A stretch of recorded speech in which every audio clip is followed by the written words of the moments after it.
بسم الله الرحمن الرحيم. الحمد لله رب العالمين، وصلى الله وسلم على نبينا محمد وعلى آله وصحبه أجمعين. أما بعد. Okay. Is anybody there? Can anybody hear me? Can anybody hear me?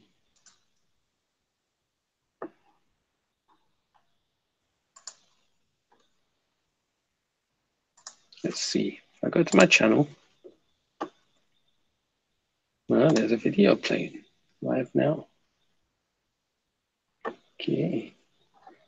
I think today I'm going to demod people and then start remodding one by one. Inshallah.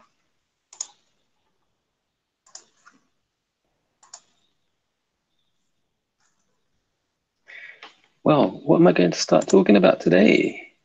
Let me copy this link. Oh, I need to copy a different link first. Let me get that sorted out. So I'm going to set up the Hangouts, inshallah. Hangout link.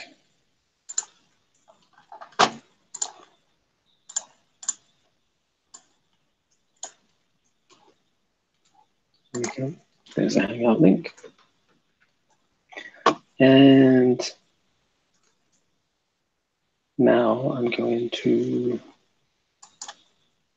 try and share video if I can. See if the sound works.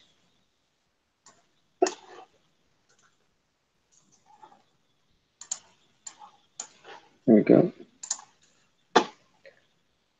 Wa alaikum assalam, duck go. How are you? Wa alaikum assalam, Imtiaz. How are you, bro? Is everyone all right? Let me see if I can get this screen share working, bro.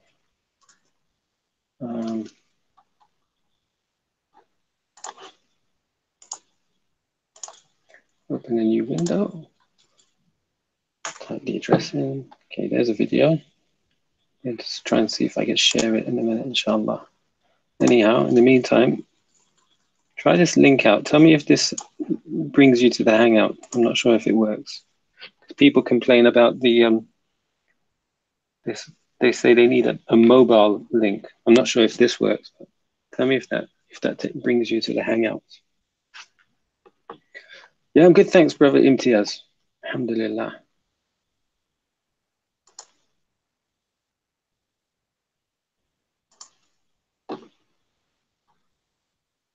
Surviving. Alhamdulillah. Let's see. Where are we? Okay. Now I'm going to try and share this. The problem is when I screen share, for some reason the audio isn't coming through. So I'm going to try and see if I can sort that out quickly. If it's not too difficult. Anyway, there's a video.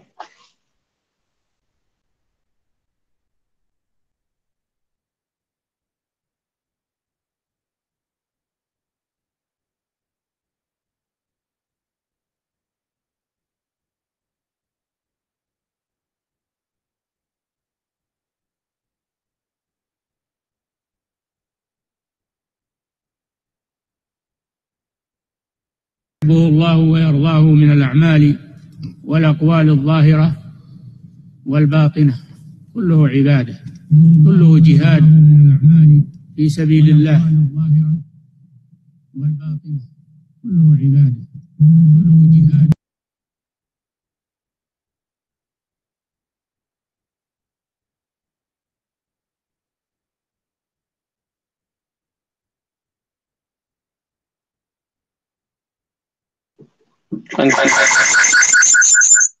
Trying to see if I can sort out the audio on the video when I screen share.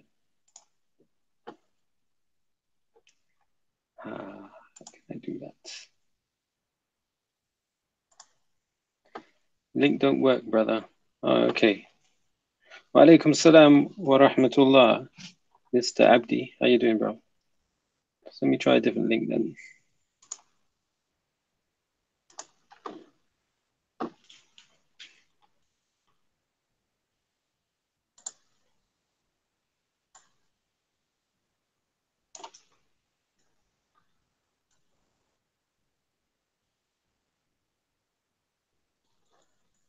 Does that link work?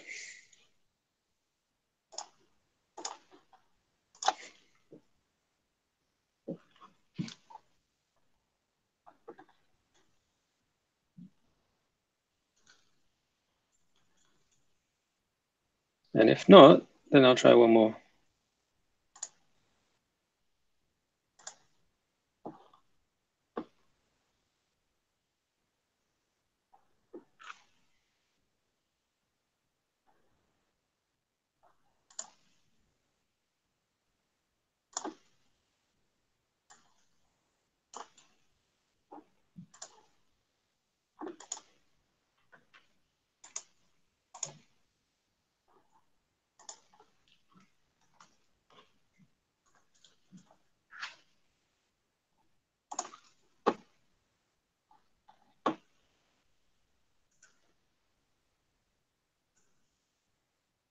So we got brother Saeed just messaged me. Go Live blocked him last night, so you can't message on your channel. Is it? Someone blocked me. Okay, I wonder who. Actually, did you hear the Uncle Omar was speaking? Yeah, brother, Mr. Abdi. Did you hear me on their channel, Mr. Abdi? Did you hear me when I phoned in and spoke to them? Let me see if I can unblock somebody. Doesn't say that you're blocked, OSCC Gaming. It doesn't say you're in timeout either. So I'm not sure why.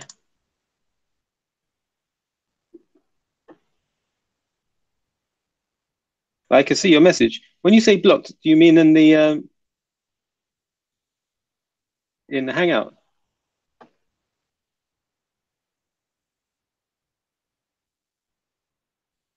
Go Live blocked me, yo. Reactionary blocked me. Is it? Try looking up OSKK. All right, let's try that. Participants. Okay, I don't see your name there. I just see OSCC. Let me, no, it doesn't let me do anything with it. You probably have to log in with that user, come into the channel, and then I'll see it. But right now, I don't see it. That link doesn't work too. Oh, great. Assalamu alaikum introverts, says Kilowatt. Let me try this link.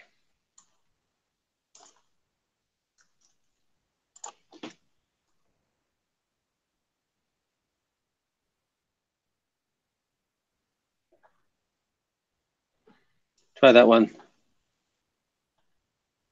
Brother reactionary, that doesn't link. That link doesn't work too. Okay, well, I don't know. Don't know how to unblock people, bruv. All right, let's see. Manage moderators. Let's try that. Okay, so I've got a few moderators. Hidden users. Okay, Mr. TYMN Network. I'll unhide you. There we go. Done. Okay, perfect. Allow all comments. Blah, blah, blah, blah, blah. So TYMN is good now. You can come in.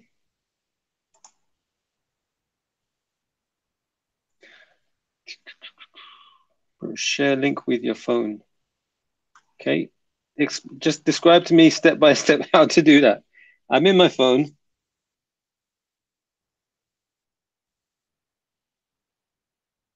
Okay, I'm in the Hangouts app.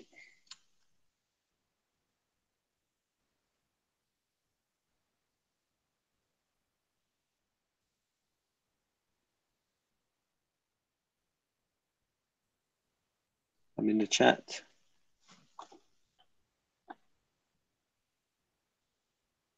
People. Okay, Hangouts message, conversation name, history. Brother, don't see how to do that yet. Bear with me anyway. Shall I figure it out? Join using a link. Let's try that. People who join this group can see all previous messages in this Hangout. Got it. Okay, share link. All right, there we go.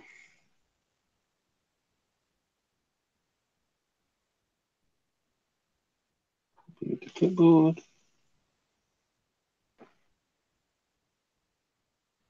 Now I'll try and send that to an email.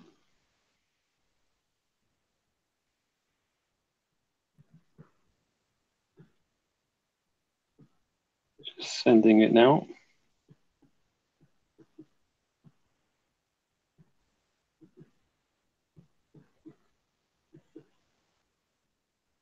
There we go. Paste.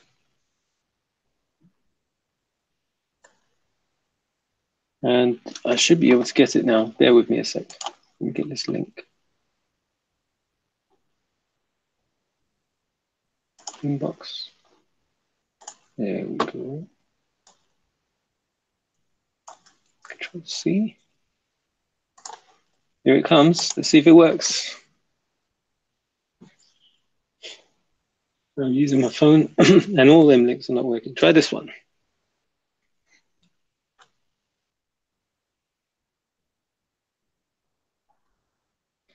Okay, let's put this here. Yeah, try that link, brothers. See if that works.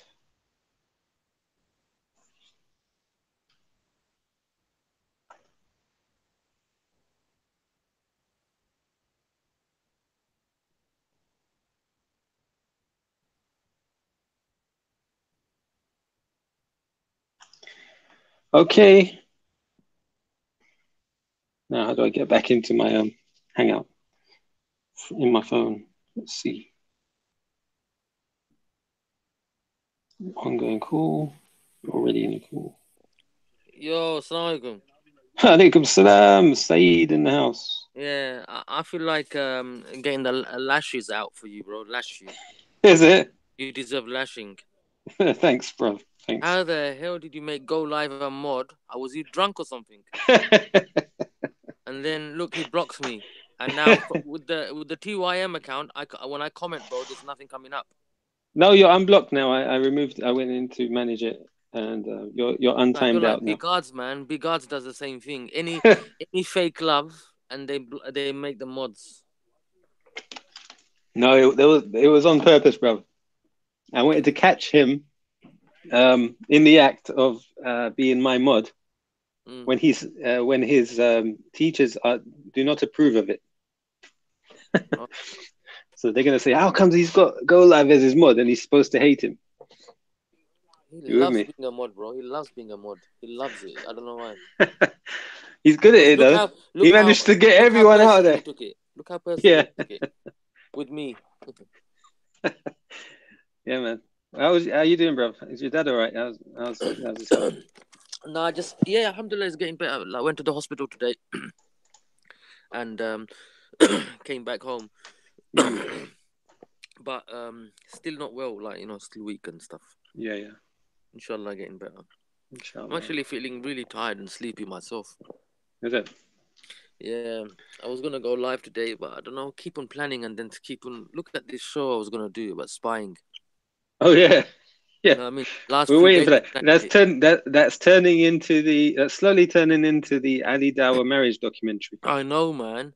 It's gonna probably. I think I'm gonna do it at 2019. Let's say 5 years time. Yeah, next week I'm gonna do this spying documentary. Spying hangout. Crazy. JK says, Saeed, don't get triggered today, bro. Triggered. Did you get triggered yesterday? I don't think you got triggered yesterday. You managed to stay calm. Except for, I wonder if Surfaz is going to come back. That would be interesting. I didn't. If he comes back, bro. My man, do you know what he did today? It was so funny. What? He went on today, to Jedi's channel. Yeah. And he goes, "Oh, the war is on me." He feels significant that I spoke about him, yeah? Yeah. He goes, "The war is on me.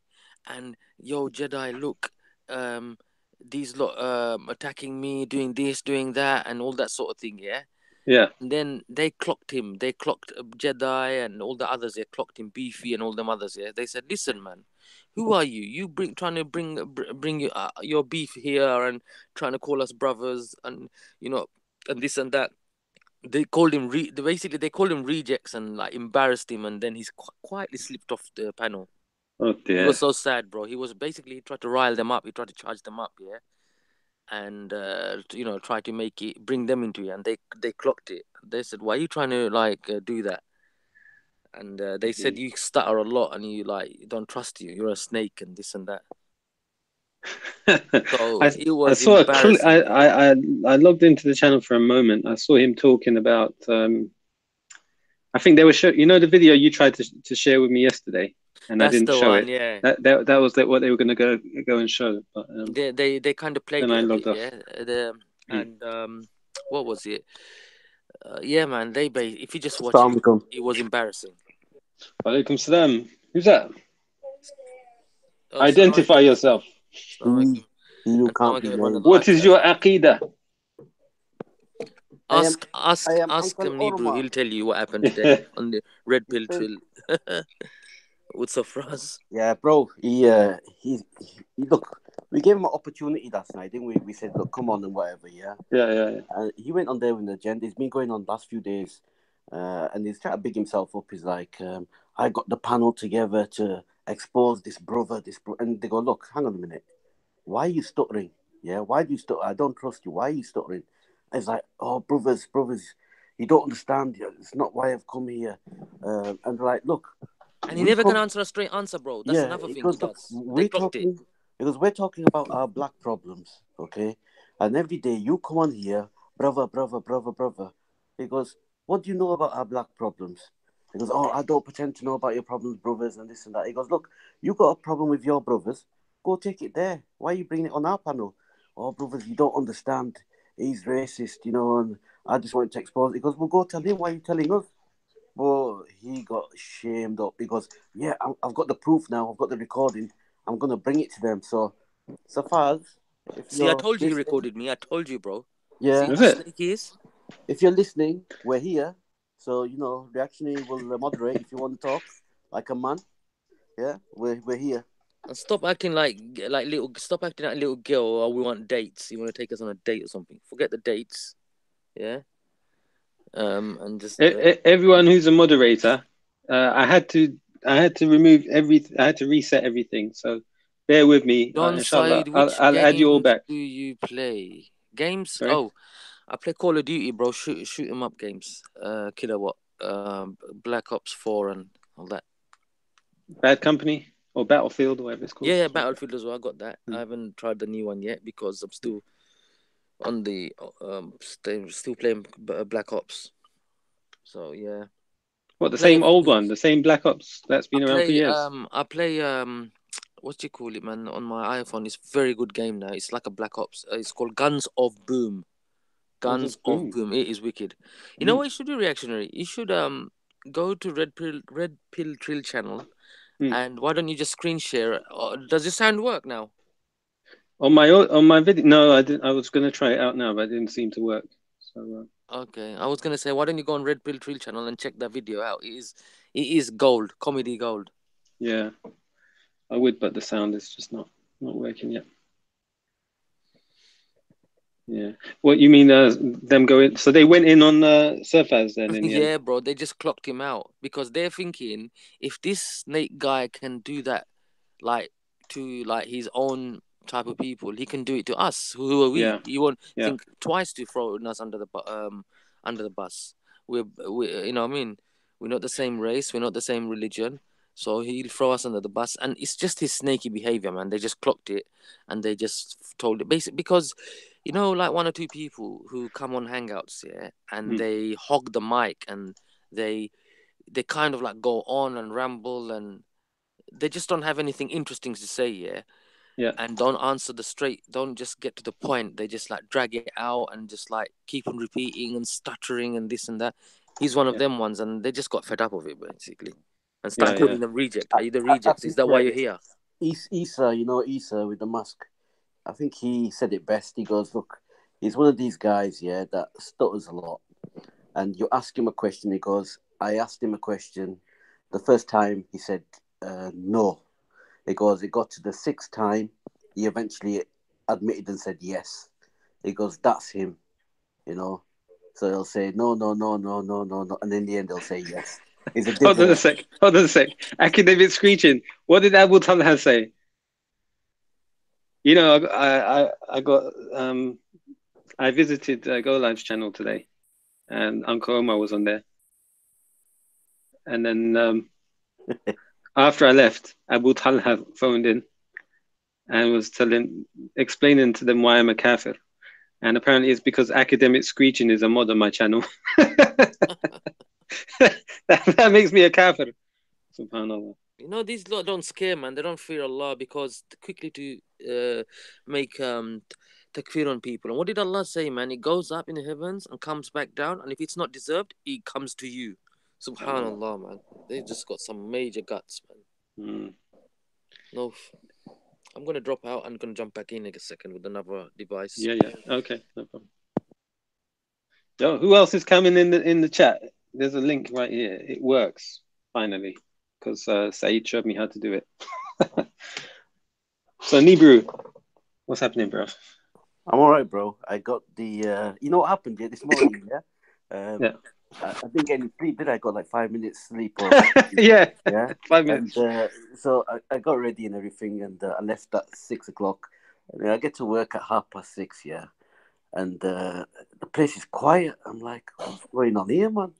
And I realized because it's Christmas, we're supposed to start at 9 o'clock. So what did you do? Did you take a little nap while you were at work, or did you go out? I watched TV, I put my feet up, nobody else there. Yeah. They're spinning around and around on the chair, man. Crazy. Oh, look at this. Look. Somebody called Assalamu alaikum. How can you call yourself Assalamu alaikum? Like, how do I greet you? Do I say Assalamu alaikum, Assalamu alaikum? He says, don't you have any shame, reactionary? You're a kafir. I wonder who that is. I don't know, bro. I don't know. Kilowatt. Nibs went and slept in the prayer room. Yeah. Brother Reactionary. Yes, bro. Yeah, listen to this. Here it is. Hold on. Listen. Hold on, have we got the rejects on it? Because both of them have been like reject from their community or something like, and they come to us. Listen, the first, what's her name, bro? Hey, the name.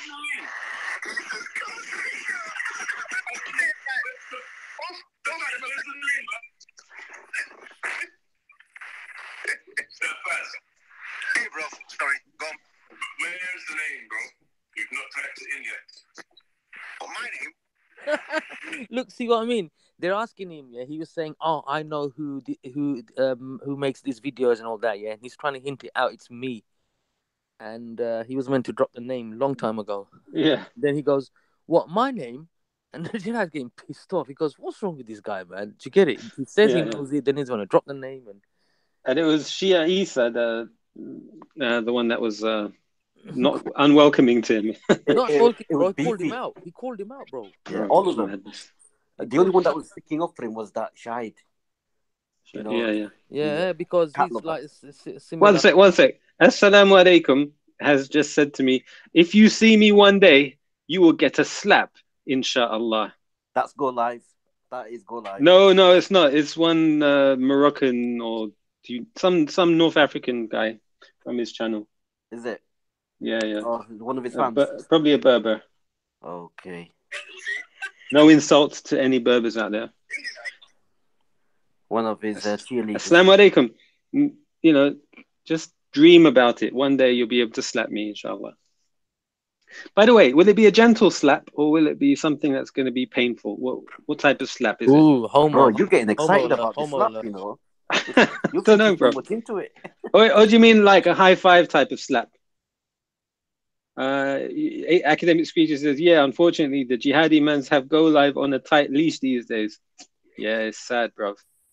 Assalamu alaikum says, anyway, listen, I don't like calling you Assalamu alaikum. Get your names, change it to a proper name. Wrong, idiot. A slap that will make you call the police. Oh! You know when he says wrong idiot, I think what he means is it's the wrong idiot. So it's not this idiot, It's not go live idiot. It's this idiot. That's what. No, he means like when I said what type of slap, he goes, "No, wrong, idiot. You're wrong." Yeah, no. And he says, "A slap that will make you call the police." Whoa, that's quite shocking, actually. Oh dear, I'm so scared. Academic Screeching, I'll ask you to get unblocked. Who's that just unknown. joined? Don't know, bro. Maybe it's Assalamu alaikum. Come on the panel, Assalamu alaikum. Come and slap me on the panel, bro. Someone joined here. I think it's called Truth Kills. Assalamu alaikum. Oh, no. Walaikum salam wa rahmatullah. Who are you, brother? Identify yourself. Friend or foe. Show passport.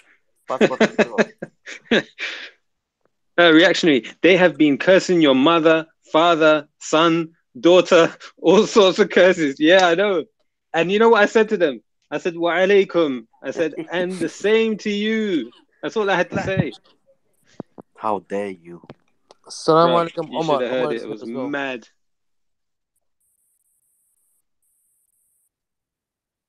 Sorry, just opened it. Salam. Oh, unknown in the house. Well, whose camera's in there? On. I can see a camera on as well. I think that's just his. Truth hurts. His photo. Okay.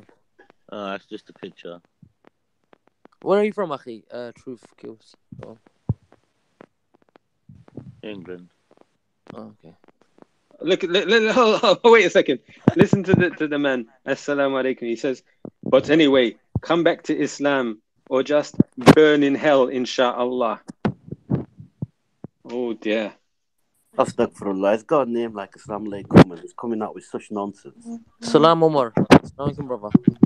Assalamu alaikum, ikhwa. Wa alaikum salam. Abu Mujahid in the house. What's going on, brother? Big up Abu Mujahid. Assalamu alaikum. Chilling. Do you know who Assalamu alaikum is? I heard that was Go Live. He was on Go Live's channel, wasn't he? Is he the guy that tried to talk to me on the Go Live's thing? Not sure, bro. Yeah. Come on the panel, Assalamu alaikum. Okay, how comes here? No one's gonna abuse you, bro. Just come on. Mad thing, Mr. Abdi. I haven't even spoken to Uncle Omar before, and he's cursed both my parents. Subhanallah. He curses Mr. Abdi every day, does he? Is it? 5 people he curses every day. After every salah. Oh dear. Academic Screeching. JK, nice one. I don't think Go Live Media will be unblocking us though. Yeah. Madness.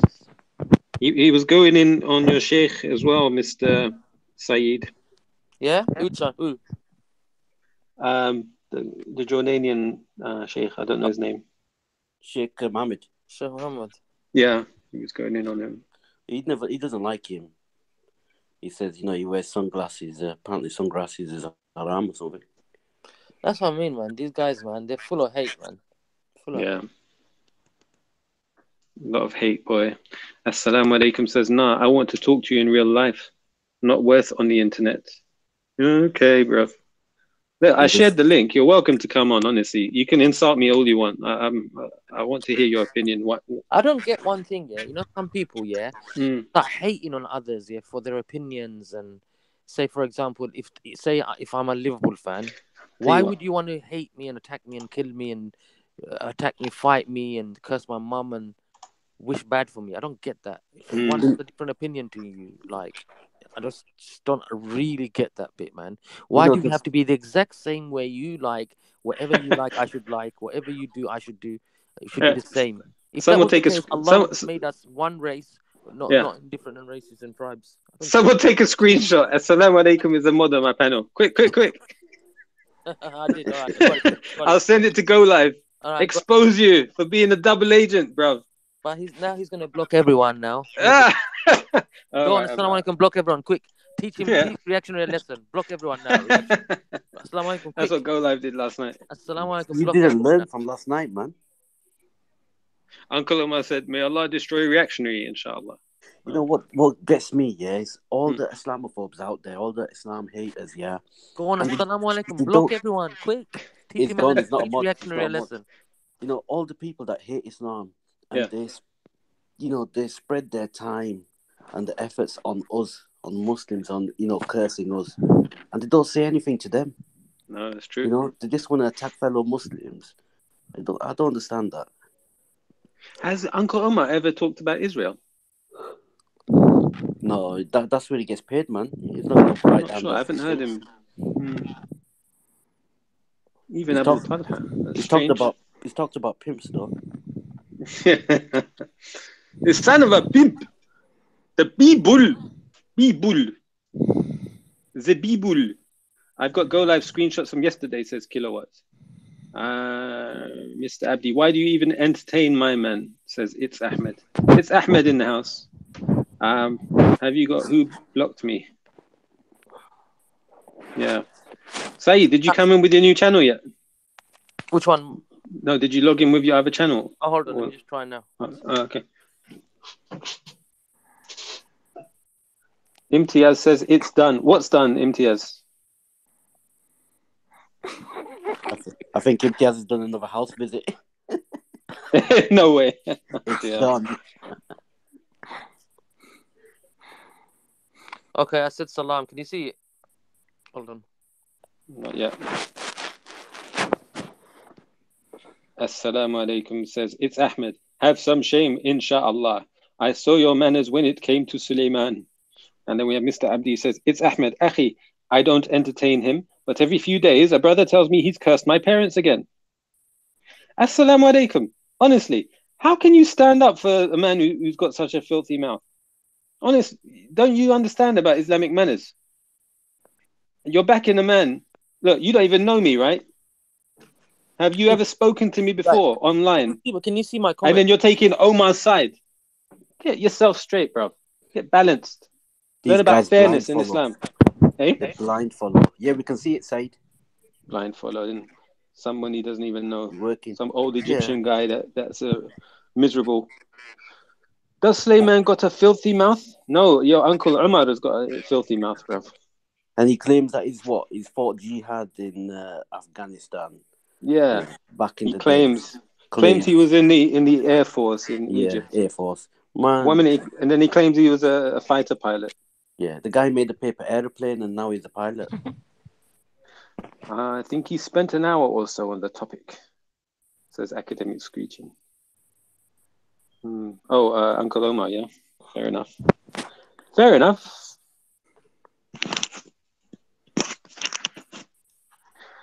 I'm still waiting for Uncle Omar to finish a sentence, by the way. Like, he starts the sentence, and then, like, after about 3 or 4 words, he loses track, and then says, Wallahi! And then starts a new sentence. He always says, Wallahi. Be careful of someone who always swears by Allah. Yeah. That's every Somalian then. The verbal slap. The verbal slap. Who's that? Apparently, No. Uncle Omar's tour is worth more than all of us on the panel. Okay, bro. Apparently, according to which toe? Come on, Assalamu alaikum. Be a bit more specific. Which toe? His little toe. On which foot? The right or the left? The one with athlete's foot. And academic speeches says, yeah. Al-Pukhari's in the house. Salami, welcome. Al-Pukhari, that's not funny. You know, you think it sounds good and it's some sort of wordplay. It doesn't work. Come up with a new one. Al-Bukhari, you're Muslim, yeah? Yeah. Inshallah, soon he'll be Muslim. Or she, whatever it is.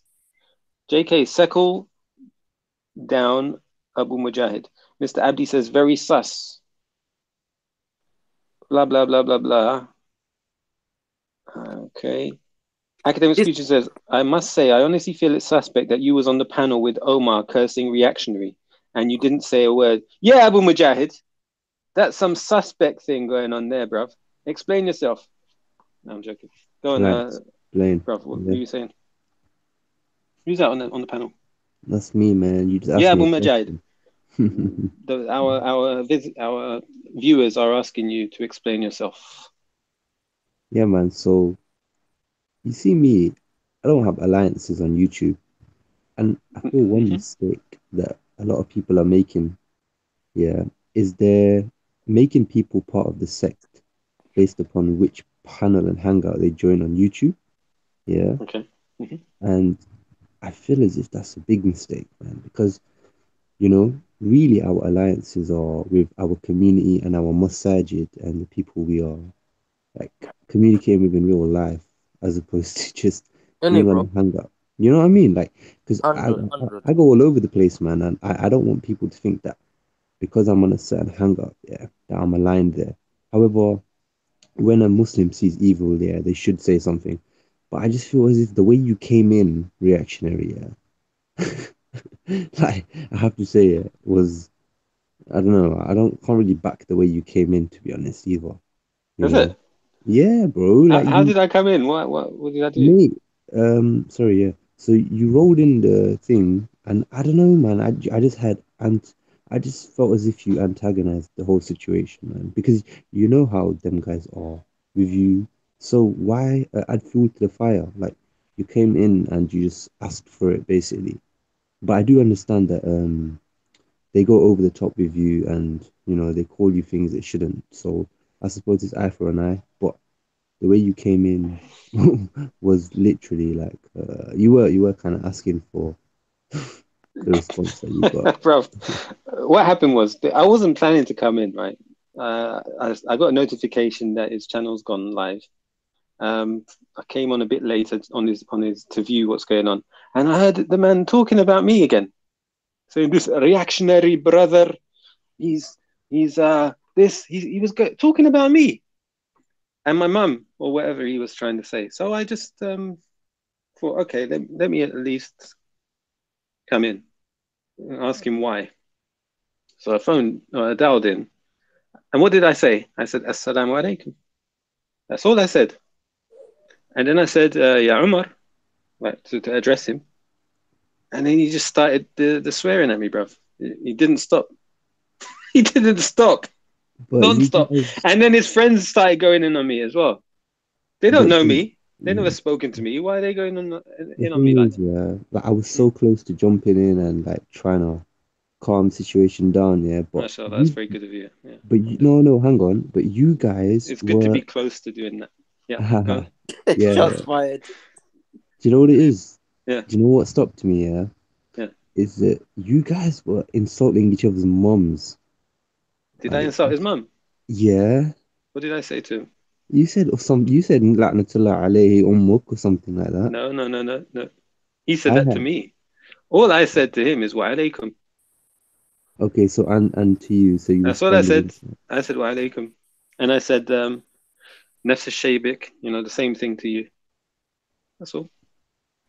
He Apart, was the one swearing, and if you understood the filthy stuff that was coming out of his mouth, I like did, I it's did. it's awful. Mm. Anyone with a good upbringing would not be able to say those kind of words.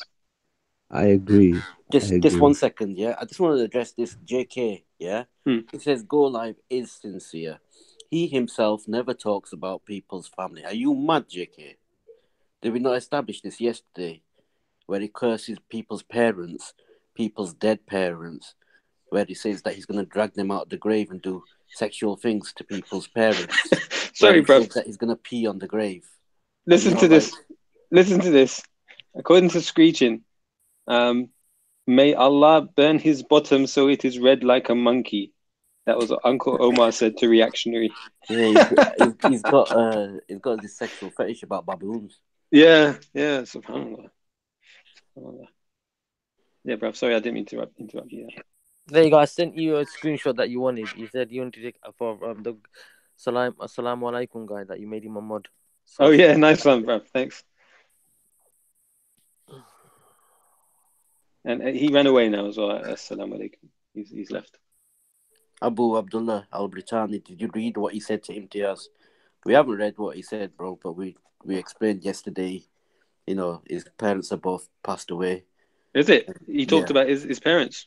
he said that he was gonna take his parents out of the grave and do X, Y, Z to the body. Stop it. May your mother burn in I hellfire. can't. Do I can't this hear and that that. kind of how thing. can Yeah. these sincere, so-called sincere people, yeah, who Mm. is saying this guy's sincere, that guy's sincere, I can back that. I don't get that, and they quick to say like make jokes with other things like like a KKK and all this sort of thing. What sort of Muslims are they? I don't get that, man. JK, he Right. said that to Imtiaz. And he Well, said that Nibiru, to Omar as well. What was that, Omar? guys. Yeah, Huh? sorry, guys. Let's move on from all this crap, man. Yeah, yeah, yeah. This is just getting like so No, You know what I was individually. thinking? it's just that Just someone's wanted to asking the find out. question. Yeah, what is Hmm. the wisdom? I'm just not the wisdom. Like, you know, when you don't clean yourself, Yeah. say when urinating properly, and that could lead to punishment in the grave, man. Just trying to think that I was talking to someone today, and he was a non-Muslim, and somehow that part came out. And I thought, wow, we was talking about it last night, and you actually read and he read up on it. He was asking me. He goes to me like, "Akhi, like not Akhi, sorry, bro, isn't it bit extreme? Like your God would do that? Do you understand?" And I was like thinking, oh my gosh, like how shall I refute him, say to him? And I said, look, it's just, look, you need to keep clean yourself. If you don't, you get diseases and this and that. But it start making me like a little bit thinking, like, what is the actual reasoning behind it? Like that, the punishment of the grave is something like not cleaning yourself properly when you urinate. Hmm. What do you guys think on that? Like, I think like it's important not to ever underestimate the severity of a sin, yeah, because uh especially when you're knowingly doing something and it's you know that it's bad. For example, the person who was doing that, perhaps he knew, yeah, that it was what he was doing, but he thought something small of it. Whereas somebody who does a sin and he seeks forgiveness for it constantly, all the time, you know, and he knows it's wrong. I mean, I don't know whether the hadith is. I don't think the hadith is referring to that person. It must be a person who they don't engage in tawbah and in repentance for that sin, and they belittle the sin, and they do it constantly. All of these things lead to punishments. There's absolutely no doubt about it. And mm. It's when like that's anything, nine times out of ten when we go to the toilet, Muslims, we do stinja. Like we when we after urinating, we pour water over our and 10 times out of 10, I hope. huh? No. 10 times out of When I 10, I say when hope. I say 9 times out of 10, sorry, let me clarify. Sometimes like in the past, bro, like I've done it in this, like when you Jahil days, you just done it behind a corner or something, and Yeah, yeah, yeah. I had a tissue, and always careful. If I even if I had like a bottle of water in my hand, I even outside, bro, I always try to do that. But there's times I didn't, bro. There's times I didn't have tissue. I didn't have orange like that. And may Allah forgive me. Obviously, I make tawbah for that. Even now, me thinking about it, I don't think I made tawbah about that. But I'm like, while I'm talking to you guys in my heart, I'm making tawbah right now, saying, oh, Allah forgive me for all the times I did that. Just imagine, man. Like, I'm just thinking, why is it such a strong, harsh punishment? Because for I can understand for backbiting and these sort of other stuff leads to a lot of because things like that. because we're not animals. We have control over ourselves, and it's it's a state of impurity. Yeah, You obviously, die like that, then there's that hadith where the Prophet goes past the grave, and the Prophet Sallallahu Alaihi Wasallam says there's two people that are they're getting punishment there in the grave. One was a person that had not cleaned himself properly when he was urinating on his clothes, whatever, and the other person was one that had been involved in backbiting. You know, so I looked into the whole backbiting thing, and it's scary. I know Yeah. Because backbiting is very you dangerous, can man. you can apologize, but there's no repentance for backbiting unless you apologize to that person, And directly. the conditions of backbite, I know what I mean. And what it is, if only we can see, like our bank balances, yeah, that the daily sins that we lose. Can you imagine that? That if we could see the sins that we lose on a daily basis, and imagine it's more than we gain, more than we the good deeds that we gain, and then we're losing them, and when we and then taking other people's bad ones onto it on top. So can you imagine that, man? Like it's like scary, man, when I think about that. Hmm. You know, it's You just know, backbiting is also is not just the one who speaks, but also the one who listens. Yeah, I think that's true actually. that's But what I'm if saying. The Because conditions. That's mm, what I'm saying. There's conditions of backbiting. It's not just like if you are in a circle, in a circle that where backbiting is going on. It's your duty to tell the person, "Akhi, you need to refrain from that. You need to warn your brother." Secondly, if it still goes on, carries on, I'm just paraphrasing now. You either need to leave that halakah. If you don't, then bro, you're just like joining in, like in a like maybe or a minor. If a backbiter gets 1,000, for example, bad deeds, I'm just giving an example. You might get like 50, but still, it's bro, listen to this hadith. uh, It says Hudayfa radiallahu anhu narrated that the Messenger of Allah sallallahu alaihi wasallam said, "A backbiter will not enter paradise. subhanallah. Subhanallah. لا يدخل الجنة قتات." And So that's agreed upon by Bukhari and Muslim. Allah. wow. Oh my God. This And is another hadith on the authority of Abu Hurairah رضي الله عنه أن رسول الله صلى الله عليه وسلم قال أتدرون ما الغيبة. The Prophet, the Messenger of Allah صلى الله عليه وسلم said, do you know what ghiba is, or do you know what backbiting is? قالوا الله ورسوله أعلم. They said, Allah and His Messenger صلى الله عليه وسلم know best. Thereupon he said, backbiting is talking about your Muslim brother in a manner which he dislikes. It was said to him, what if my Muslim brother is as I say here, like the way I describe him? What if that's the truth? In other words, he said, if he is actually as you say, then that is backbiting. But if that is not in him, then it is slandering. So There's repeat some that. different Say it there's again. some different terms here for backbiting. فقد اغتبت. There's That comes from ghiba, and yeah that means that is the definition of backbiting. Whereas there's إن لم يكن فيه ما تقول, if that which you described is not in him, فقد بهت, then you have slandered him. there's tahassus, that's eavesdropping, Mm. where you get information for yourself. There's tajassus, which is spying, that's seeking out like information on someone's faults. Yeah, where you're gonna say that to other people. And then there's jasus, which is like, I think that's where the Urdu term jasus comes from, which is spying for bad purposes. And then there's namus, which is seeking out info. That's for good purposes, though, because you can backbite apparently if it's in protection of a Muslim. I think I want That's what I'm to. saying. There's conditions, bro. Yeah, It's very intricate. It's very you have to be very careful. yeah, Talking about Like this. if you want to marry someone, it's permissible to go and Yes, ask other people yes. about them, That you right? can yeah. do. That That's you it. can Yeah. do. Mm. That you can do. That's the only thing. Those type of things you can do. Like say, oh, look, I wouldn't recommend this brother. This brother has, this sort of ways. But still, you have to be very careful because what if that brother has repented and changed his ways? Then you could just Mm. destroy someone getting married. So it's very, very, very tricky when it comes to Islam and backbiting, man. If you go for a Subhanallah. job, for example, somebody asks for references. Yeah, man. I'm telling you, man. You need to be very careful, man. You know what? I'm going to be even more. That's why I wanted to talk about this subject, and looks like we're Mm. doing it now on your thing.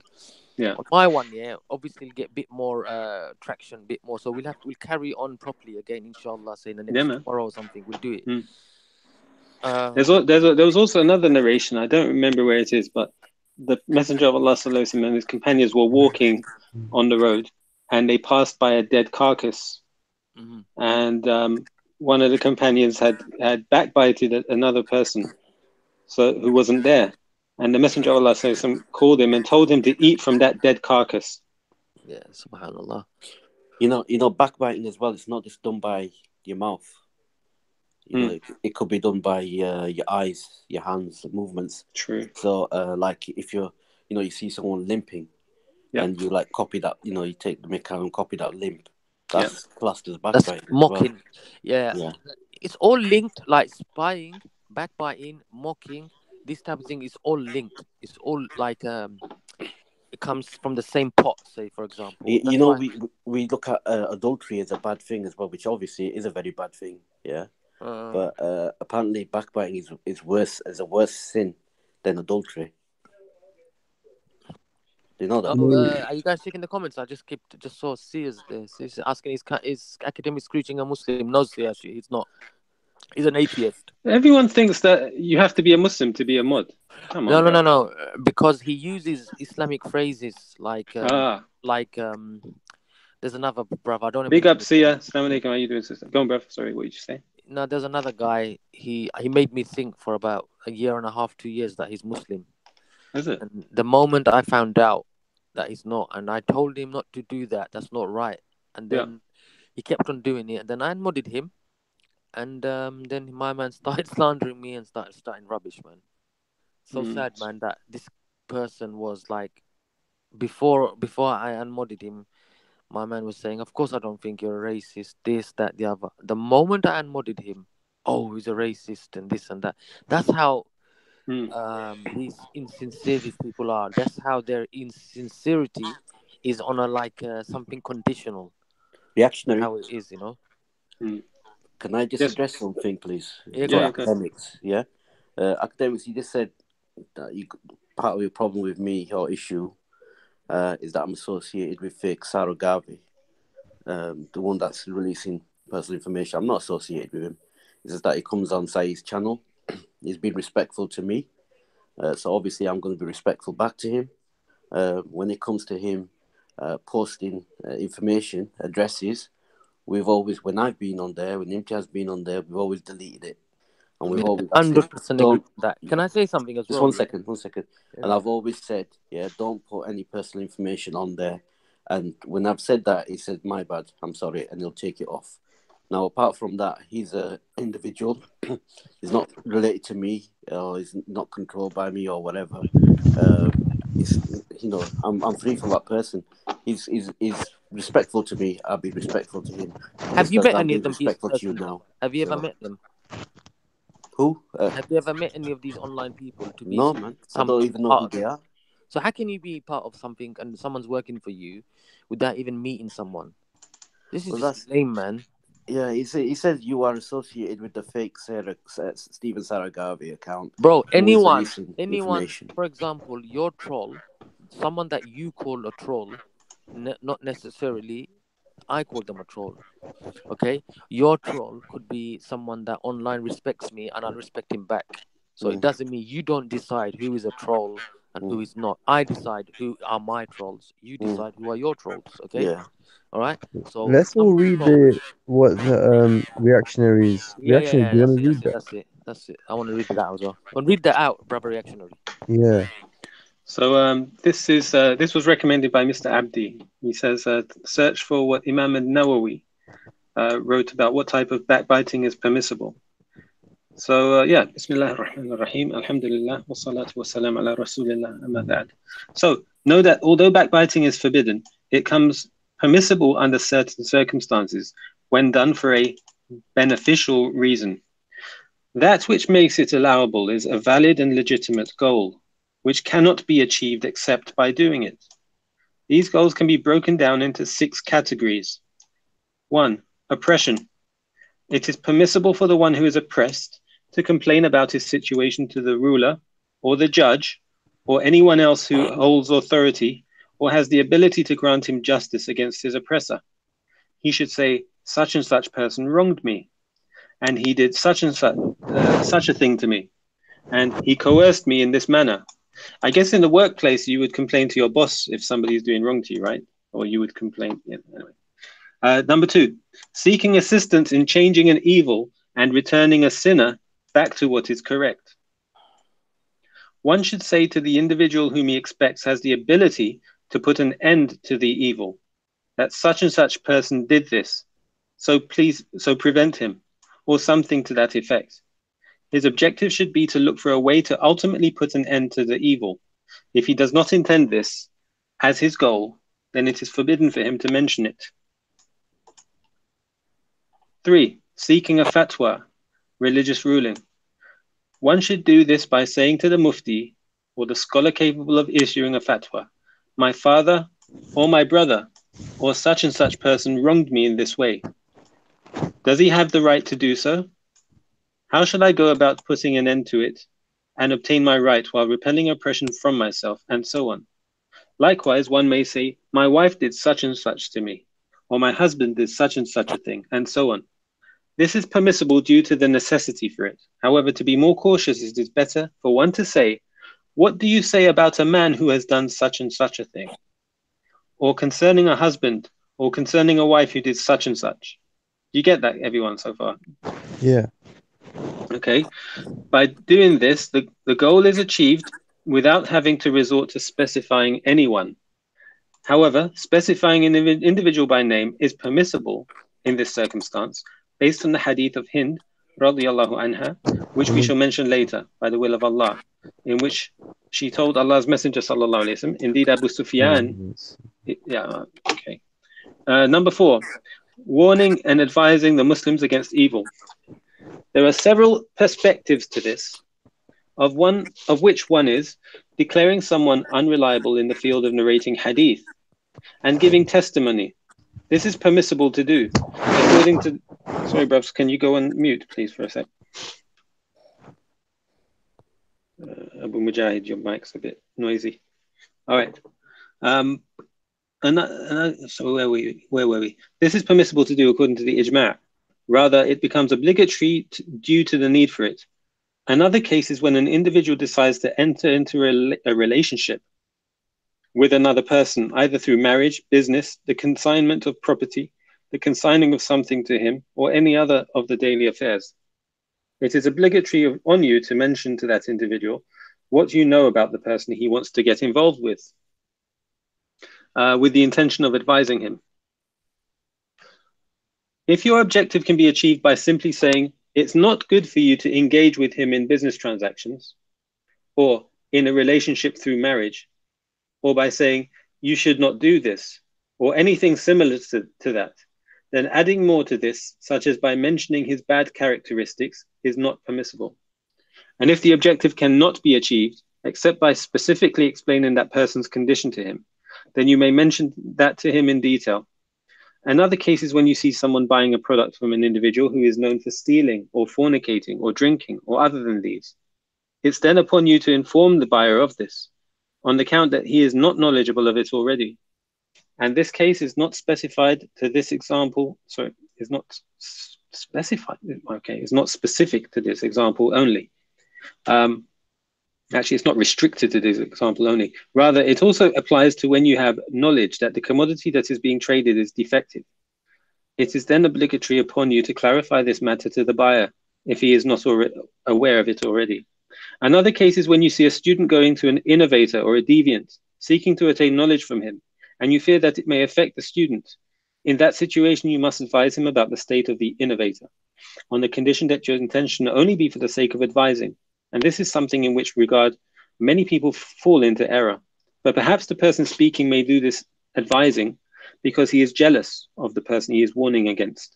Or perhaps the devil may deceive him about this matter, causing him to believe that what he is doing is advising and showing compassion. So he believes this. One last case is when a person has some sort of leadership role, which he does not fulfill properly, either because he is not fit for it, or because he is a sinner or neglectful.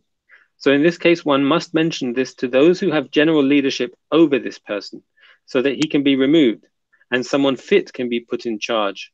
Or those who have charge over him can know this about him, so that they can deal with him accordingly and not be deceived by him.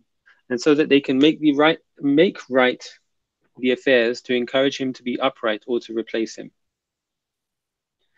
Number 5. When one openly exposes his acts of evil or his innovation. An example of this is when someone has openly exposed his consumption of alcohol, or his illegal confiscation of people's money, and raising of their taxes unjustly, and his usurping command wrongfully. It is thus permissible.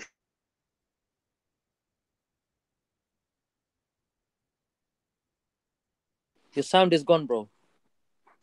You've gone on mute, reactionary.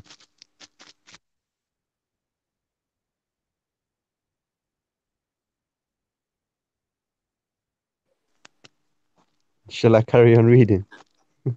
Keep going, bro. Take over. Reactionary, you've gone on mute, bro. Reactionary, can we have some action? Nari. Can you see where his battery's gone dead? Can you see Is where it? he got off? Whereabouts? He's coming. Let him come wait or something. I don't know. Or read it if you want, Umar. Yeah, where did he get off on? What number are we on? 5. 5. I'll start from 5. When one openly exposes his acts of evil or his innovation. An example of this is when someone has openly exposed his consumption of alcohol or his illegal confiscation of people's money and raising of their taxes unjustly and his usurping command wrongfully. It is thus permissible for one to talk about what that individual has made public, but it is forbidden to mention any of his other defects, unless they fall under one of the categories in which we have mentioned that backbiting is permissible. Number 6, defining someone. If someone is known to the people by his nickname, such as the bleary-eyed one, the one who limps, the deaf guy, the blind guy, cross-eyed, flat nose, and other than that, then it is permissible to particularize him as such, with the aim of identifying him. However, it is forbidden to apply that to him when one's intention is to degrade him. If he can be identified with another, more appropriate type of name, then that is more preferable. It's moving. Where'd you get to, bruv? These are the 6 of the cases in which the scholars have stated that backbiting is permissible. It is done in accordance to the guidelines we mentioned above. Number 6. He's back. So, number 6. Can you see the bottom paragraph of number 6 where it says we mentioned above? And it says the new paragraph, the evidence for the permissibility. Yeah. Yes, start from there, bro. Okay, bro. Cheers. Thanks for reading, by the way. Okay. The evidences for the permissibility of backbiting can be found in authentic and well-known ahadith. Furthermore, there is an agreement of the scholars concerning the allowance of backbiting in these 6 cases. It is reported in the Sahihs of Al-Bukhari and Muslim that Aisha radiallahu anha said, a man sought permission of the Prophet sallallahu alaihi wasallam to enter his house. So he said, permit him to enter. And what an evil brother to his relatives he is. Al-Bukhari uses this hadith as evidence for the permissibility of backbiting the people of mischief and doubts. Okay. Ibn Mas'ud radiallahu anhu said, narrated, the Messenger of Allah sallallahu alayhi wasallam said, divided a portion of war booty amongst the people. So a man from the Ansar said, I swear by Allah, Muhammad did not intend the face of Allah by this, subhanallah. So I went to Allah's Messenger sallallahu alayhi wasallam and informed him of this.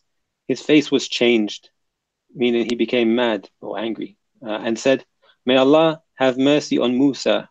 He was indeed abused with greater than this, but he was patient. Okay.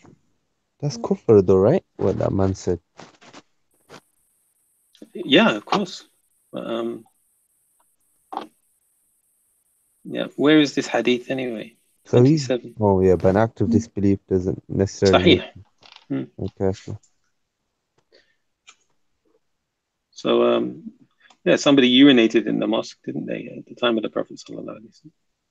Well, I don't know, the Bedouin, I don't know if he was a Muslim at the time he did that. I don't think he was. Yeah, Anyway. because he became one, didn't he, because of the good treatment. Yeah, correct. Do you want me to finish this, or okay? Let's continue. Al-Bukhari uses this hadith as proof that a person is allowed to inform his brother of what is being said about him. Aisha radiallahu anha reported that Allah's Messenger sallallahu alaihi wasallam once said, "I do not think that this person and that person know anything at all about our religion." Al-Layth ibn Sa'ad, one of the narrators of the hadith chain, said, "They were two individuals from among the hypocrites at his time." Zayd ibn Arqam radiallahu anhu reported, "We set out on a journey with the Prophet sallallahu alaihi wasallam, and the people suffered great difficulty due to a lack of provisions. So Abdullah ibn Ubay said to his companions, 'Don't spend on those who are with Allah's Messenger, so that they may disperse and go away from him.' He said, 'If we return to Medina, surely the more honorable will expel the lowly ones from it.' So I went to the Prophet sallallahu alaihi wasallam and informed him of that.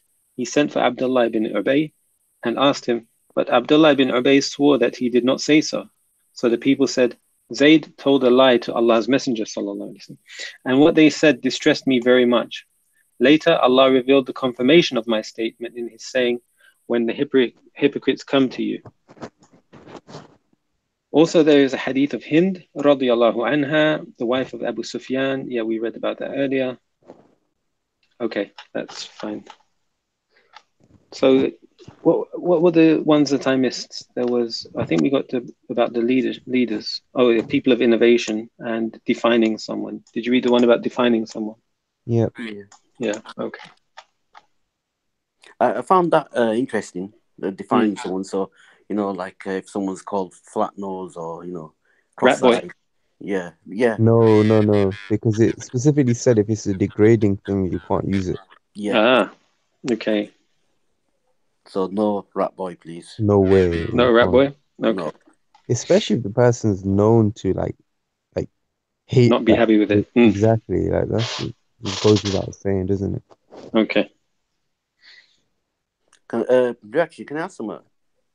So we can't call Saeed EDL or No, racist. no Racist. OSKKK. Oh gosh. No Saidl. No But if they Saidl. do, what happens? What is the punishments? For example, Hellfire. Hopefully you forgive them and Allah forgives you. yeah, I'll forgive them if they don't. If they keep on repeating it, actually, obviously, like how Akhi, much something is it? like Saeed yeah. Wallahi, just keep forgiving them. It's worth it. Trust me. Yeah, the more I forgive, the more Allah will forgive me. You know what I mean? So, Inshallah. Reactionary. Yes, bro. Where's my spanner? What spanner? He My took it off. spanner. Where? Somebody In the chat? accused me. Yeah, someone accused me of blocking them. But you haven't got a spanner, so how could you have done that? Exactly. But he did before, didn't he? Yeah. So I reset everyone's mod ship today. Let me reset. Nibiru. Yes. But you I'm gave gonna it back to reset your mod ship, inshallah. academic. what about my mod ship then? Did I get a mod ship? Who? You stay at this. Saeed. Yeah, sorry, bro. I'm just joking, bro. Listen, you have to earn your mod ship, bruv. I'm joking. Yeah. Who wants to be a mod? The only thing I request all the mods, please don't delete any messages. Don't block anything. Just leave it. Unless they're insulting Allah and His Messenger, sallallahu alaihi wasallam, or there's some sort of criminal accusation. This is your house, brother. We take our shoes off before we come in. Trying to find how to add. Oh yeah. Where is type something, please, Nibiru. I'll add you. Abu Mujahid, are you a mod anywhere? Yeah. Where? Abid. Where? Go live. Abid. Do you know Deep? Yeah, you're a mod on his channel. Yeah, but he only gets 5 views. Isn't that backbiting, bro? No. No, it's a fact. Okay. Yo, academic screeching. I just want to say, anyone who gives up people's addresses and that, I'm completely against it, and I'll call it out. And I have called it out. Just because you haven't heard me calling it out, it doesn't mean I haven't. Because what I wish for myself, I wish the same for others. So if I don't want people releasing my personal stuff and addresses and stuff, why would I be a hypocrite in liking or condoning other people doing the same to them. So it don't make sense. I don't have to come out with it every single time. Sound from Queen J. And that. So Oh, this I Queen J girl is a mod completely everywhere. hate it. I Completely swear. against Oh my god. people releasing people's I addresses. requested a modship, but the thing is, you know what? She Why? never asked to be a mod. Why is she a mod on every single time on She's YouTube, a good man? sister. She's a good sister, man. Hmm. She doesn't backbite or anything like that. Big up Mr. Abdi. She's a good Why sister. did you reactionary, why did you ask me if that was backbiting when I said, oh, he only gets like 5 views? Because he might take offense to that, right? I don't Nah, know. man, that's one of my tight friends now. You do Is know it? that, right? Yeah. Do you know him really well? Like in Yes, real life? I know what's coming. we're really good friends, man. Okay, I'll chat to you in private, inshallah, later. Why? No, Why? there's obviously if I tell you now, it's going to be public. I'd rather do it privately, inshallah. Okay, but No, it's I best if mean, you do it what's it privately. about exactly? About him? Yeah. Yeah, it's about him. Yeah.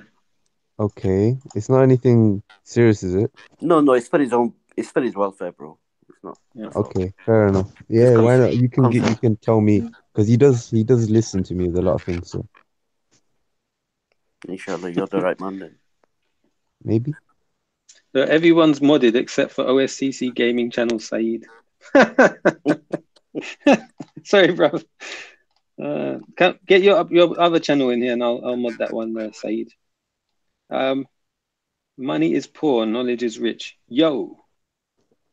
JK says, unmod me, please. Someone take a screenshot, quick. JK, he's a mod on my channel. I'm going to send it to Go Live.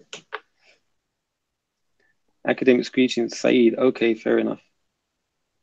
Queen J. By the way, everybody, I give and take modship like randomly. So it's don't take offense once it disappears. You'll get it back anyway. It's not a problem. Yeah, as you just saw with me. Yeah. Took my Mantis Spanish. King. 1, 2. How did it feel, Nibiru? Please, by the way, like I just felt, express honestly how it felt that I felt naked. You know what I mean? People Yeah. were like Well, reaction. accusing I'm me telling of you right now, blocking them. yeah. As a Yeah. channel owner, I'm telling Yeah. you right now. Mm. I'm not talking about Nibru or anyone. I'm talking about Yeah. general thing. Yeah. Once when one removes a spanner, gives someone a spanner and then removes it. Yeah. Deep inside that person, like Yeah. generally, like if they feel a little bit like, why did it not nice feeling? And some people react more aggressively. Some people will go out on the slander route and start attacking Pretty you, sad, man. I've seen it. oh, don't go on that channel and this and that. I don't know why, but Yeah. Actually, you know the beats that Go Live's got with Saeed. Yeah. It's because of modding. Because you modded him. Mm. So that's how peak it can get. Yeah. Yo, reactionary, can you see my comment now? I'm unblocked. I mean, here it is. I said salam again. Can you see it? Not yet. 1 sec. My screen's a little bit delayed. Yeah, Yes. I can see it. See it, bro. Yeah. Okay, cool. So that means because it's crazy, man. How the hell did he block me? Like after me getting off, he must have scrolled up. Yeah. That's why all these mods things and all that sort of thing, man. Like Yeah. So once again, everyone who's a mod, you will all be unmodded daily. Okay, and I'll remod you again whenever I come on, inshallah. Why do you do that? It stops anyone getting upset if they get demodded because it's just they know it's automatic. Okay. Yeah. Isn't that like a actually headache modded though? me. Huh? Isn't that like you extra actually work? modded me. Yeah. Hey, who's deleting my money is poor message? If it says retracted, normally they delete it, and if it Yeah, says Mr. Abdi, please, everyone, no deleting messages, okay? Just leave them all on there. Like you said, if someone's insulting, Queen J's here. Islam, Assalamu alaikum, Queen J. then fair enough. But not span is haram. That's nothing, man. It's joking. I've seen mods get really carried away on other channels. It's really annoying. What they do is trip. if they have beef, say for example, Yeah. I have a beef, say, with Nibiru, for example. What happens is, Salam alaikum, money is poor knowledge. Walaikum salam. If what they'll do is, say, if Nibiru jumps on your channel, and as soon as I see him, I will, because of my personal grief, personal, not grief, sorry, vendetta or whatever I have against Nibiru, I will just block him just because of like. And now, what by me blocking Nibiru, what am I doing is I'm hurting your channel. I'm taking a viewer off your live chat traffic or. Do you understand that person might get pissed off and say, "Forget this. I'm not coming on that channel anymore." Do you understand, brother? Reactionary. Can you hear me, bro? He's muted himself again. It's probably his battery died again. I don't know. Battery's gone again, I bet. He's just No, come back in. I got booted out of my channel somehow. Okay, what I was saying was, say like if Nibiru, I had a personal beef with him. Say I fell out with him in the comment section. How sad this is anyway. But listen to this, yeah. Say I fell out with Nibiru, say on someone else's channel over what? Over Poxy opinions or who I liked, or I left a comment somewhere in some internet page, and Nibiru must have saw it and why am I liking this comment for? Because I said because I agreed with it. No, I hate that person. So why did I hate that person? So you shouldn't really like his comment. Okay, so something trivial as that. What they'll do is, so we'll start beef between each other. Then Nibiru, I'll see Nibiru on your channel where I'm a mod, and what I'll do is, as soon as I see him, even say salam or something like that, I'll come in quickly, delete him and hide him. So you're doing on a long thing here, man. Sorry. What that does is you just hurting one's channel.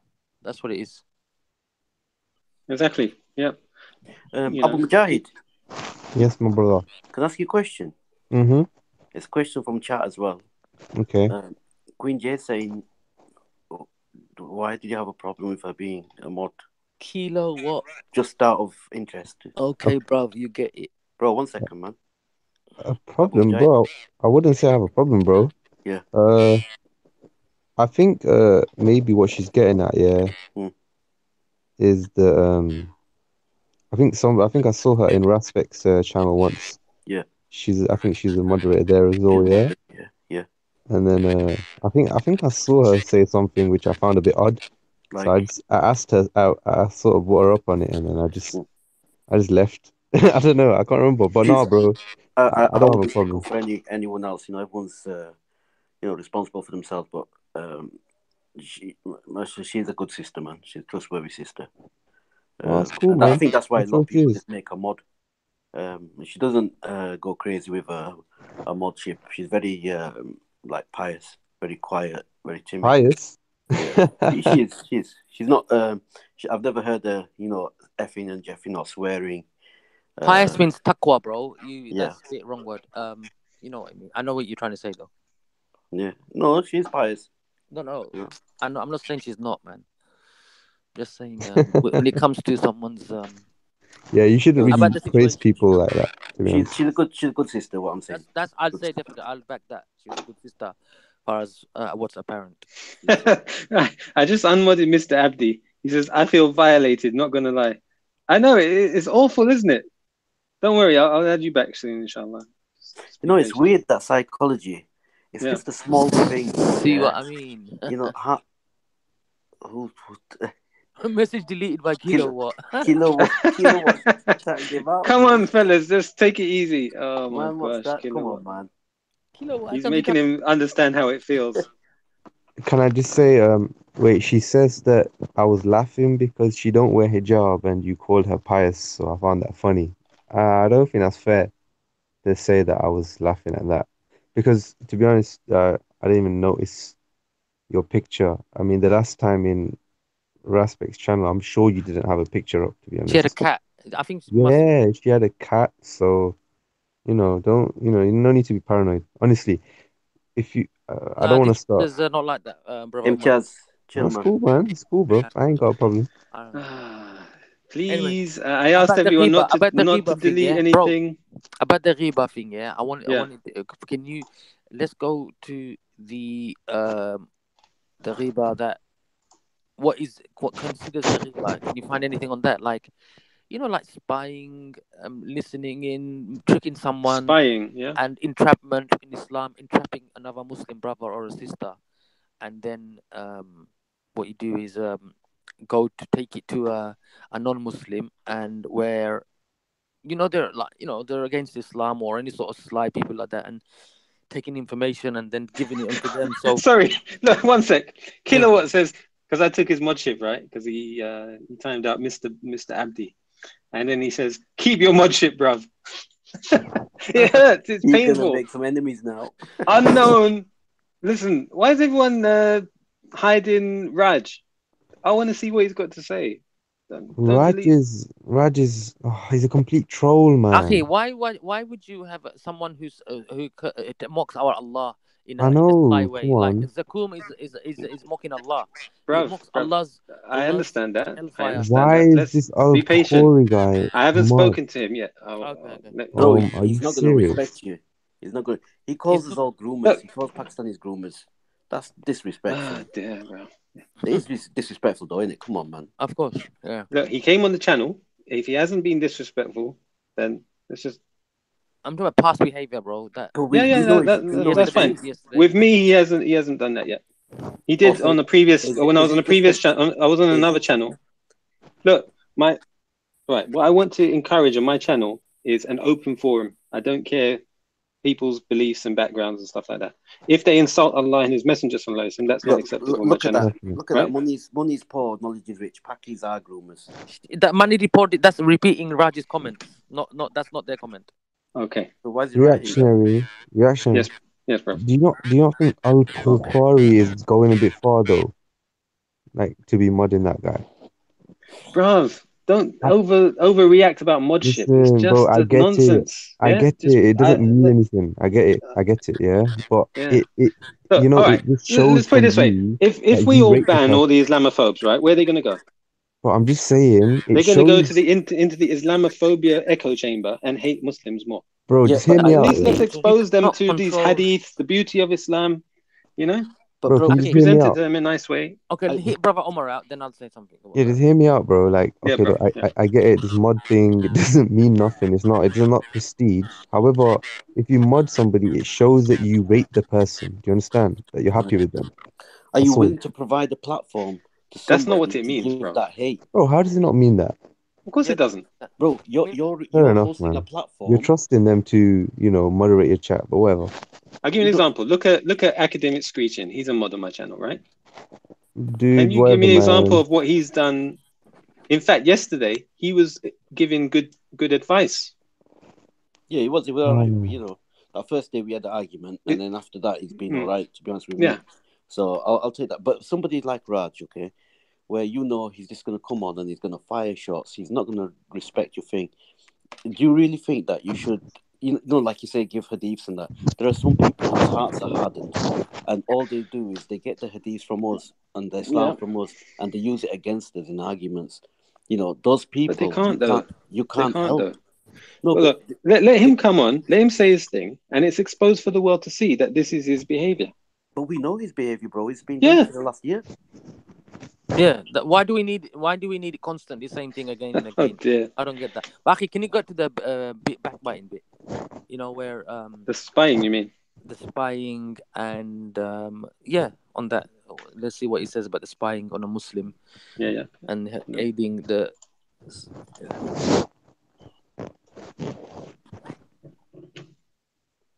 Okay. Can you see that? From Sunan Abi Dawood.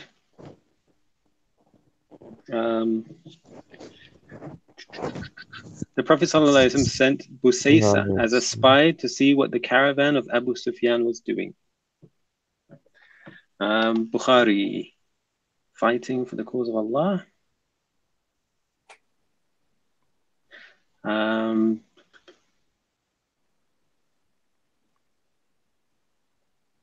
All right, here we go.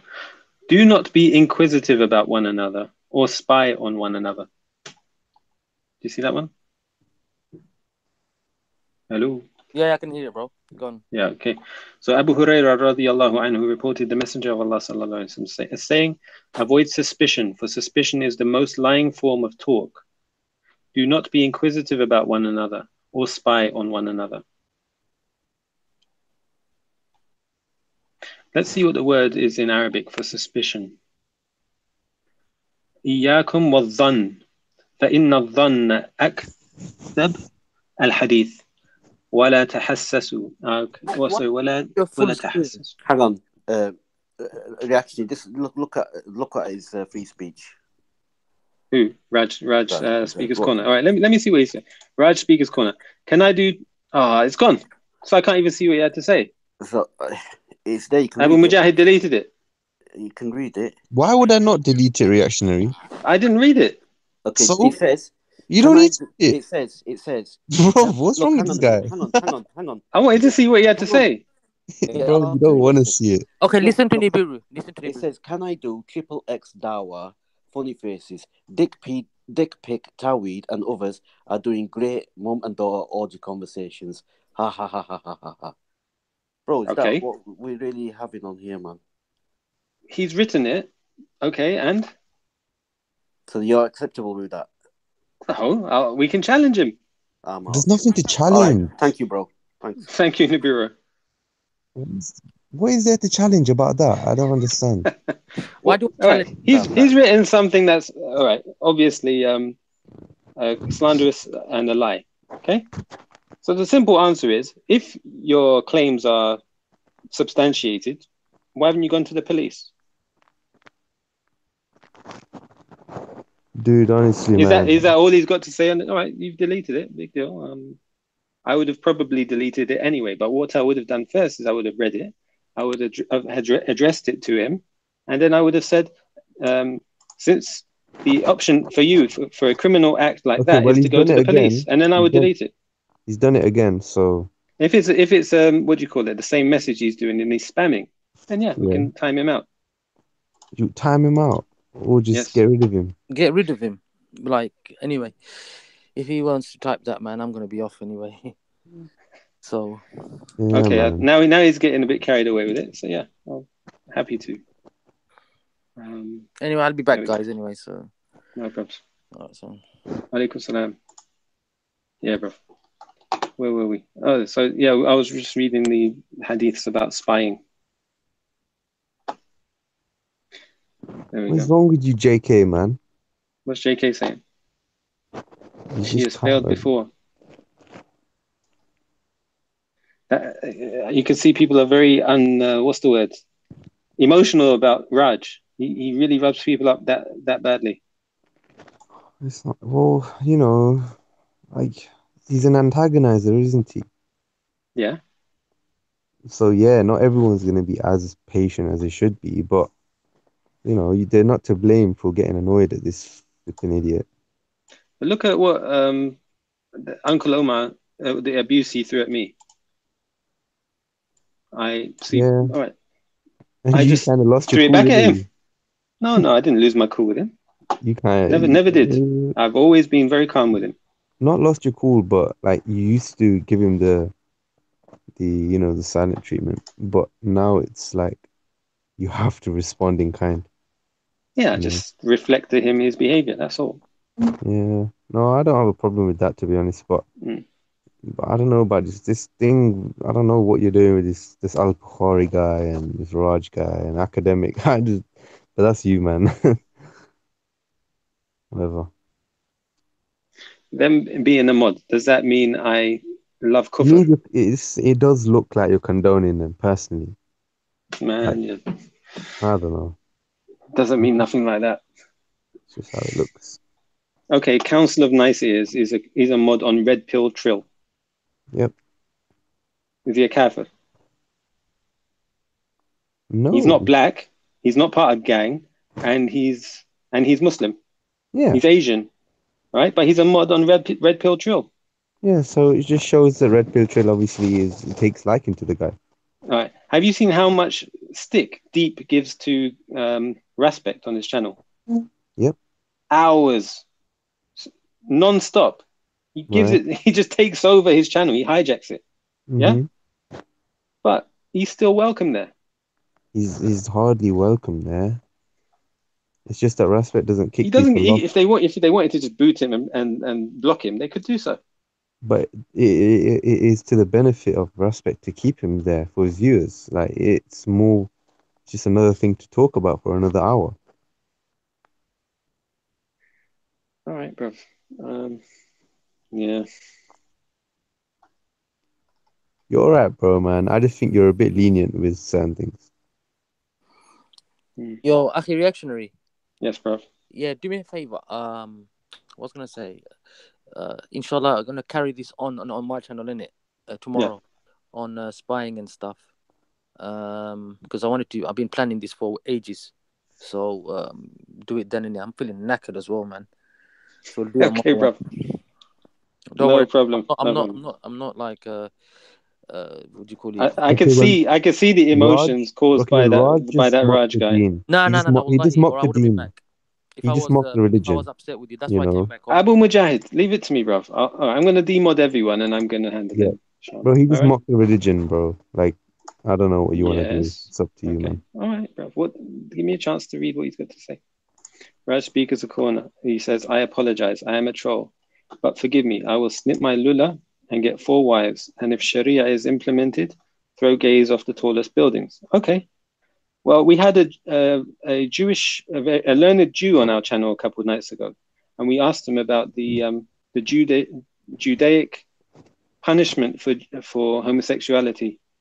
You know what he said it. You know what he said it is. He said it's to throw them off buildings head first. Did you know that? Akhi, Yeah. I don't know why. If you give bad energy, then you become bad energy. Yeah, man. Like, I don't know what you're doing, So bro. Brother, why would yo, you yo, entertain it? It's not even point. If Not because everything's funny, man. Like, yo, yeah, you're just taking it lightly, bro. I don't get it. I'm not gonna take, for example, things like Zakun and all these type of things as I won't be able to take that lightly. I'll just like block it, or Straight up, I will man. leave it, because no way I will. Like things like this, slip my lullah, and for marry 4 wives. He's digging Allah. He's mocking our Legislation comes from religion. Allah. Our rules come from Allah, and he is attacking Islam in a sly way. Because he hasn't got the guts to attack Islam direct way, like the other Islamophobes who do it. Yeah, so he will do it in a snaky way. So that's why I'm saying, yeah, let's not even go to these snakes, to give attention to these snakes and just cut them out. So I was gonna say, yeah, that's it. That's what we mean, Akhi. If it, just don't take it the wrong way. I'm just being straight, I get your point. because it's nothing to do with we can't take their words or whatever. It's just that outside on the street, I'll take it, but in my house or in my Muslim brother's house, I won't be able to take it, because it's in our house, our Muslim brother's house. And if I go to a Muslim brother's house and I hear someone's like mocking Allah and stuff, then I won't go to that house, if you know what I No, mean, bro, Akhi. like, can you imagine us going to a Christian chat room and like mocking Jesus and still being allowed to be there? It's impossible. Yeah. Will never ever happen. You will get thrown out because they have some kind of jealousy for Jesus. Like, what are we doing? You know? Mm. So yeah. So anyway, I was gonna say, um, Mm, so you guys carry on or whatever. I personally want to do this on my channel, because yeah, bro. it's the good, because so I don't want to really spoil it by getting into it too much today, because if we cover everything here, then there's no point even doing it like too much, because I want reactionaries input in this as well. Mm. So I just came on because I didn't want you to think I've left because I got triggered or anything like that. It's nothing like that. Just because Well, time. Nibiru left because of Raj. Yeah, that's his just his stance in here, and I get that. I understand that, and Same. he's backing me. Like, what did Raj say? Whatever he said, look, my man's like genuine brotherhood. So Look, Raj made a comment, right? Yes, we know he was trying to mock, Okay, he mocked. He used an example of gays being thrown off buildings, right? And I made the point that we had a learned Jew on our channel a few nights ago, where we asked him, how does Judaism treat people of homosexuality? And he said they throw them off tall buildings head first. Do you think what you just said that will enter his ears? No, There it is. I don't No. care. There it It's is. not. That's not my business whether it enters Yeah. his ears. That's what's gonna Point go. is, he's making these false accusations. He made it on the thing. I'm happy to address it and then delete his message. Simple. Yeah. Can I just respond to Queen J? Yeah. Okay. Mm. Oh, I Anyway, know. I'm off then. Anyway, I'll All see you right, come, tomorrow. Saeed. Okay, Saeed, thanks. Oh, I know why Abu hates me because I asked him about the one-eye burqa. Who's Abu? No, me. Okay. So, no, honestly, sister, yeah, I don't know why you think I hate you or whatever, yeah, or whatever you just said. But no, it's not because of that as such. If you want to know why I seem a bit off, just a bit iffy when it comes to your name, yeah, it's just because of what happened that time in Raspek's chat. But I already just said that earlier. But obviously, it's not a big issue. Honestly, like I don't have an issue with you. I'm sure you're a nice girl. A lot of people have vouched for you, so it is what it is, man. Don't worry too much. But yeah, one-eyed burqa. Um, yeah, man, I'm an advocate for that. I'm an Is she advocate. mocking it, bro? I don't think she's mocking it. Is she mocking the Sharia? I Do we don't need think to boot her she's from the channel? no, because I think I don't think she's mocking it. I think she Mm. genuinely was asking me if I would want my wife to have like one eye showing. And I personally I said it depends upon the level of beauty to her eye area, to her eyes. So if she Mm. has like an eyes which cause fitna, then why am I gonna want her to only be showing her eyes, which are probably the most beautiful and honorable part of a woman's face? You know, possibly I would tell her to restrict it in the sense that, maybe like an extra covering or one eye, potentially something like that. What do you think, reactionary, on that? Because I'm sure there's a narration actually about one eye, you know? Um, I don't know. To be honest, I'd have to look it up. Okay. Yeah. Do you take the view that niqab is obligatory? Niqab, is it obligatory? Do you take the view? I think it depends where you are in the world. Like in the UK, I wouldn't suggest that it's obligatory. Right. I think if you're able to wear it without facing undue hostility, then yes, do so. No, but I'm not asking you do so because we all know that it's highly recommended in the religion. But Okay, that's the I'm answer, asking. isn't it? It's No, if it's no. not wajib, it's highly recommended. Okay, so you don't believe it's wajib in any case? I don't know, bruv. I haven't studied it in detail. Oh, okay, fair enough. Because Yeah. it's something that I've looked into actually. Because Okay, tell us. Sheikh Albani wrote a whole book called Al Jilbab Al Mar'at Al Muslima. Hmm. Um, and he outlined obviously his view. He seemed to be the only scholar who had the opinion that the face veil and the hands can be shown. Sorry, the Yeah, face and the hands can be shown. yeah. But all the other scholars came with the opinion based upon, I think, narrations from Ibn Abbas and a lot of the other companions that the covering of the face is wajib, and there's Mm. evidences from the Quran, etc. But also just the view of Ibn Abbas, something to do with the one-eyed burqa, you Hmm. know. So there's definitely a lot of evidence to say that it is wajib upon the women to cover the Yeah. face. And I personally go with that opinion because I feel as if Sheikh Albani's arguments were okay. He brought evidences as he would because he's an honorable scholar. But I feel as if he made a mistake in that case, actually. Mm. I feel as if it is obligatory, except in a case where obviously it's going to cause absolute harm to the woman. But in that case, even the scarf wouldn't be wajib, I suppose. But that's very rare. I mean, we're living in a society where they're quite, especially the UK, where they're quite easygoing with things like that. I mean, I know women who wear niqab and they just seem to be getting on with things, and people just don't care, man. Honestly, like, they walk past them, and it honestly don't see it doesn't seem like people are that scared anymore, or like that phased anymore when they see a woman walking down the street with a niqab. What do you think? You think it's a problem in society, or Do I think what's the problem in society? Sorry. as in, do you feel as if people still have this perception about niqab that that it's dangerous or it's extremely outcasted, or is they just sort of getting on with like life, like agree? I mean, sort of accepting that it's their choice, and like um, it is what it is, kind of thing. Or Hmm. do you think it's going more towards the people are becoming more lenient, or people are becoming more strict towards their views on it? I think it really depends where you are. Yeah. Yeah, it really depends where you are. I think people are Mhm. more aware of the niqab because it's talked about more in the media.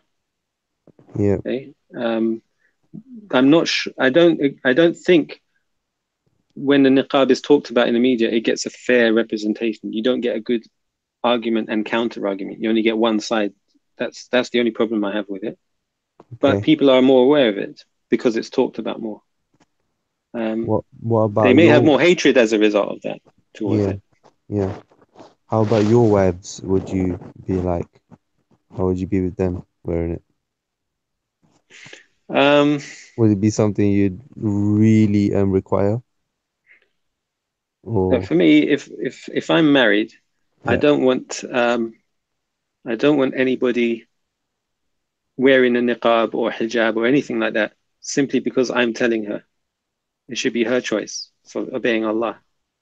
So if she believes it's wajib to wear the niqab, then she wears it. okay. Yeah. I can encourage her to do something. Like if she's stepping out of the bounds completely, right? Mm-hmm. Then that's for me to establish authority. Of course. Yeah. Yeah. Personally, like, I would want my wives, I think, I to I'd rather okay, it sounds a bit weird, but I'd mm. rather my wife to be hidden from my Muslim brother than from a kafir stranger. You'd rather her be hidden as in totality, Like face I to would face. I would not like my Muslim brother to know what my wife looks like. You wouldn't want him to. No, somebody. Well, put it this way: I don't want somebody that I see regularly to know what my wife looks like. As for a I, stranger, then yeah, I've got no problem. Like if you're going through border security at the airport, you're going on a holiday, yeah. I've got no problem them seeing my wife's face. That's It's a not good like point, there's actually. someone that's going to see my wife regularly. But as for somebody I'm going to see every day, I don't want them to know that. Oh, that's what his wife looks like. At home, they're going to be imagining or fantasizing about her. No, I don't want that. Yeah, I think that's a good point because, for example, a brother-in-law or the Prophet did say, sallallahu alaihi wasallam, that they are like death to each other, Hmm. and it would probably be more befitting that she's covered from him as opposed to a stranger who's they're gonna walk past, like you just mentioned, yeah.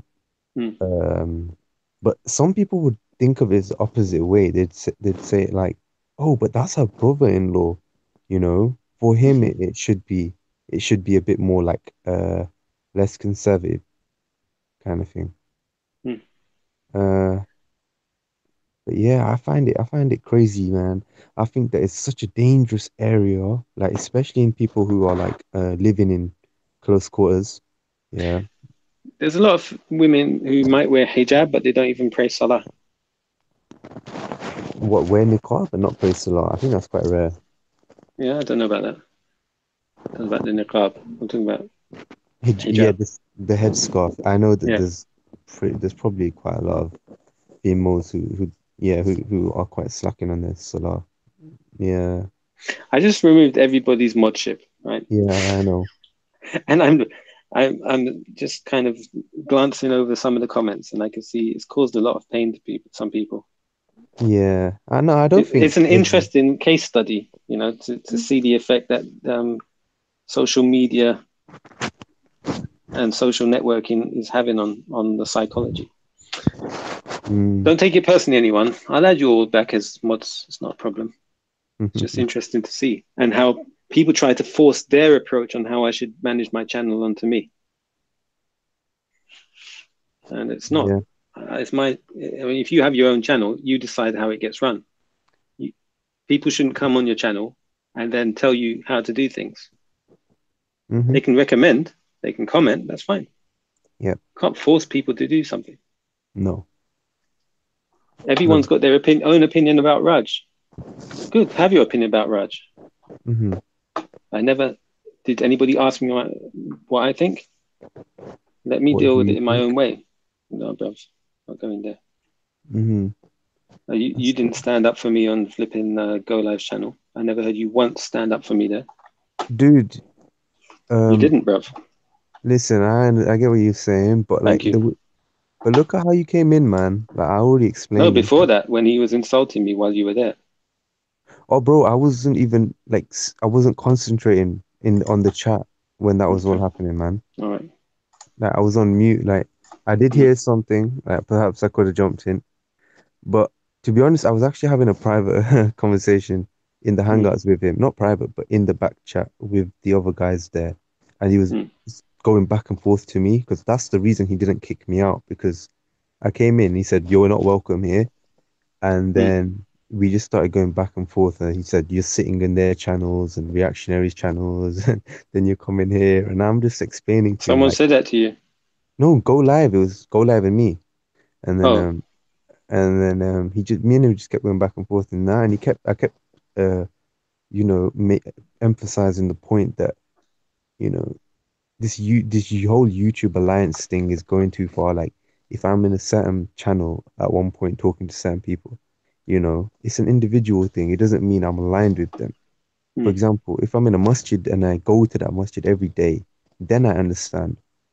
Okay, I'm aligned with that masjid. You can say I'm part of that masjid, and you know, you label me by my masjid because the Prophet did say you're upon the religion of your companion. But in this day of social media where everything's become so close and so, you know, interactive, it's hard to place people in a group so easily like that.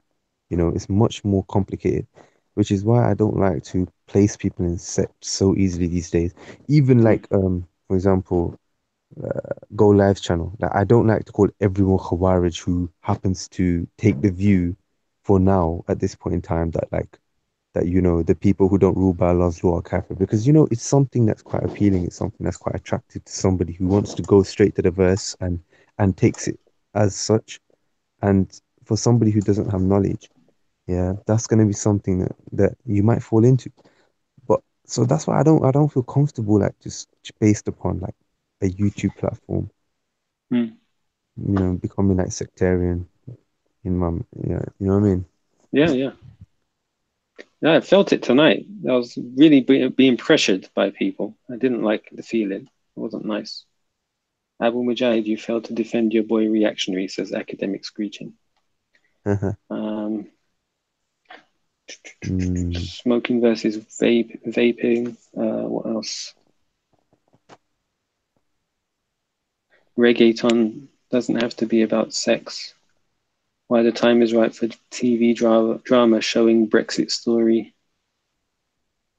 Yeah, it's nothing interesting to be honest there.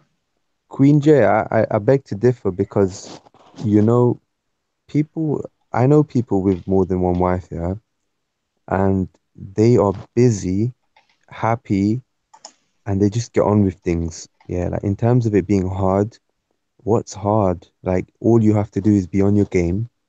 Don't be lazy.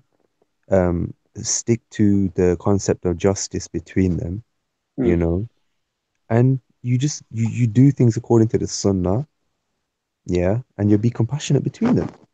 It's something What was her point though? What was she commenting on? just asking because one wife is hard nowadays. What was she asking? That's what she was asking. Oh, sorry. So she was asking. Uh, so when we was talking about just basically when I was asking about your wife, I said wives as opposed to just wife. Okay. Whereas So most, do you yeah, think she saw your biceps last night? Do I think she saw my back? Bro, what are you doing right now? Do you remember you showed your biceps? Maybe it Mate, had some impact. I don't know. We'll dude, see. I was It's messing cool. around, man. What are you doing? It's called Lady Parts Comedy Blaps on YouTube. See for yourself, says Mr. Abdi. Kilowatt, Abu Mujahid, we get it, bruv. JK, ooh, the Muslim show. Muslim women make a rock group. Lol, some madness. What? Kilowatt, point taken. Academic screeching. Abu Mujahid, yeah, we read that. Abu Mujahid, you sound a bit like Shahid. Would anyone agree? I don't know who that is, sorry. Academic screeching. Even the kuffar try get him unblocked on Go Live Media. What? To get who unblocked? Me. Reactionary. Mr. Abdi says, Subhanallah. Abu Mujahid is not Shahid. Are you mad? Kilowatt says, okay, my bad. JK, Shahid is a legit weirdo. Speaker's Corner analyzed at Reactionary. Can I be a mod? Yeah, maybe. We'll see. Academic screeching. Like, share, subscribe, whatever. No. Send a few more comments. I'll add you, inshallah. Academic screeching. Big up Reactionary. Do your thing, bruv. Academic screeching says scholarly articles on polygamy. Eyes. I guess that means he's reading them. Academic screeching. Just saying. Lol. Academic screeching. Gun show and that. Salahuddin Sulaiman. Reactionary. Here's true advice for you. Just run your channel how you want to, and don't feel pressured by anyone to do anything. However, if you mod trolls, they may end up blocking Muslims. Tim Asuna, Go Live is a case study in multiple personalities. Sometimes seems real laid back, like a regular person. Then flicks the Mujahideen switch and goes full jihadi. Academic screeching, are you mad, fam?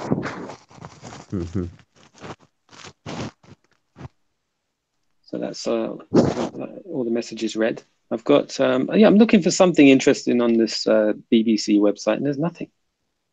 We got Aaron in the house. How are you, Aaron? Welcome back. Salam alaikum, everyone. Reactionary. Did you, by about chance, figure out about how I can access your chat from phone? Yes, Aaron, I do. Let me send you the link. Is he a Jew or Hebrew Israelite? You'll ask him when he comes on. You can ask him, inshallah. He's from New York. Fair enough. And he's got a channel of his own. He gives some very interesting information about Judaism. Basically, people ask him questions and he just does a video answering it. It's quite interesting chap. Look at Mr. Abdi. How polite are you? He says, Wa alaikum ya Yahudi. Come on, Mr. Abdi. Was he rude to anyone? Mr. Abdi didn't insult him, though. Wa alaikum ya Yahudi. What do you think that is? Is that a polite way of speaking to someone? And upon you, O Jew. Ya Yahudi, yeah. There's nothing wrong with that. The guy's come on as a guest. He was respectful and polite. But so was Mr. Abdi, though. Mr. Abdi didn't say anything. Okay, sorry. You'll notice I'm quite what's the word? You oppose me on everything. No, is that what you mean? It's not you. This is what I mean. It's not you. I'm trying to find something you agree with me on and say, yeah, he's right. You're trying to find a justification for Abu Talha. Did you hear what he said about me on that channel when he dialed in?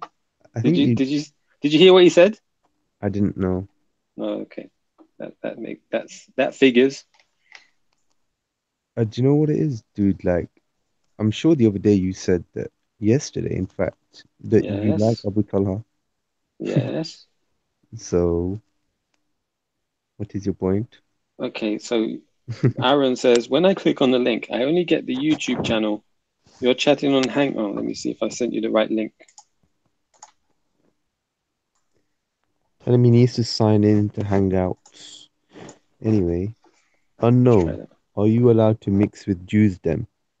Yeah, well, Allah tells us in the Quran to speak with the people of the book with wisdom and good preaching. And as soon as we notice that they're ignorant, they don't want to learn, we should be turning away. However, there's no sin in having a civil conversation with them and giving them the da'wah of the scripture because they are people of the scripture at the end of the day. So maybe something will open up in their heart when you give them verses of their Lord. However,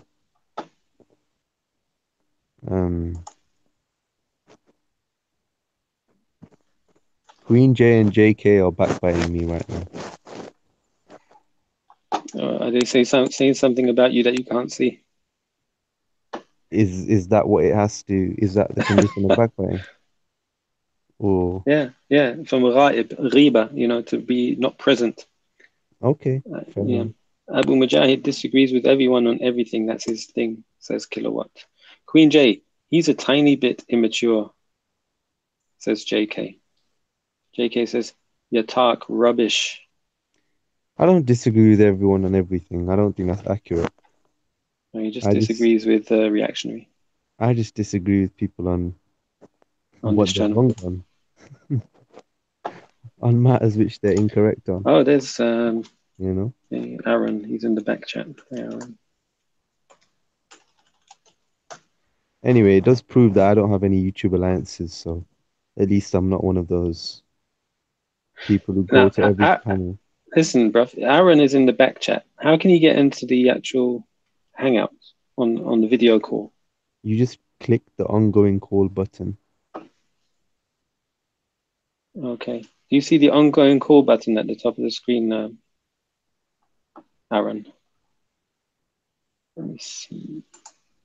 Maybe I can add him from the actual hangout.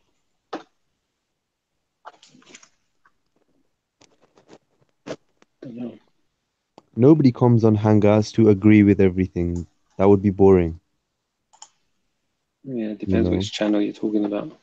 You have to challenge. Salam. Wa alaikum salam, Jafar. How you doing, brother? Ja'far ibn Abi. Good. It's like Game of Thrones, the YouTube channel world, isn't it? Yeah, man. I was watching Jack Ryan right now. I'm on episode 4 right now. Jack Ryan. Have you guys seen it? Queen J, you say I cool. disagree with people on everything, but I'd rather that than agree with people on everything. And hey Jafar. Yeah. Aaron is in the back chat. On every channel on YouTube. Do you know how we can add him into the hangout? Nah, it's no beef. Yeah, look. I can ask lady.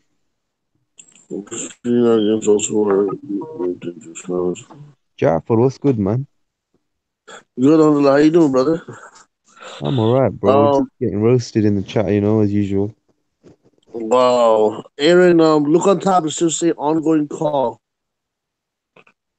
I think someone got you blocked or something.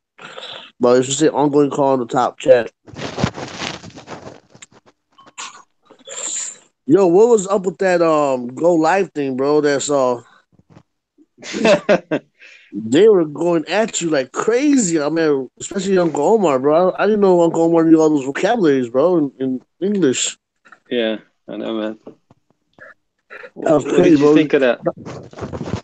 Now, I just got a question, bro. Are Muslims supposed to be doing tafsir on other Muslims? Also? Well, they did. They seem to think you can just do it randomly on people on YouTube. What, hey everyone, bro, we have a guest. Hello, on the call. everybody. Can everybody hear me? Hello, yes, Aaron. How you doing, brother? Shalom. Hi. Alaikum shalom, brothers. Thank you for accepting my call. No problem. Yeah, anytime, brother. Anytime. I'm glad you found it. I enjoyed yesterday's conversation, so figured I'm gonna join in again today. Hey, welcome. Yeah. Yo, what were we talking about yesterday? We were talking about Alf and G.I. Joe or something, right? Yeah, we were talking about then about the homosexual punishment. Oh yeah, that's right. I forgot about that. Part of it. And then what else? Yeah, we had someone come in our chat earlier who's a Sikh, and he was trying to mock the Islamic scripture to say that we throw people off of buildings who are homosexuals. He was unaware, as we were before, that it's also in the Jewish scriptures the same thing. So Yeah, yeah, for sure. And then there are not many Jews in the world, so people don't know so much about Jewish religion, like Jewish belief, especially the Yeah. religious Jews. Not many of us. But yeah, in Judaism, if you want, I can briefly tell you a little bit of the procedure, like what unless I don't want to bore you. So if it's No, something yeah, you're yeah. Go ahead, bro. Yeah, yeah. yeah, Happy to hear okay. it. Okay, so firstly, as I said, it's something that can only, first of all, be carried out by a court. It's not somebody that will, not like a regular person can go ahead and punish homosexuals. Yeah. It only can be carried out by a court. Now, today, the Jewish court doesn't really have any power for, several reasons. One of the reasons is because Israel, like the state of Israel, is not a religious country right now. So, the religious court doesn't have any power. But the way it would work is that, from a Jewish perspective, it's really the homosexual act that's the crime, not the identification of being a homosexual. If somebody says that he's homosexual but doesn't really perform the act, then there's no death penalty, at least for that. So now the act itself, if somebody did the act and there were two witnesses, there has to be at least two witnesses according to the Jewish law. And on top of the witnesses, there has to be a warning where they told him, what you're about to do, even if he knows it. But there has to be a warning before, they're able to present their case to the court. And basically what they have to say is that, that what you're about to do is a capital crime. And if you continue to do it, you're going to get death penalty for it. And the person, let's say, who continues to do it and tells them, I don't care about your law or something like that, that's when the two witnesses can go to court. And actually, I'm not sure can, or even that maybe it's even obligated actually for them to go. That part I'm not sure. I think it might be obligated for them to go. And they would go to court, and obviously they're going to be questioned, very thoroughly to make sure that what they're saying is true. And they have to be what we call kosher witnesses. Not just anybody can be a witness. There are certain people that, for example, cannot be witnesses. Somebody who's a gambler, for example, cannot be a witness. So anyway, so after, if it's thoroughly been proven, then the court, sentences them to death. Now, in Judaism, we have four types of death penalties, and one of the death penalties, specifically for this type of crime, the death penalty that the court would sentence somebody, God forbid that this ever occurs, among our people, but if it does, then the death penalty is being thrown off the high place. Not necessarily a building, I don't think so, but just a high place. Now, the place cannot be too high, because, as the Talmud describes, it has to be not too high, so in order not to mess up the body completely, because the body deserves respect, even when it comes to a criminal. So the place has to be not too high and not too low, so that the person, doesn't suffer too much. So that's pretty much what, we know from the Talmud as far as the punishment for this kind of action. And the witnesses, what do they have to have witnessed? The actual act. And they are the ones that have to give the warning. Okay. So if the witnesses, let's say, never saw them act, but just heard rumors or something, or even these people themselves confessed, but nobody saw it, then in that case, there cannot be a death penalty imposed on them. Interesting. And you said that this is in the Talmud. Can you let me know what is the Talmud? Oh, the Talmud is basically, it's what in Judaism we call the oral Torah. And Talmud is just one part of it. There's a lot of different oral sections of the oral Torah. We have Talmud, Midrash. What we as Jews believe the Talmud is information that was passed down to Moses, peace be upon him, from God. And this was not written. It was passed down orally. And then after many years, eventually, when the rabbis felt that this information is going to get forgotten if it's not going to be written down, then at one point they wrote it down, and that's what became known as the Talmud. So the Talmud is a written. Now it's written. Now it's written, yeah, but before it was oral. Yeah, all passed down oral. Yeah. So is all of the Talmud now written then, or is it? Yeah. Are there still Yeah, parts all that's of the, oral? Okay. no, all of the Talmud is written there. But the truth is, it's written, but in order to really understand it, you need like a teacher who knows how to read it, who received it in a way tradition from his teacher. You know, if you're gonna read it in Hebrew, in English, then it's easier, obviously, to read it. And that's different to like the Old Testament and the Bible and things, or the Torah. It is different in that sense that we don't consider it to be like a perfect text. You know, we consider the Torah, the 5 books of Moses, we consider this to be like a perfect, text that God dictated to Moses. But the Talmud is more like different oral traditions, that get passed down, and there's arguments, and sometimes the Talmud itself rejects certain statements of the, of the tradition givers, saying that this is not accurate. It's a little bit different, hard to explain exactly. I think it might be a bit similar to the way in Islam that you have the Hadith. Yeah, it sounds a bit like Hadith, or even the what we call the schools of fiqh, where they use the Quran and the Hadith and interpretation to. Yeah, it could be. Then we got another question then. In Judaism, who is who is in charge in the home? Is it the man or the woman? A man. A man, yeah. In fact, it says in the Jewish books, like the Maimonides, Rabbi Moshe ben Maimon, it says that the wife should supposed to treat her husband like a king. She's supposed to listen to him, what he says. And if she doesn't listen to him, how do you, correct that? What can a husband do? If she doesn't listen to him, he can divorce her. That's pretty much it. That's it. Okay. So no force is allowed. Like beating a wife? Yeah. Let me think. Yeah, I would say, at least according to today's rabbis, no force is allowed. I'm not sure. I'm not a scholar, by the way. I know you meant. Yeah, so I'm not sure, but at least what today's rabbis say, that you're not allowed to beat your wife.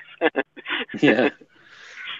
Okay, that's fascinating. But I don't. The truth is, certain things, God forbid, sometimes I think certain things are more of like an emotional thing. Depends, I guess, what the wife do. Sometimes the person doesn't really control, but purely from the perspective of the law, at least today, we're not allowed to beat our wives. Yeah. How many wives can you have? Oh, so that's a good question. So in Judaism, really, technically, we can have as many wives as we want. It's in the what we call Shulchan Aruch, which is like a compilation of Jewish law that was written by Rabbi Yosef Karo. It says it's not recommended to have more than 4, but then he says it's also not recommended to have more than 1. Yeah.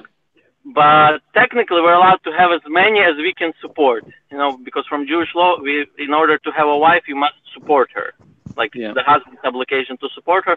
So if a person is really, really rich and he's able to support all of them, and he's also, another thing he's obligated to do is have intercourse, with each of his wives. So if he's able to, physically do all that, technically he can have as many wives as he wants.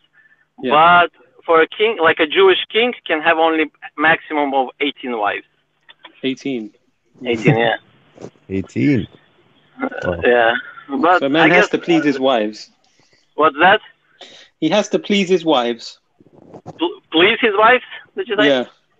Please his wives. Yeah, for sure. In Judaism, there's several things, not just 3, several things that the husband is obligated. He's supposed to feed to the wife. He's supposed to clothe her, provide her living place, and what else?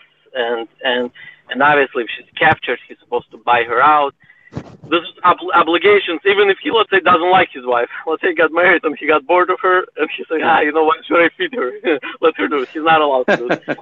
But a woman is technically, a woman from the Jewish law is allowed to say to her husband, I don't want to work. I want to stay home. I'm just going to stay home. You're supposed to give me food, and you're supposed to provide for me. She's allowed to say it.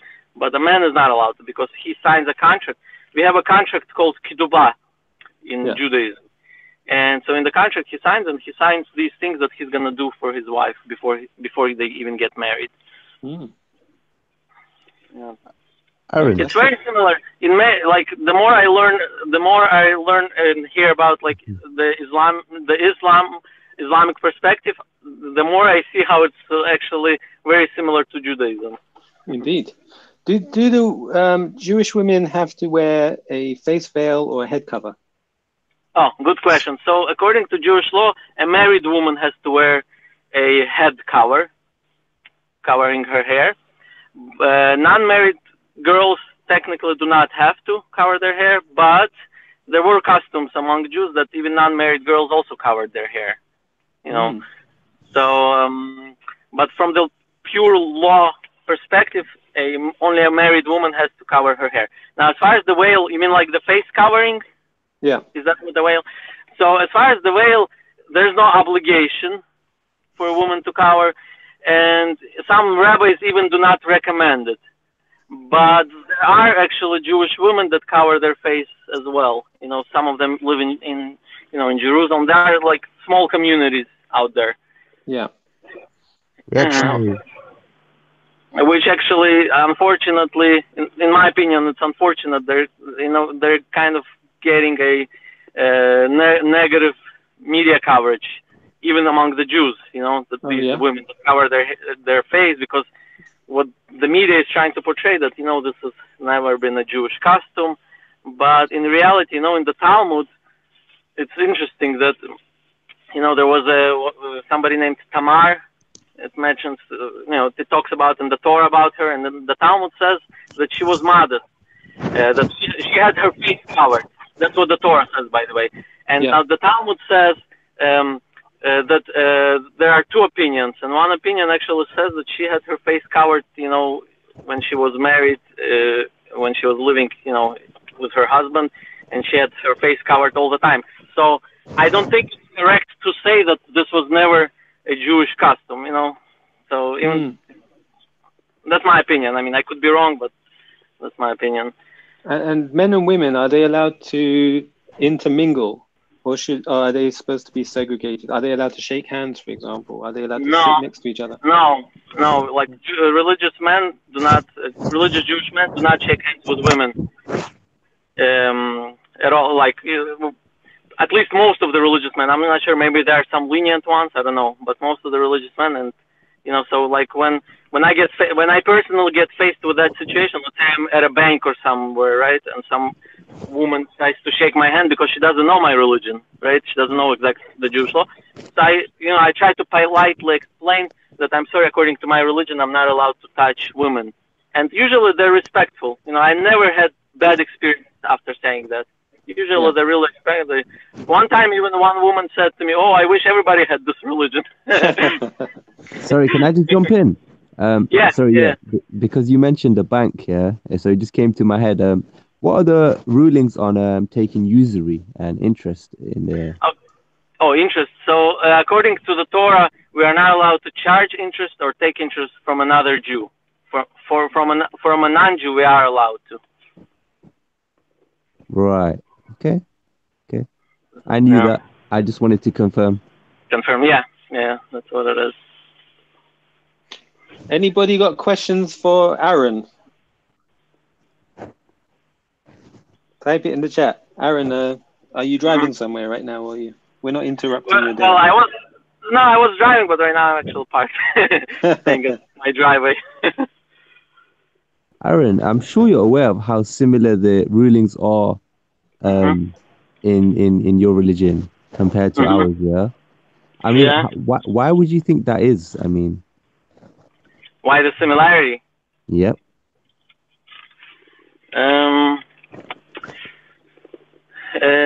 Let's see. You want me to answer honestly? Yeah, please. Sure. I just, I'm going to answer honestly, but please, not take it the wrong way. I don't mean to like debate or anything or to prove that my religion is wrong but honestly what I think is I think that, whoever started Islam, whether the Muhammad or, maybe the rabbis that were involved with him, I think they got a lot of stuff from Judaism. Okay, and what about the things that were confirmed, that were in the Torah, for example, prophecies and Abdullah bin Salam? Not sure if you're aware of who that rabbi was at the time in Medina, who was the first rabbi to actually accept Islam at the time of the Prophet, and he was obviously very knowledgeable in the field of Judaic scripture. So he was the first to, test, if you like, interrogate Muhammad, and he seemed to be the leader of Jews at the time, and he accepted the message.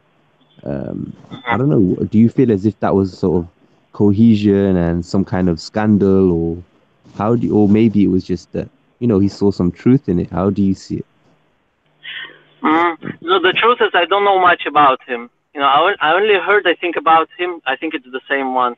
I only heard from Muslim friend of mine, but like from Jewish sources, I never heard about him. Maybe I'm not sure exactly. Oh, that's a question, Aaron.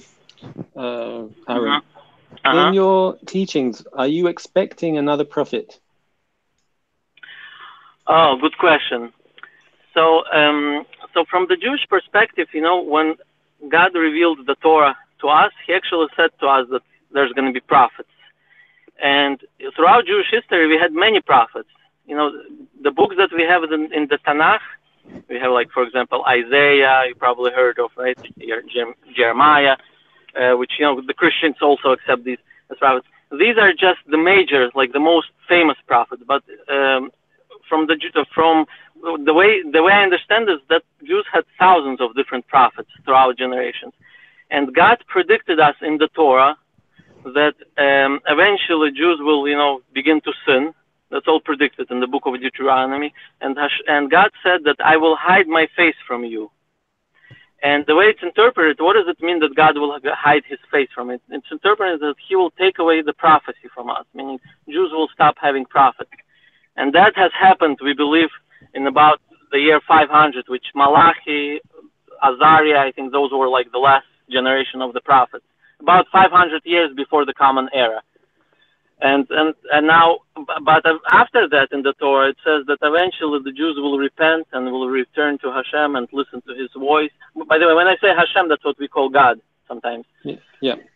And so the Torah predicts that Jews will return and repent and listen to the voice of God, and then Hashem will, bring the Jews back to the land, and he will eventually give us prophecy back.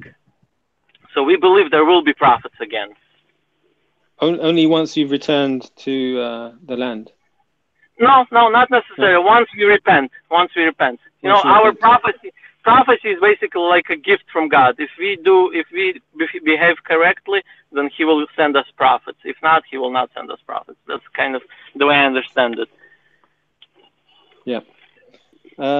Somebody asked, are you allowed to drink alcohol in Judaism? Oh, good question. Yeah, in Judaism we are allowed to. Obviously we're not allowed to do anything that causes us to violate the commandments of the Torah.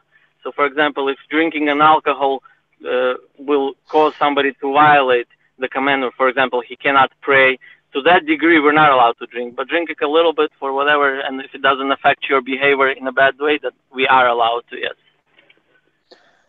Do you believe in the angels? Yeah, of course, yeah. We believe in angels. In Hebrew, it's called malach, is the angel. And what do you believe about the angels? About the angels, the angels are what I believe are some kind of beings that do not have freedom of choice.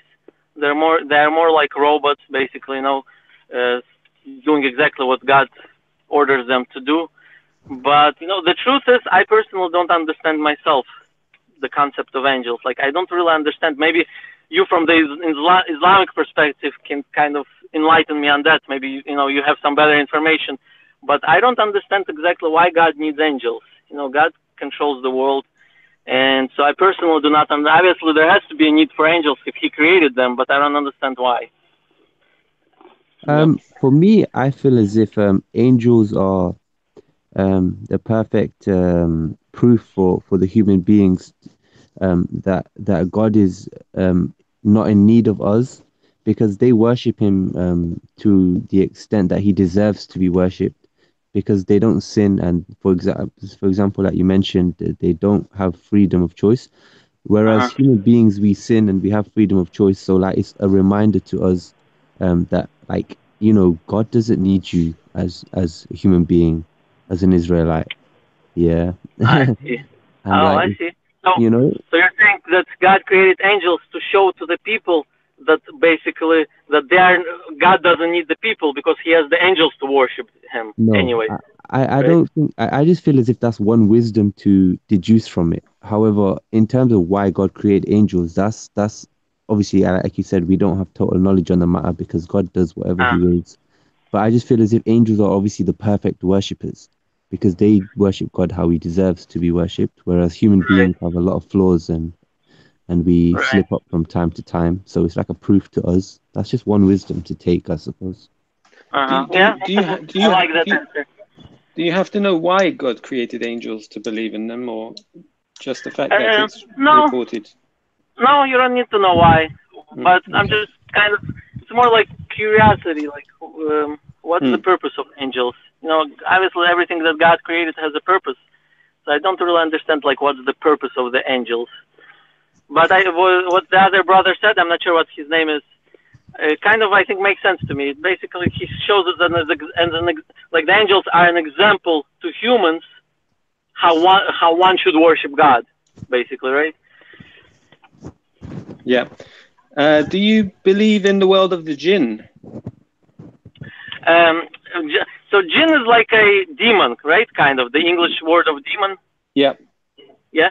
So yeah, in Judaism we have such a concept. In Hebrew it's called shed, Shed. Shed, right? D as in David.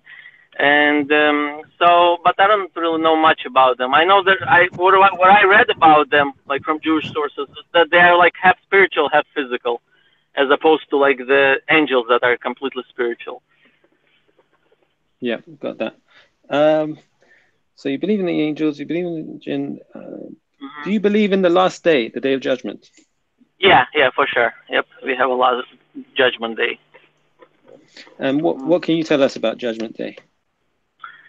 The Judgment Day is going to be when all the humans are going to be judged. Somebody for righteousness, somebody for evilness, and after the Judgment Day, it's going to be this. There's actually arguments about it among the rabbis, like what's gonna. But that's after the Judgment Day. That's when we have. We also believe in the resurrection of the dead, right? So I think there's a disagreement. Will the resurrection of the dead begin before the Judgment Day or after? I think there's an argument about that. But the Judgment Day is basically the day when this world will change, its form of existence, and afterwards we believe what we call Olam Haba. Olam Haba means like the world to come, future world. Mm-hmm. And so, and then the future world is something we really don't know much about exactly what's going to happen, but it's going to be a world where it's going to be much different than the world that we live in right now. And it's not the Garden of Eden. Like when a person dies, we believe there's two separate things.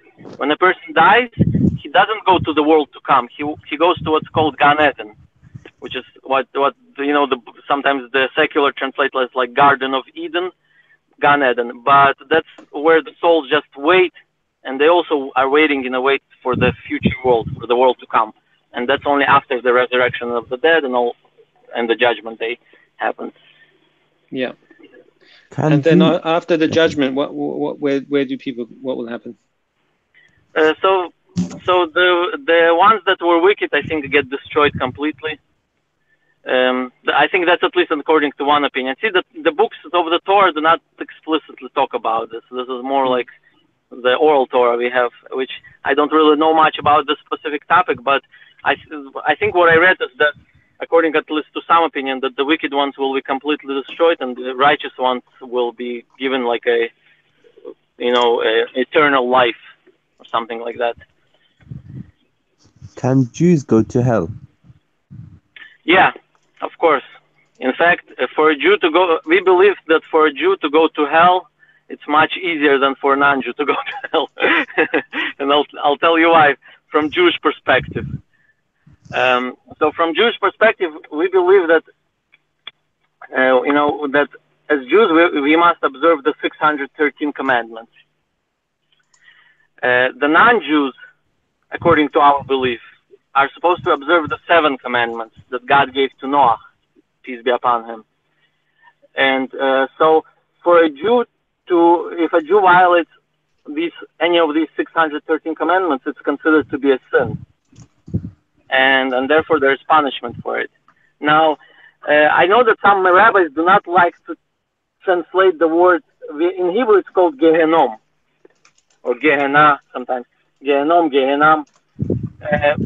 So some rabbis for some reason do not like to translate this word as hell, but the way I understand the English word hell, really, it's a place of punishment. To be honest, the word you just mentioned is quite similar to the Arabic Jahannam. So Gehenna, Jahannam, Jahannam, right? Yeah, Yeah. it's very similar. I'm telling you, the more I learn about Islam, the more I see there's so much similarities. And like I said, in Judaism, we believe that the non-Jews are supposed to follow the 7 commandments, right? So, based on what I've read on Islam, and it seems to me that the Muslims, the sincere Muslims, it seems to me do follow these 7 commandments. And it seems that from the Jewish even perspective, it seems like they can get a what we call Chelek L'Olam Haba, a share in the world to come.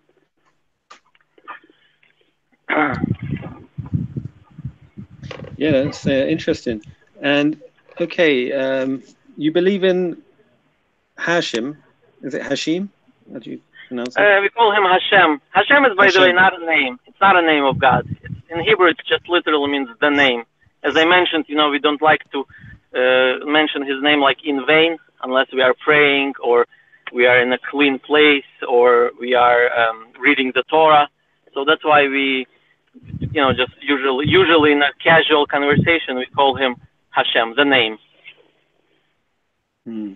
Okay, so you believe in Allah. Well, we believe in Allah. Yeah, do you believe Allah is separate from His creation? Oh, that's a good question.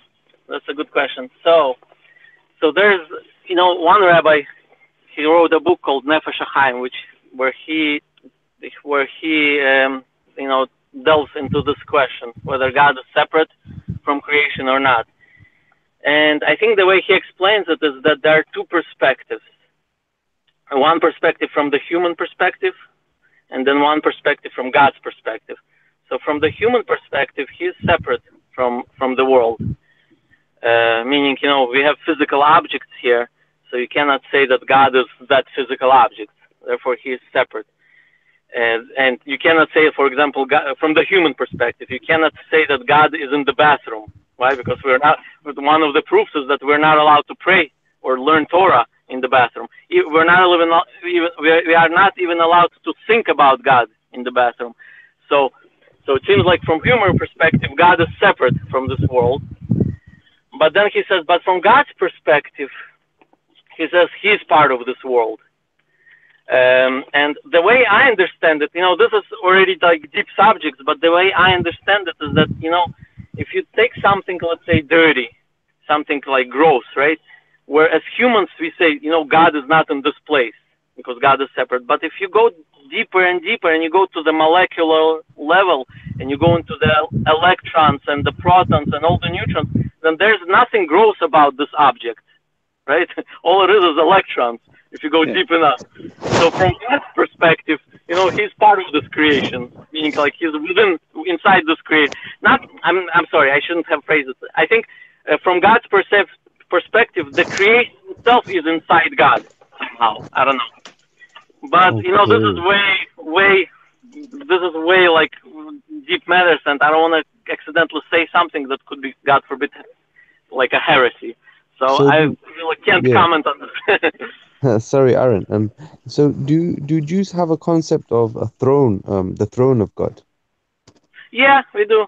I understand this as to be like allegorical, but yeah, we have mention of, it's called Kiseh HaKavod, the chair of his honor. Kisaya. Kiseh means a chair in Hebrew. Yeah, we have Uh-huh. kursi. We have kursi. Kursi means chair, right? Also, Yeah, yeah. So you said you take it as allegorical.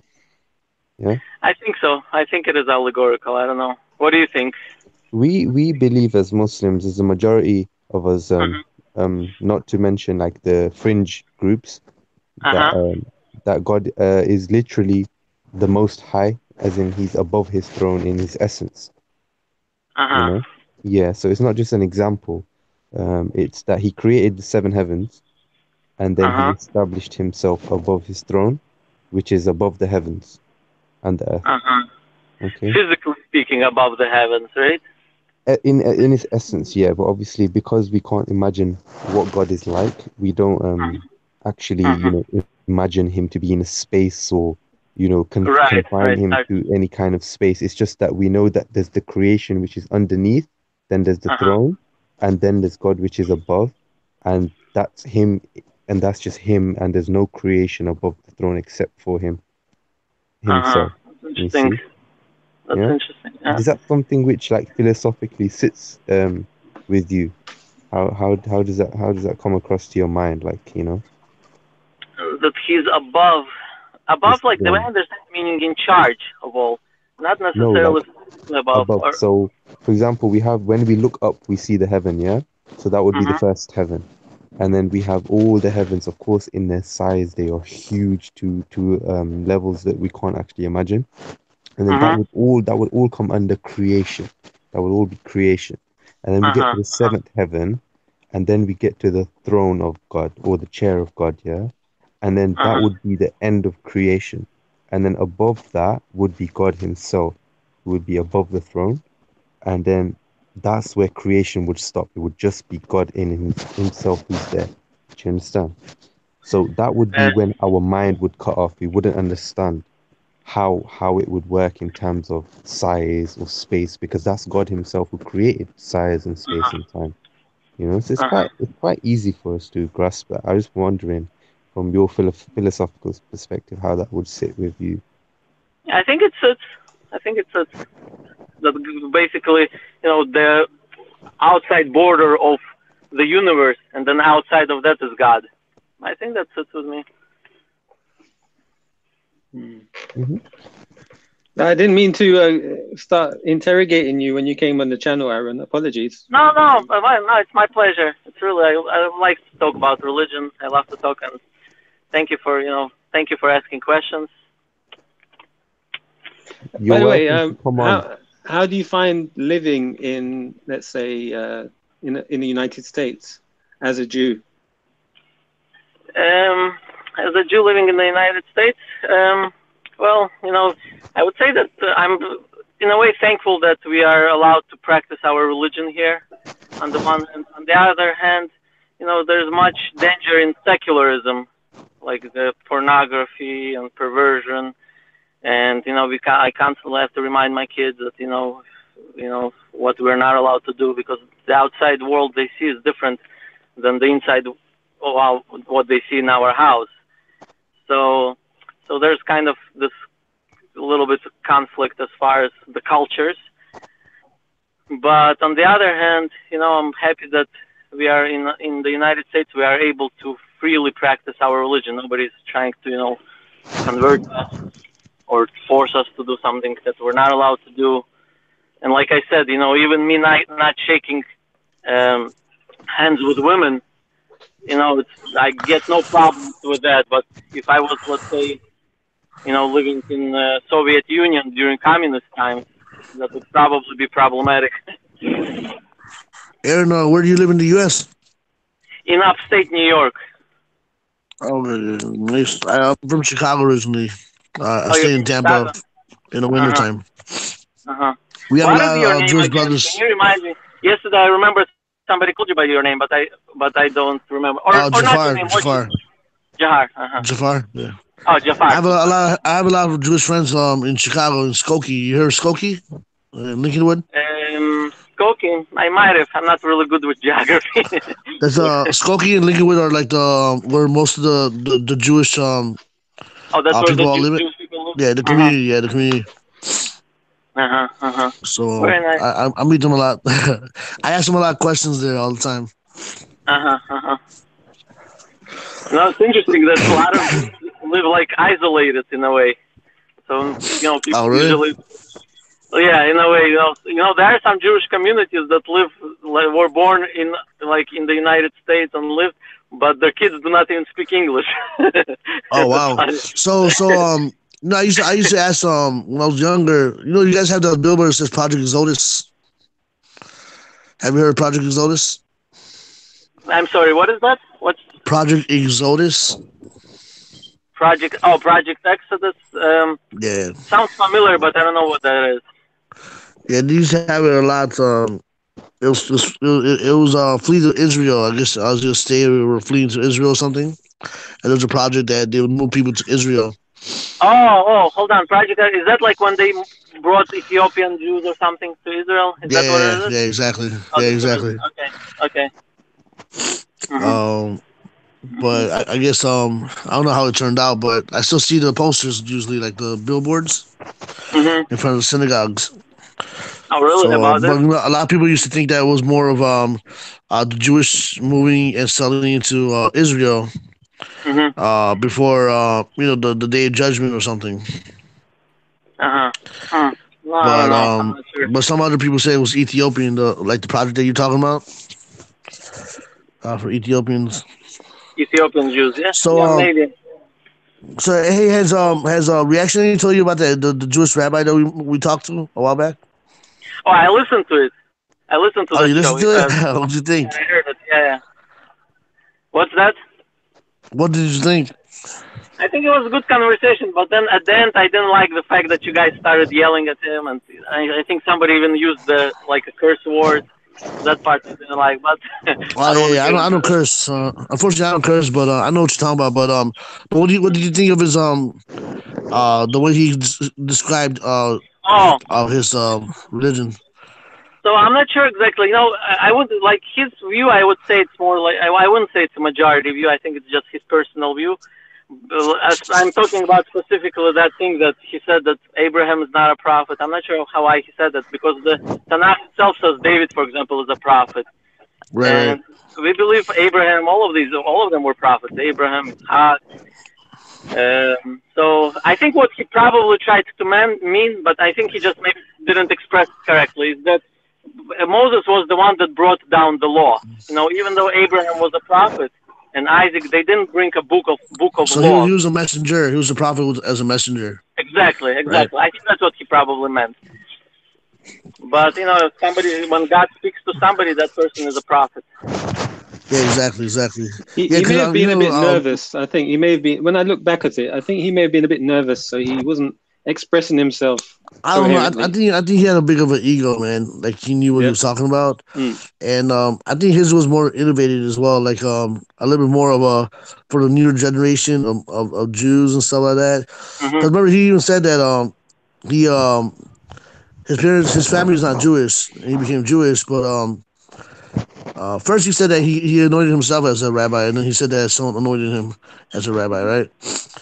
But a lot of it didn't make sense because I speak to like I said, Jewish people all the time in Chicago, and they always say that David is a prophet, and Abraham and stuff like that. Sure.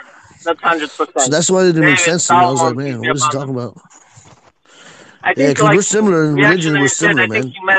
I think he meant that they're messengers, more like messengers as opposed to.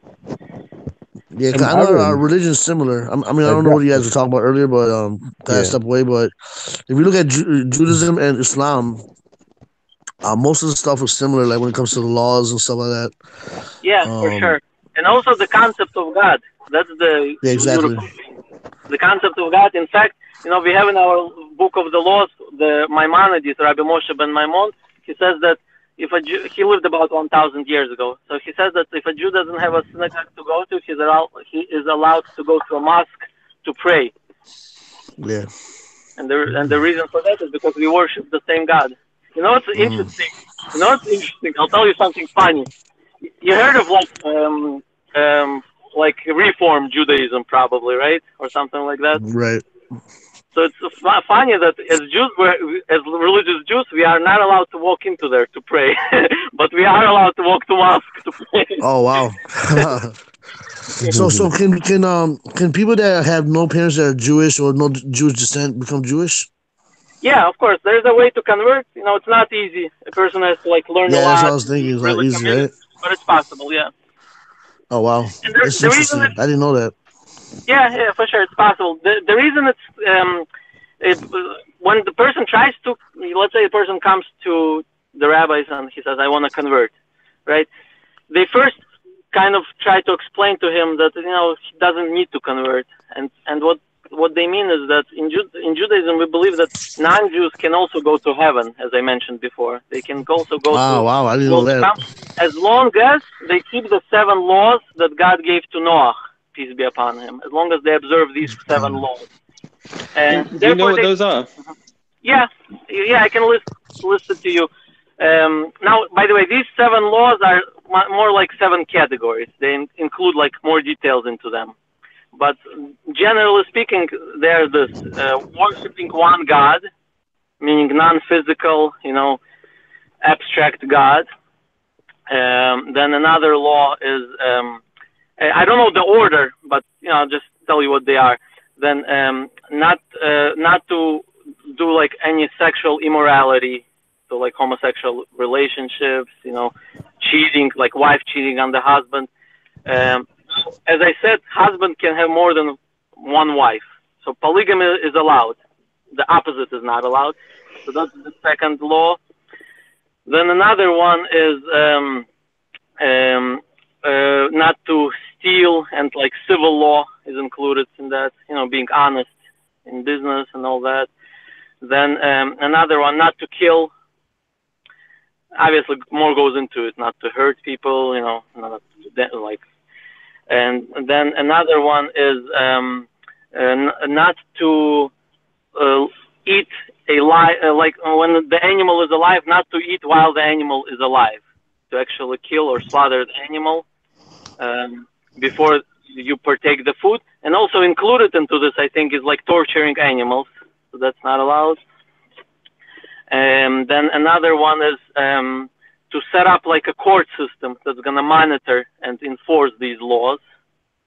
So in a way, in Judaism, there's no such thing as freedom of religion. In a way, these, worshiping one God and following these 7 laws is obligatory upon all of humanity.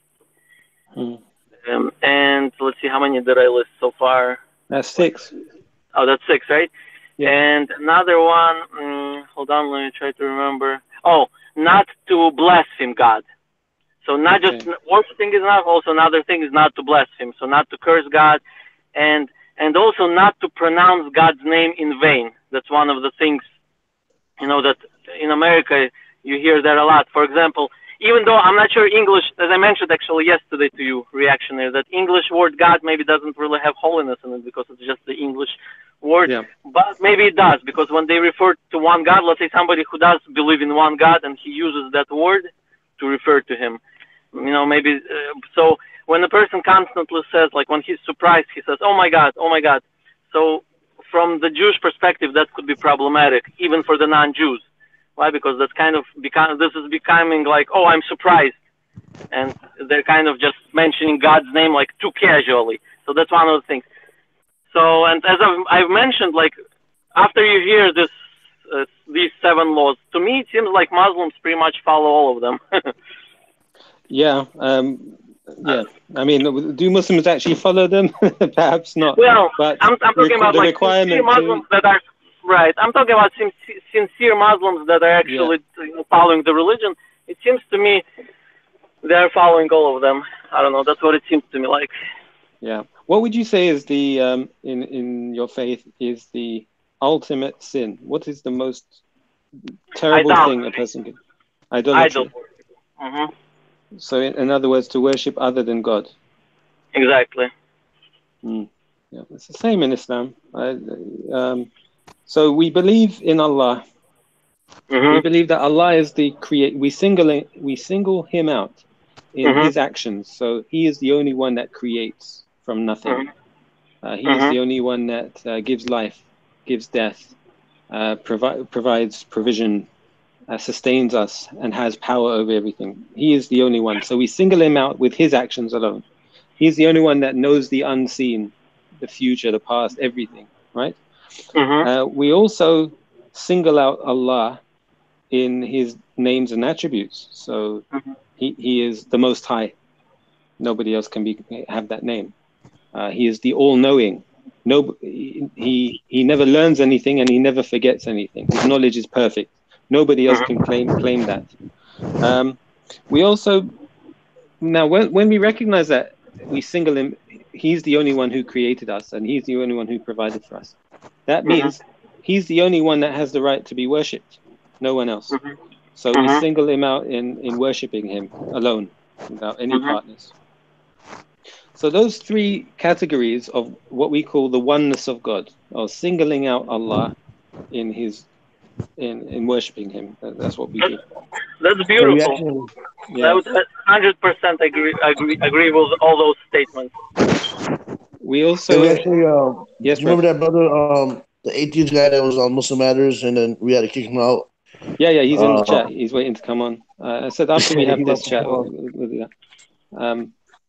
I assume another attribute, obviously, is that the non-physicality of God. I mean, he's absolutely not physical and cannot be physical. I think that's probably another thing, right? Yeah, Allah said in the Quran, لا يدركه الأبصار وهو يدرك الأبصار. So eyes cannot perceive him, like cannot grasp him. We cannot see him, but he sees all. Right. So in other words, we can't touch God. He's not part of his creation. He's separate from his creation. He is everywhere in terms of his knowledge and his power. Right? There's nothing that is absent from his knowledge or power. But physically, no, he is above the heavens in a manner that is befitting his majesty. Yeah. So that's how we believe about Allah.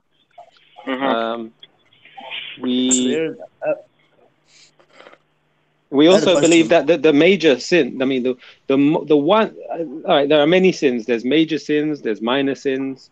The most heinous sin, the one that Allah does not forgive, if you die without repenting from it, is to worship something besides him. So idol worshiping. Yeah, or to attribute some quality of his to other than him. So if somebody believes that, this guy in a newspaper, if I phone him up, he can tell me what will happen in the future. But that quality of knowing the future only belongs to Allah. So whoever believes that, they've committed shirk, as we call it in Arabic. And that is the most major sin. Allah said, Inna shirka la dhulmun azim. Verily, shirk is the greatest transgression. It's the greatest sin. Inna Allah la yaghfiru ay yushraka bih. Allah said, verily, Allah does not forgive that you take others in worship with him. وَيَغْفِرُ مَا دُونَ ذَلِكَ لِمَن يَشَاءُ. But he forgives other than that whatever he wills. But that doesn't mean other sins are not bad. Because we have major and minor sins, such as bruv. Sorry. When you talk about the future, right? Like the Allah subhanahu wa ta'ala can tell the future. And shirk, if we think that other people can also. But what about prophets? Like when they see prophecies, how would that go in line with when we talk about future? They get information from God. I think that's probably. Yeah, exactly. Okay, they're inspired by revelation. I don't want anybody having a loophole, right? Someone might have a loophole and say, but what about the prophets? And look, I didn't have to answer that. Aaron answered that. We have the same belief in this aspect. Mashallah, mashallah. Yeah, I guess we believe in, I guess the major sins as well that we consider are major sins are those who do not make shirk with Allah, and murder. Murder is another one of the top three sins. What is murder? to take a life of somebody without justification. Innocent, like killing an innocent. Yes, to kill an innocent person. And the third one would be to commit zina. If you're married and you have sex with somebody else, or your wife has sex with somebody else, that's the third of the top 3 sins. With your neighbor's wife, especially, that was the hadith, wasn't it? That would obviously, with even if it wasn't your neighbor's wife, it's a major sin. But if it is your neighbor's wife, unless you're married to her, right? Huge. What was the Arabic word for it? Reactionary. Zina. Zina. Zina. It's same thing in Hebrew. Also wow. Same thing.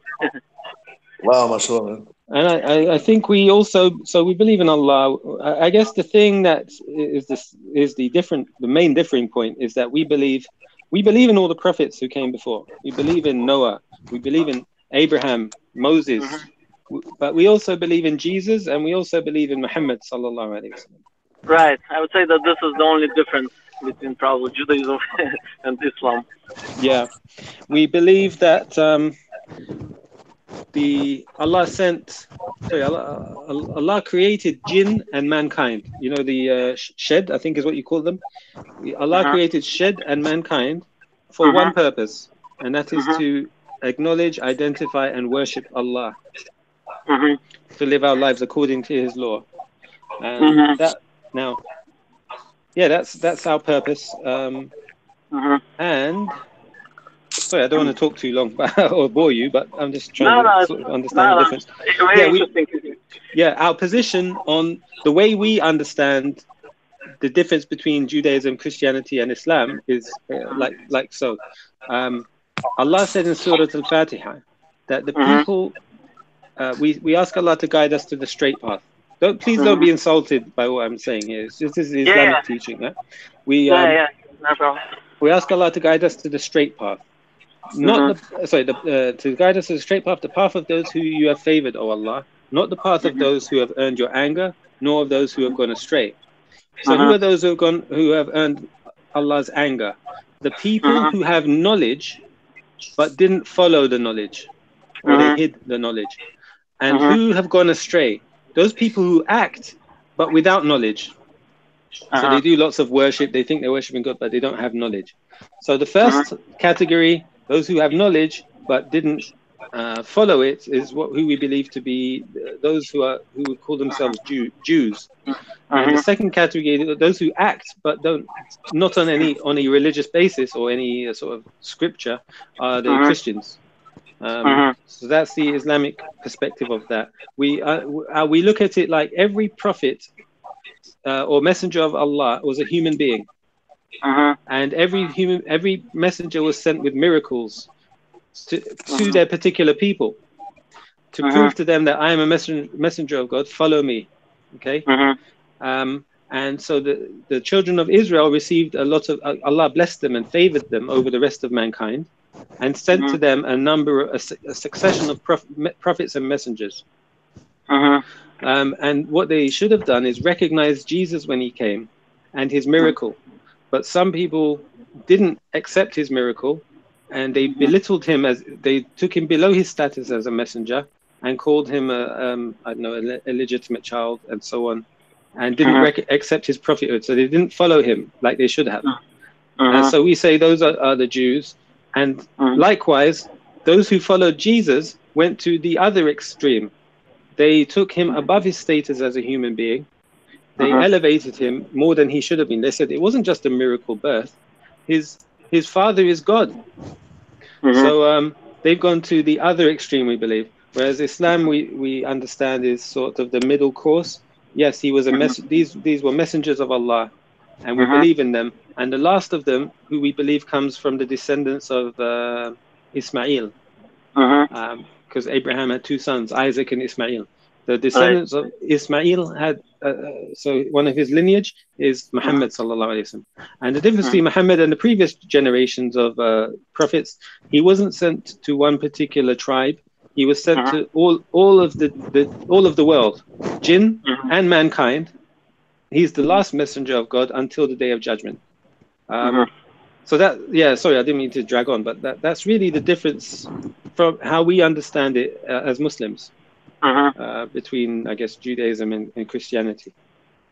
You know, the part that I would agree also with this is the fact that the Jews sinned, and you know, it's something sometimes as Jews we don't like to maybe admit, but in reality, this is even the Jewish perspective. You know, why did God kick us out from the land? Why did He destroy both temples in Jerusalem, exile the Jews? We believe that it was really because, you know, Jews went astray, and you know, as hard as it is to admit, this is what it was, you know, based on Jewish teachings even. However, the only thing we would disagree is that going astray for us means that, you know, not following the laws of the Torah. That's really what we believe. That, and nowadays I wouldn't say that we've corrected. You know, there's so many Jews, and you know, I'm not sure what percentage of Jews observe the Sabbath, for example. But you know, we believe that if all the Jews actually did what they're supposed to, then everything would be much better for the Jews today. So right now, I would say we're still suffering because of the sins that we're still doing. I'm saying this as a nation. Yeah. Yeah, we see that as Muslims too. Very similar. Yeah, it's nice talking to you, brother. Yeah, me too. Reaction, I really enjoyed. I gotta go. It's getting late here, but I was really enjoying to talk to you, all of you. Thank you for the conversation, and God willing, maybe we'll talk again sometime. Yeah, you're always welcome here, anytime. Okay, thank you very much. Even if we don't talk about religion, anytime you can talk about anything you like. Yeah, just. Okay, sounds join good. us, brother. Okay, take care, man. Take care. Take care, everybody. Shafar, take care. Bye. Yeah, bruv. How'd you guys find that? Similar, man. Like everything seems to be like so intact in terms of scripture, but spiritually, like, why is it that they just deny the ultimate obvious truth, man? I just don't get it. It just doesn't make sense to me, man. But do you notice something interesting? Everything that there's one more thing I didn't ask him. Okay. Everything that the Islamophobes accuse or blame Muslims for is found in Judaism. Wow. Yeah, I realized that actually because women wear the head cover, they wear the veil. Men can marry more than one wife. The one thing I didn't ask, I forgot to ask about is age of marriage, but that's So it's amazing. It's crazy though that even the Jews, like, well, this Jew anyway, accepts that they're getting punished for their sins, yet we have, you know, certain Muslim groups who just can't acknowledge that concept, and they want to bring forth like Allah's bounty themselves before they actually, you know, return from their sinning, you know, not accepting that like Khilafah, for example, is a blessing, you know. Even Jews kind of get that. It's crazy, isn't it? Yeah, he said they have to establish courts. That's one of the 7 principles for people to go to paradise. That was a fascinating. That's my first time really understanding, being able to ask a Jew anything I like. Yeah, they're not normally that open, are they? This is why I didn't want anybody insulting him when he was coming on, because you know, we're all people. Let's be respectful to each other. You know, treat people the way you like to be treated. So no, it was nice to have him on. He's got a good channel. Anybody that was listening, sign up to subscribe to his channel. It's quite a long name. I don't remember exactly. Hashem. Yeah, I'll find the link and send it. Put it in the chat. So, Jaffa, the DJ, you still in the house, or you gone? Yeah, I think he appears to be there, but maybe offline. So, yeah, fantastic. While that chat was happening, we had some visitors. Hey, I'm still here, sorry. That's all right. We had some visitors in the chat room causing havoc, but I think one of them has left. So, but there's a guy who, what did you say about why so religious, DJ? Hello. What's that? Can you hear me? I can hear you. Yeah, the guy from the Muslim Matters chat room. He's in the chat. I sent the link online. I'm not sure if he's going to join. Let's see. Have you seen Brother Abdul?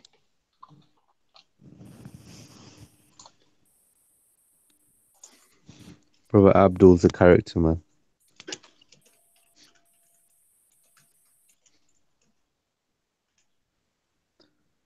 Did you hear about what King Salman announced today? No, what's that? A reshuffle of his cabinet. So he's thrown out Adil al-Jubair. He's No way. What do you mean thrown out? Yeah, so he's no longer going to be the Minister of Foreign Affairs. He's been replaced by the current finance minister can't remember his name exactly. But if you go on Al Jazeera, they'll have something on it. It's quite important actually, given the Khashoggi incident. I'm sure it's to do with that because they're probably, I don't know if they're using him as a scapegoat or whatever to. Like his son is Just still in don't have him charge. blocked. Sorry? Does anybody have him blocked in this chat? No. I think it was the same thing Aaron faced earlier. It takes a moment for the join the group to appear at the top of the screen. Oh, have to wait a couple minutes. I'll give you a minute. Why? And you should be able to see the top. Bruv, can you call Brother Abdul, please? He was having a good chat with him yesterday. I wanted that to continue. I tried messaging him, but I can't. I don't know if he received it.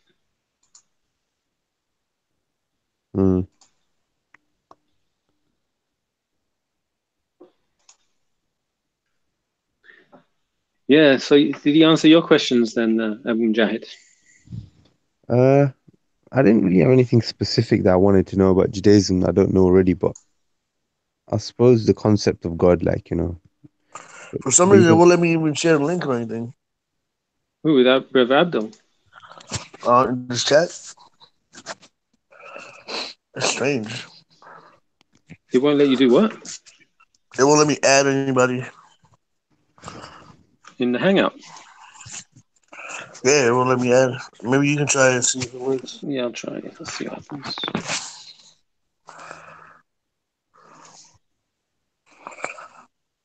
If I can find it.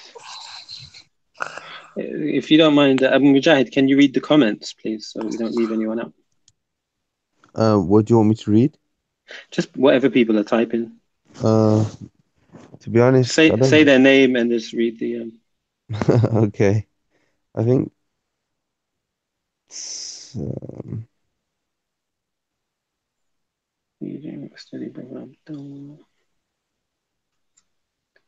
Can't find the chat. Where is it? It seems to just be like a back and forth between a few of them, actually. That why so religious guy seems to be causing havoc.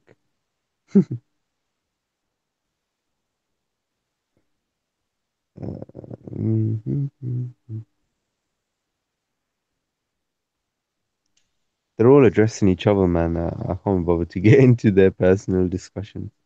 Okay. Options, the people.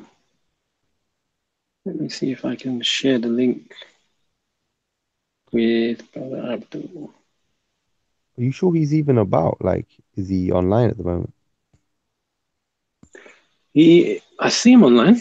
He just posted something 2 minutes ago. Oh, okay. Oh, there he is. Let me see.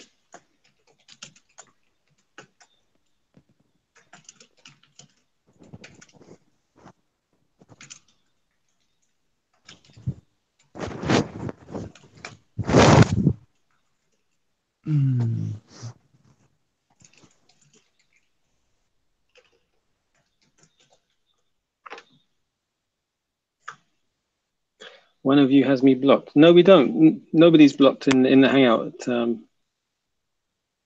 Why so?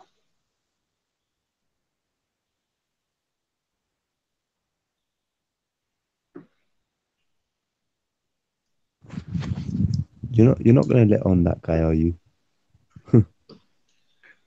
Well, Brother Abdul was getting into a conversation with him yesterday. I wanted it to continue, but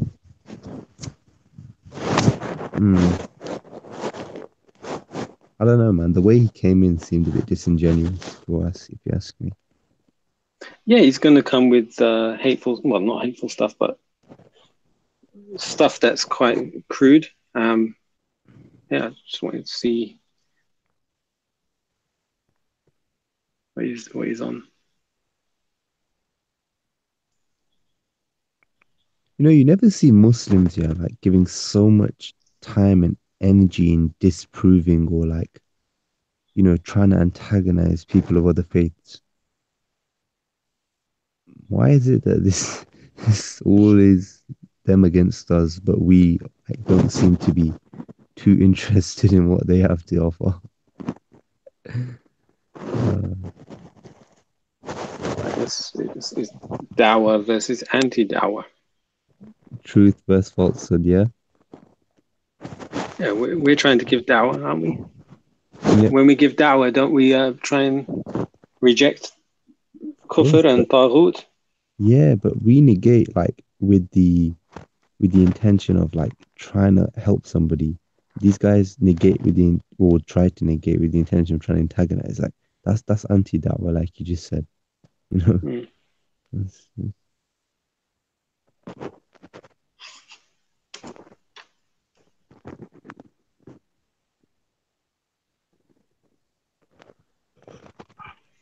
Let me see the messages.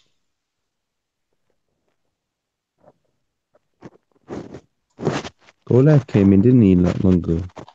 What was he on about? I don't know, bro. didn't really see. Seemed to get a bit angry. It seemed like there was some heated messages, so I just tried to calm him down a bit. Yeah. To be honest, there was one guy who was going a bit excessive in here. Oh yeah. Money is poor, whatever his name is. I told him he's welcome on the panel, but he didn't come. Why is that?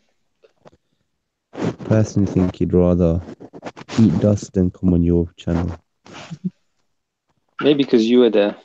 No. You were so disgusted the fact that you were on because you're on everyone's panels. He thinks that's a bit. I wouldn't say disingenuous. Disingenuous. I told him in the Hangout private chat earlier when he was addressing me that I don't have any YouTube alliances. So. Oh, by the way, let's not. I keep remembering the backbiting thing. Let's not go near it. Oh no, I'm quite. It's not much to talk about now if we do that. I'm quite safe. I'm trying to be quite safe with my tongue, to be honest. Like I'm very careful. Like even when I'm talking about people, I try to say everything that's like, what would they be okay with me saying to them? That's how I try to think of it, and it helps because if you just think, oh, what I'm just gonna try to say whatever's true, that's not good enough,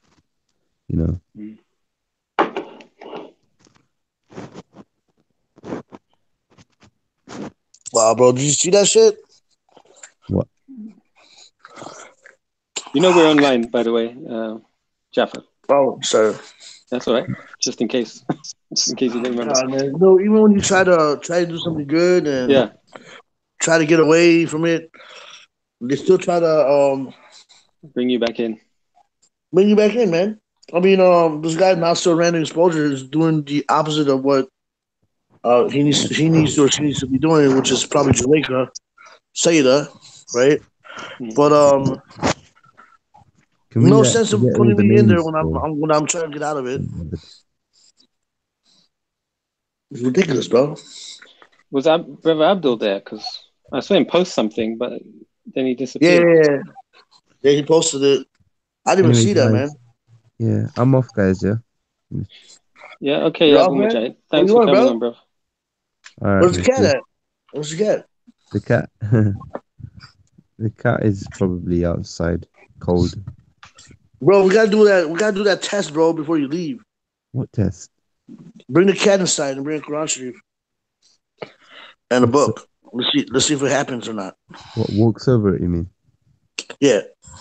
I don't feel like that's something we should be trying, man. No, I don't agree with Really? that You don't anymore. think so? Yeah. No. Well, we should let the I professionals don't know handle it. whose idea that was to I try and know. do I think that's that. kind That's of not. stupid. Yeah. I don't know, man. I mean, it looks. You think it's like professionally done or something? No, whether it's true or it's not true, just the idea of it is not something to Yeah, I feel like that's consider. degrading the Quran. Yeah. Even just trying it. Yeah, you're probably right. Yeah. What's up with the atheist guy, bro? He can't get on? Looks like it. He says he's going to restart his computer and come back. Looks like God is holding him back or something. I'll leave you guys You with know what I'm him. saying? All right, I'm off, Huh? guys. Mujahid, All right, take bro. care, brother. Allah bless Alright. you. Assalamu alaikum, brother. Assalamu Off, Sam. alaikum. So yeah, bro, I just saw that video and I'm like, man, well, this ain't that's my good side, you know, when it comes to my picture. But still, man, you know, it was What video? the back chat. That not so Not so random random. explosion, whatever. Mm. Yeah, that's whatever. About me and old girl, right? When I said that I'm stepping away from the drama, she starts attacking me like she did on the voice call. So Wow. she took all the screenshots and posted it on a video. Now I know it's Seda, bro. Not some random exposure. It's Seda. Yeah. Today's been interesting. Like I've seen, like when you mod people and you unmod people, and then you get people who dislike other people, and you're in the middle of it all. People expect you to take certain positions and behave a certain way, and when you don't, they get upset. It's a bit Why? weird. What happened?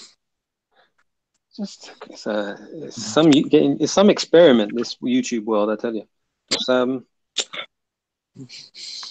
don't know. I didn't even know you were online until I saw somebody message, and I was like, "Man, where's the call at?" Yeah, I thought you'd get I notified thought it was or pretty. something.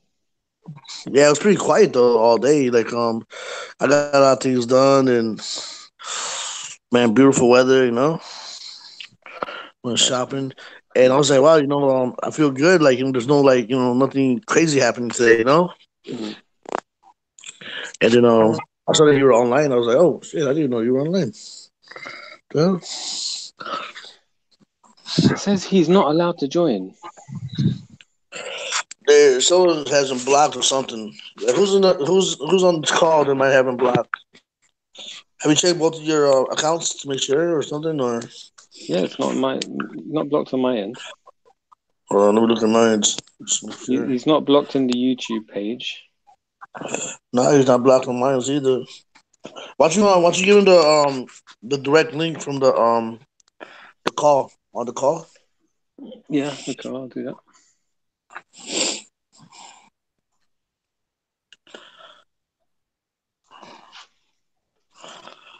I gave him the mobile link for that. I'll try. Oh, maybe that's what it is because he's on the computer. Ah, Maybe you have to take that M off, from the beginning. yeah. So what are you talking about? What were they saying on chat? Was some issue? I remember you saying that you're gonna release everybody as a mod yesterday. Remember? Yeah, and when I did that, people went nuts. Eventually, I just removed it from everybody. But what happened was Raj came on while Saeed was here at Nibiru. So they started deleting his messages. And I said, don't delete his messages. I want you to read it.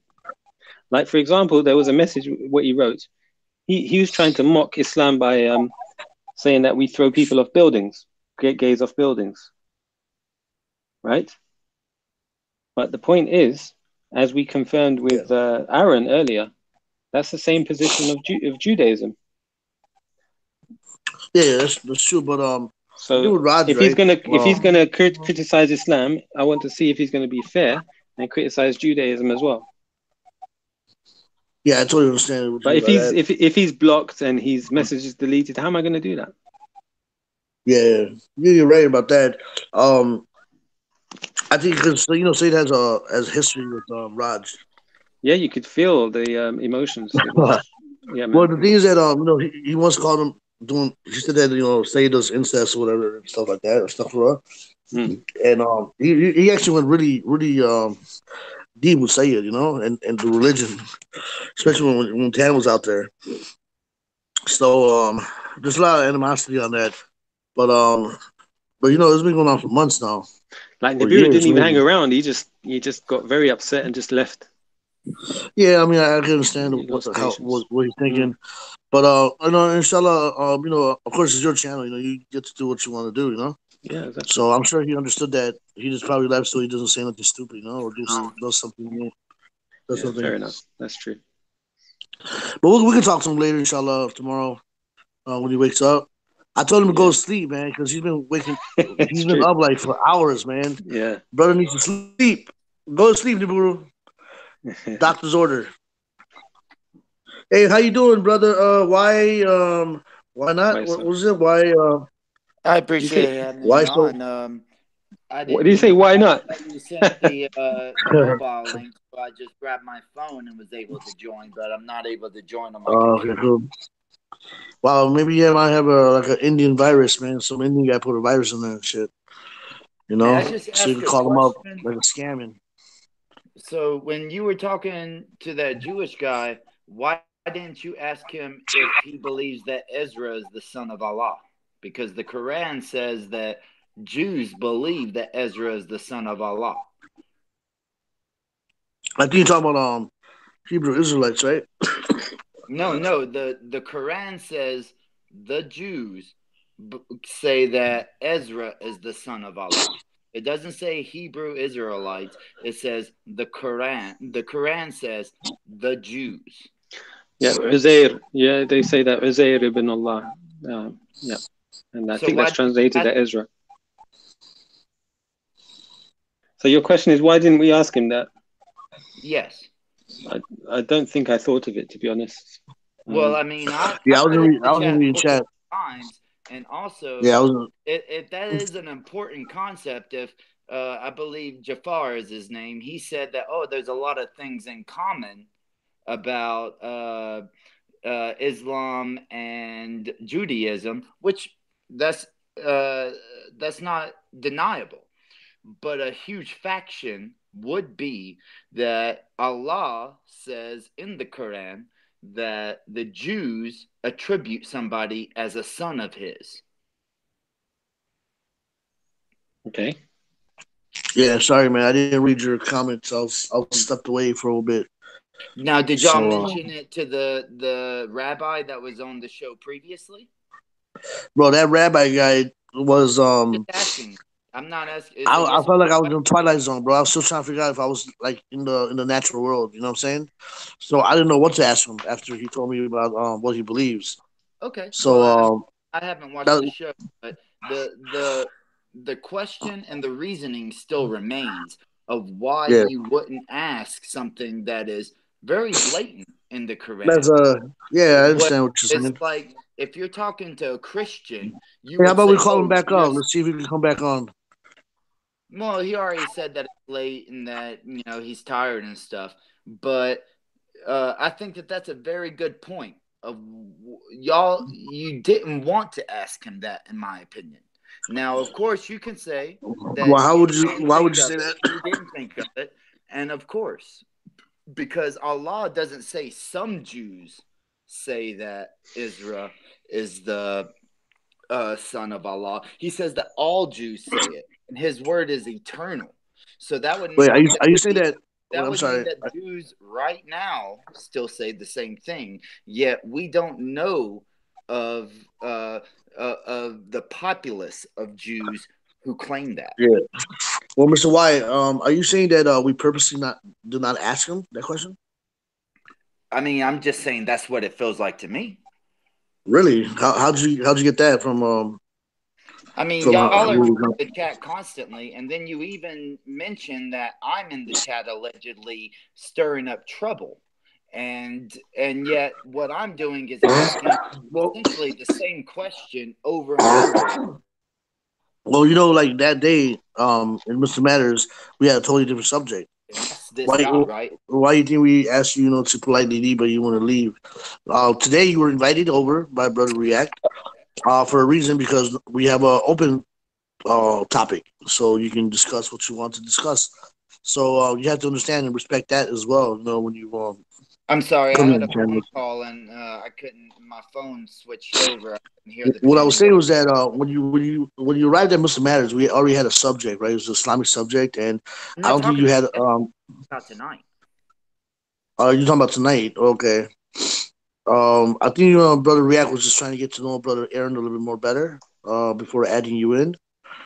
About not bringing me in. I'm saying y'all were reading the comments, and I'm I multiple times was said, just ask him about this.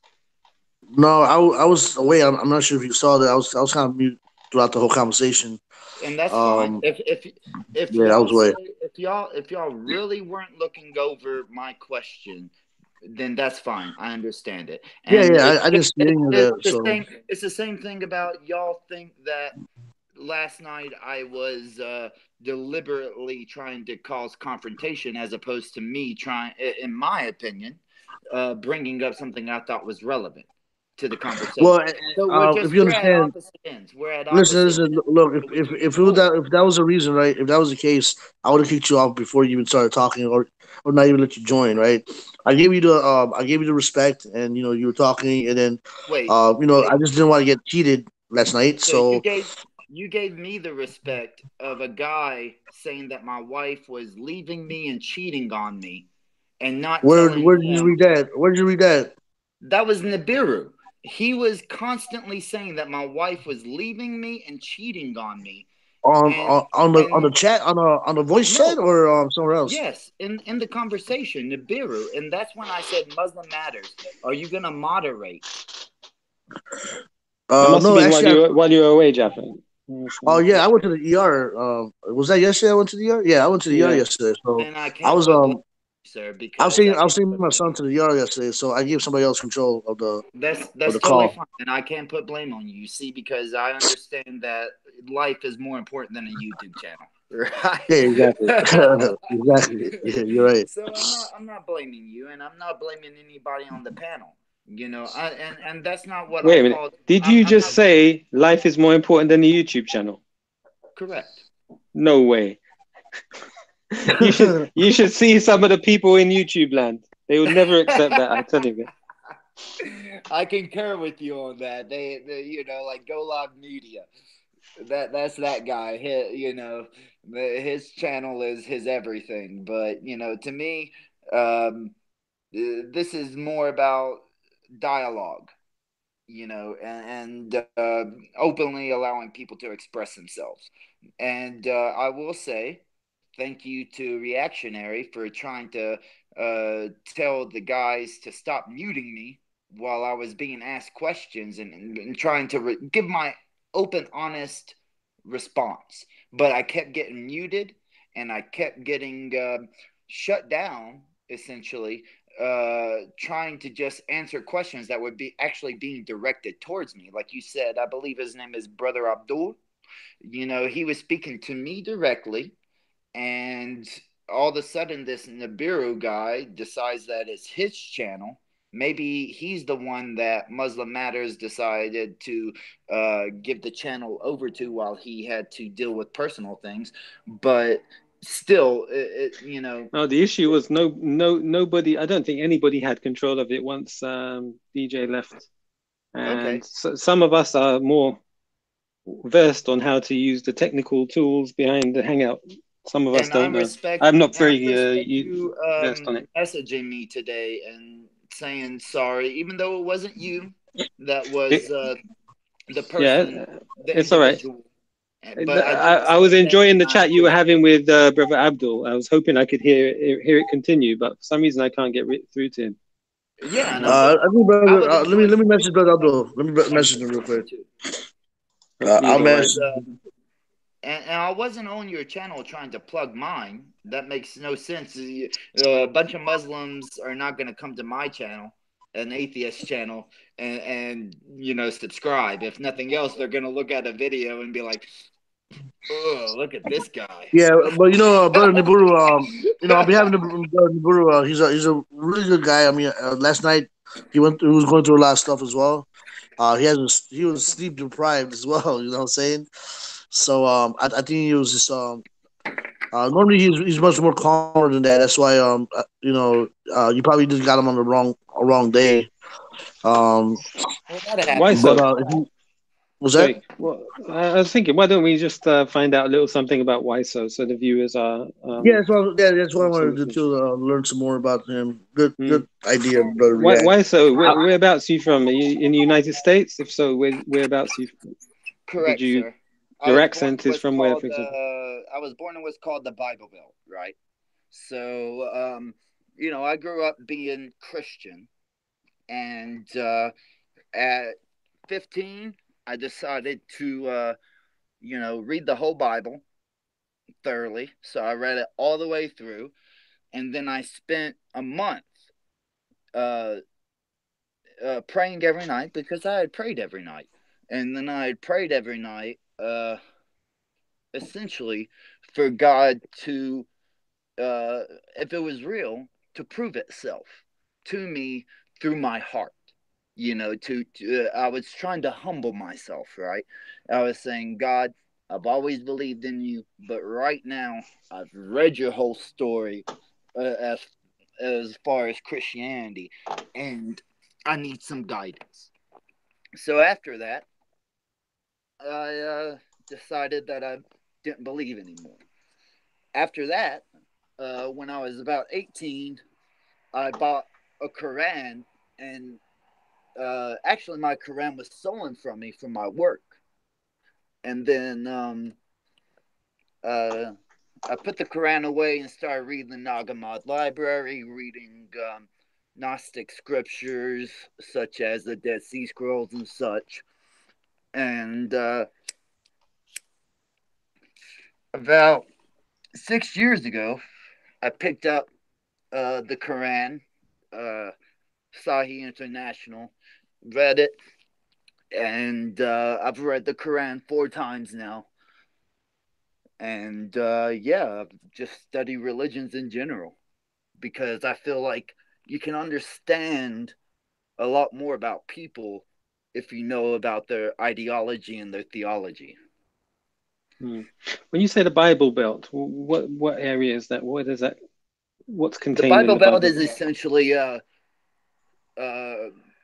Southern America, like Florida, Georgia, West Virginia, South Virginia, Tennessee, Alabama, all the way south, like I'm in Tampa right now, so that'll be south.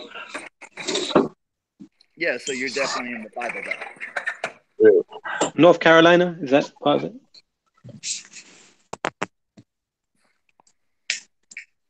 Hello? Does that include North Carolina? Yes, of course. Okay.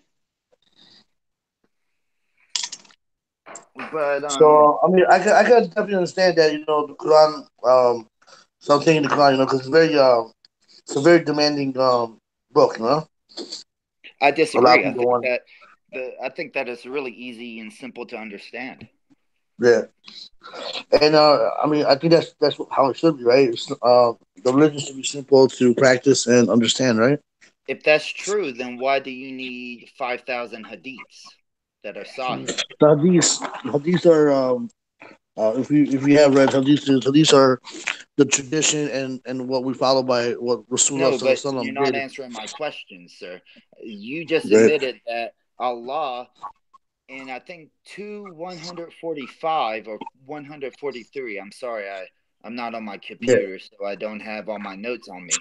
But Allah says that He wishes ease on His believers. So what is easy about a nomadic Muslim in the 600s having to learn 5,000 Sahih hadiths? Before we get to that, I just wanted to still learn a bit more. When you were 15, that's a good question. We can come back to that. I wanted to. I think we've jumped. What we've done is jumped from your background straight into hadith. I wanted to get to why at 15. What? Yeah. So you prayed to God to put proof in your heart when you were 15, right? So you were raised as a Christian. I guess your parents were Christians, and after you made that prayer, did you feel God answered the prayer? Did He put the proof you needed in your heart?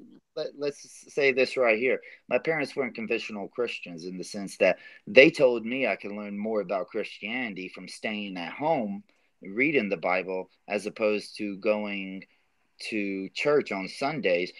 On Sundays, I had to find a ride to church. I couldn't just go. My parents didn't go to church. They didn't take me. They were saying you could just stay here and read it, and you'd actually learn more about it. So would you say you were quite religious until you were 15? Oh yeah, definitely. And then once you made that, I mean, were you at high school? Were you going through peer pressure? I mean, the difficult times. What caused you to make that prayer to God for proof? The fact that I read the whole Bible, and it's illogical from start to finish, in the sense that the very beginning of Genesis is a step-by-step creation model, right? And it occurred to me that there's all these people nowadays who are taking it allegorical, and there's people who are taking it literal. But at the beginning of time, when the religion was first unfolding, you had to believe that it was absolutely true, and if you didn't, there would be consequences for that. Yeah. So when you prayed to God, did you feel He placed the proof in you, or not? You felt it wasn't answered? No, because I was speaking to nobody. Okay, that's the conclusion you came up with. Well, you would even say that I was speaking to nobody, because you don't believe that Jesus is the Son of God. And as a Christian, I'm praying to Jesus as the Son of God, which is God incarnate. So you would agree with me on a theological concept that I was praying to nobody other than what you would call a prophet, and you would consider that idol worship, which would make it nothing, just speaking to myself. So do you disbelieve in Jesus now? I'm agnostic on if Jesus ever existed, because it's not historically verifiable that he actually existed.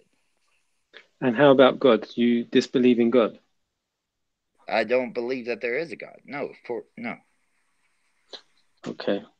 So why do you think you're here in this world? I don't know why I have to answer that.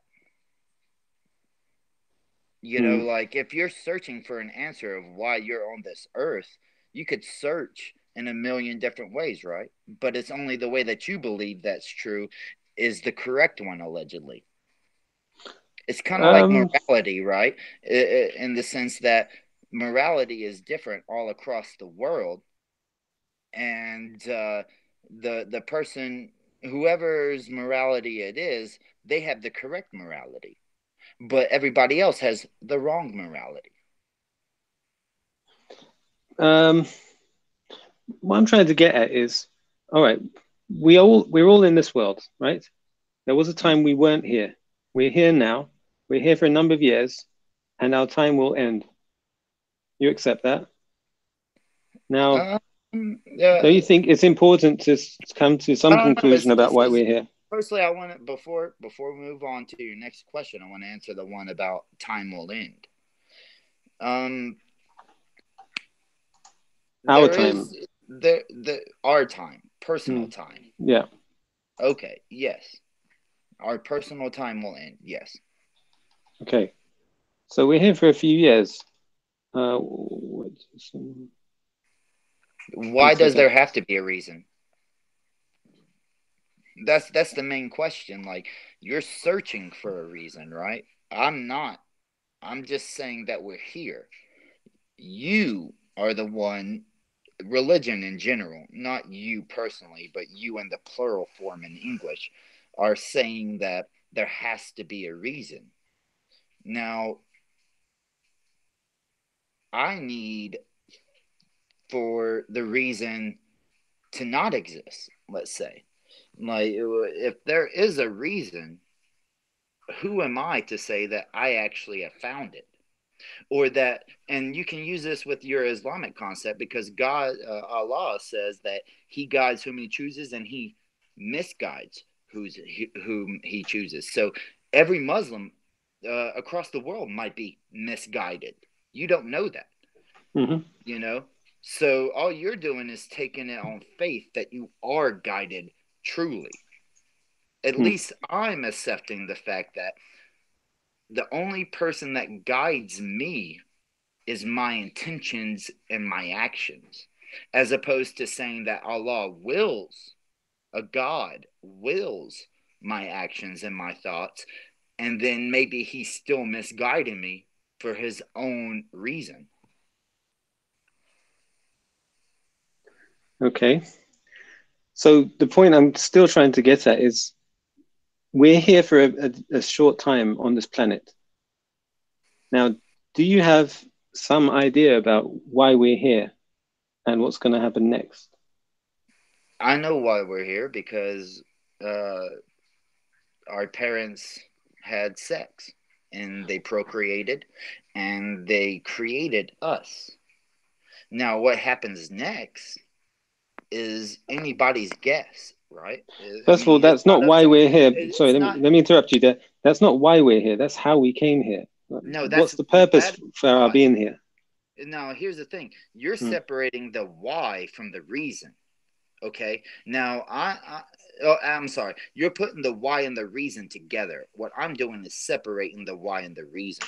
I'm not saying the causal reason.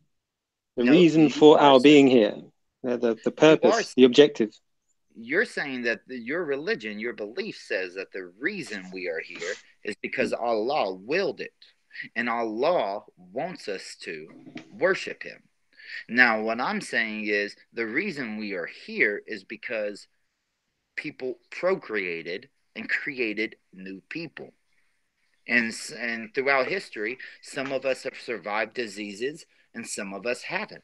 Some of us have died and some of us have lived, and they procreated more and more and more. And then their children died, and then some didn't. But what you're doing is you're trying to equate reason to why, right? You're saying that there is a reason, and that's because Allah wills it, and that's the why. Now, I'm saying the reason is because of actions, things that have happened in the past equate to the present. Okay, so you're telling me the biological reasons. Look, what I'm trying to get at is the metaphysical. You're talking. I'm trying to say we're here in this world for a period of time. Yeah. What's the reason why we're here? Why was I placed here? You didn't place yourself on this earth, right? Can you tell me a reason? Your parents, my parents, they didn't choose how tall we're going to be, what we look like, what our voice is going to sound like, right? This is going to get to it. Yeah. Can you tell me a reason outside of Allah? No. Okay, there you go. You have one reason that explains the why.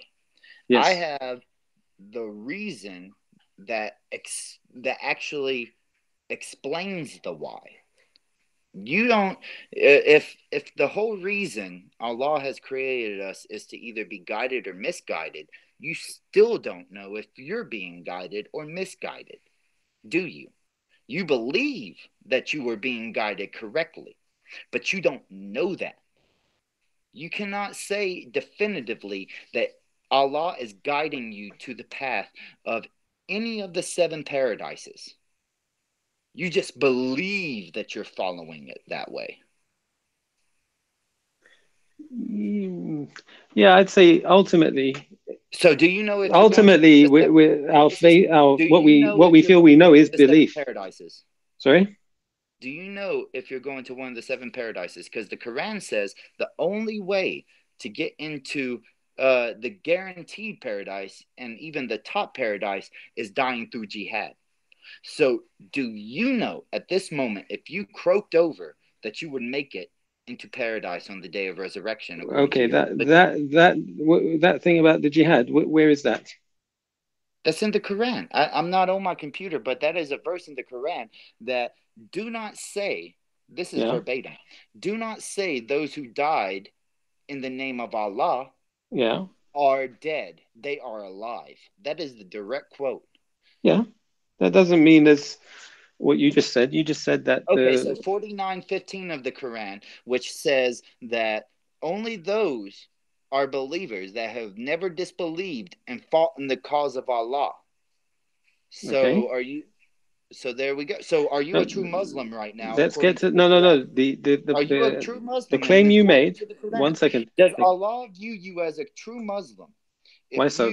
The claim you made is that there are 7 heavens, and one of them is only for the people. Is one of them is? You said one of them is only for the people who. I never said that. Who have died in jihad. No, I said that's the guarantee to the 7th heaven is dying in the name of Allah through jihad. So others can enter that heaven as well.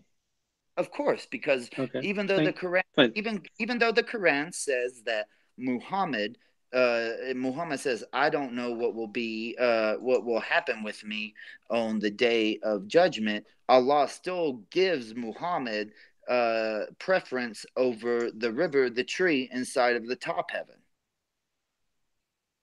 Okay, so I still want to understand. All right, now wait. When you said that your parents made you, that's why you're here. They created you. You said, right? Now, when you say the word create, when in Islam, when we say create, we mean Allah is the creator. In that, of course, He creates from nothing. Your parents don't create anything. The procreation process is the manipulation of other materials to produce a new material. Hold on a second. But life itself is not something a parent can create. You're also talking about how you believe, right, that not only the Quran but hadiths are revelation. And so if you're saying that, then you believe that sperm stays in the womb for 40 days before it creates a child, because that's a Sahih hadith. And so if that's revelation. So yeah, what we believe is in there's a hadith where the Prophet ﷺ said, "Inna fil jasad." I'm trying to remember in Arabic. Anyway, the process of creation is help the conversation. Sorry. If I speak in Spanish, does that help the conversation? No, because when we memorize these hadith, we memorize them in Arabic. We don't memorize them in English. So for me to remember it in English, I'd have to remember it in Arabic and then translate it for you into English. So I'm trying to remember what it is. In Spanish, I still say it in English. Look, I don't want to be pedantic. Let me just give you the general meaning of the hadith. So it is that when we're created, what happens is we go through a number, I think it's 4 stages. Okay. So the first stage is 40 days in the womb of the sperm stays in the woman. Yes. Yeah, it stays in the woman for a period of 40 days as a so it goes into it stays in the woman as a hanging clot. And then another period of 40 days. Well, I wish I was on my computer. I'm trying to remember the hadith. Sorry. Okay, that's fine. We can, off memory, I know that ثم يكون علقة مثل ذلك ثم يكون مضغة مثل ذلك ثم يكون we can bring it up at a different time so that we can both read it. Next but ultimately, the points are the stages. I remember it will be a hanging clot for 40 days, then a lump of flesh for 40 days. Then Allah will send the angel who will blow the soul into the lump of flesh. And that's the beginning of life. How does it say for angels to travel from the 7th heaven to the Kaaba in the Quran? Pardon me?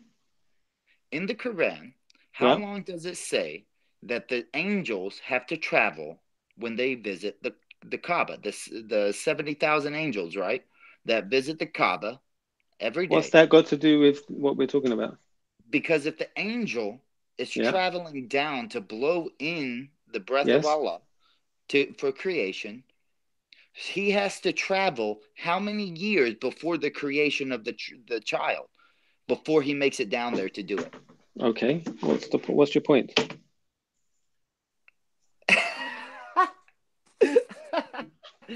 Will you answer my question? How long does it take? I don't know. What's the point? What's your point? Every Muhammad soul. say This is how the Prophet ﷺ told us that this our life begins. But that doesn't make it true, right? Because it's not in the Quran. The Quran is absolute fact according to Muslims, and you believe that the Quran is revelation. Now, and so is the Sunnah as well, the Hadith. Yeah. We also believe that. So then, can anything make water impure? That's a different topic. We're still talking about the creation and the purpose of life. But no. Okay, we can talk about that continuously. Yeah. That's fine. But we're never going to get to an agreement, right? We just have to accept that. You're going to just say Allah. Because otherwise, right? So your approach so far is to just jump from one random item to a completely other random item and keep doing that all night. We're not going to get anywhere or to any conclusion. But sometimes you just have to admit that you're not going to agree on things, and there's no way. It's just like you can sit here all the time and try to tell me so much dawah about Allah and shit. I'm sorry for cursing, Allah and stuff, but the fact is, Allah says in the Quran that unless He decides to guide me, then there's nothing that you can do about it. So we're not going to ever agree to it. You know, that's just a simple fact. That's a simple Islamic fact. So you can keep coming at me with this concept that there has to be a creator, there has to be the creator is the reason which leads to the why. Mm-hmm. And then Allah is the one who says that if I believe or I disbelieve, it's His decision. And yet you can't even sit there and say with 100% certainty that you're going to even make it into the bottom of the 7 heavens because you don't know. So we need to just get past that and not even discuss it. It's not even an issue at this point, right? You don't even know if you're going to, if you died at this moment, if you're going to resurrect and be in the hellfire or in the 7 heavens. Okay, look, do you believe in God? No, I don't. But do you know that you're going to make it into paradise or not? 1 second. You don't believe in God? No. All right. I answered your question, so you answer mine. No, we're going through a simple discussion here. Yes, that's a discussion. You ask a question, I ask a question. They're both relative. They're both relative. Okay.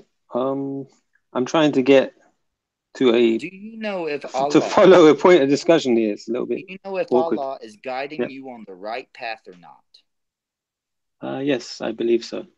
So then you know what Allah knows. I only know what Allah has told us in the Quran and in the Sunnah.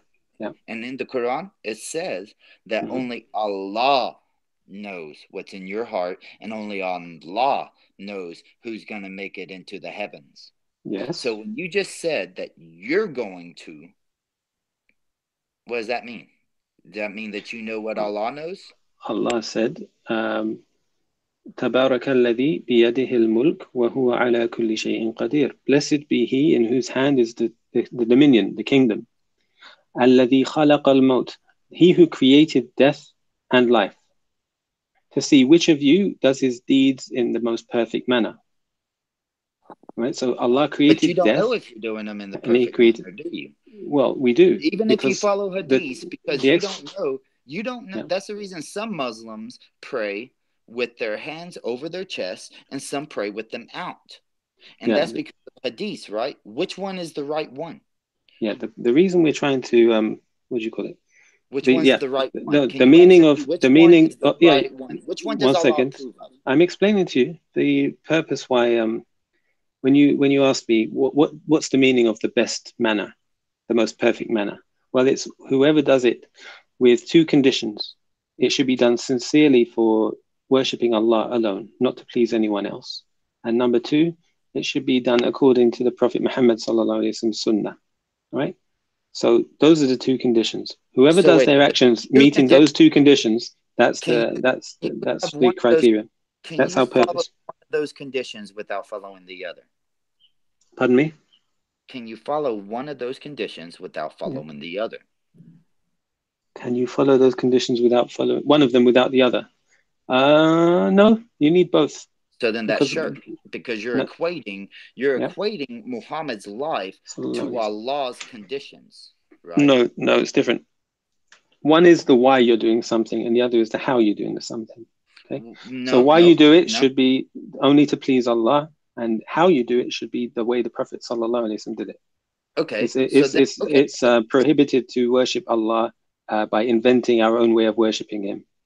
We have to follow how the Prophet ﷺ showed us. I have the perfect counter to that. So Allah gives the punishment for adultery inside the Quran, where He says to exile, to house arrest, or to publicly whip. But yet Muhammad says to stone.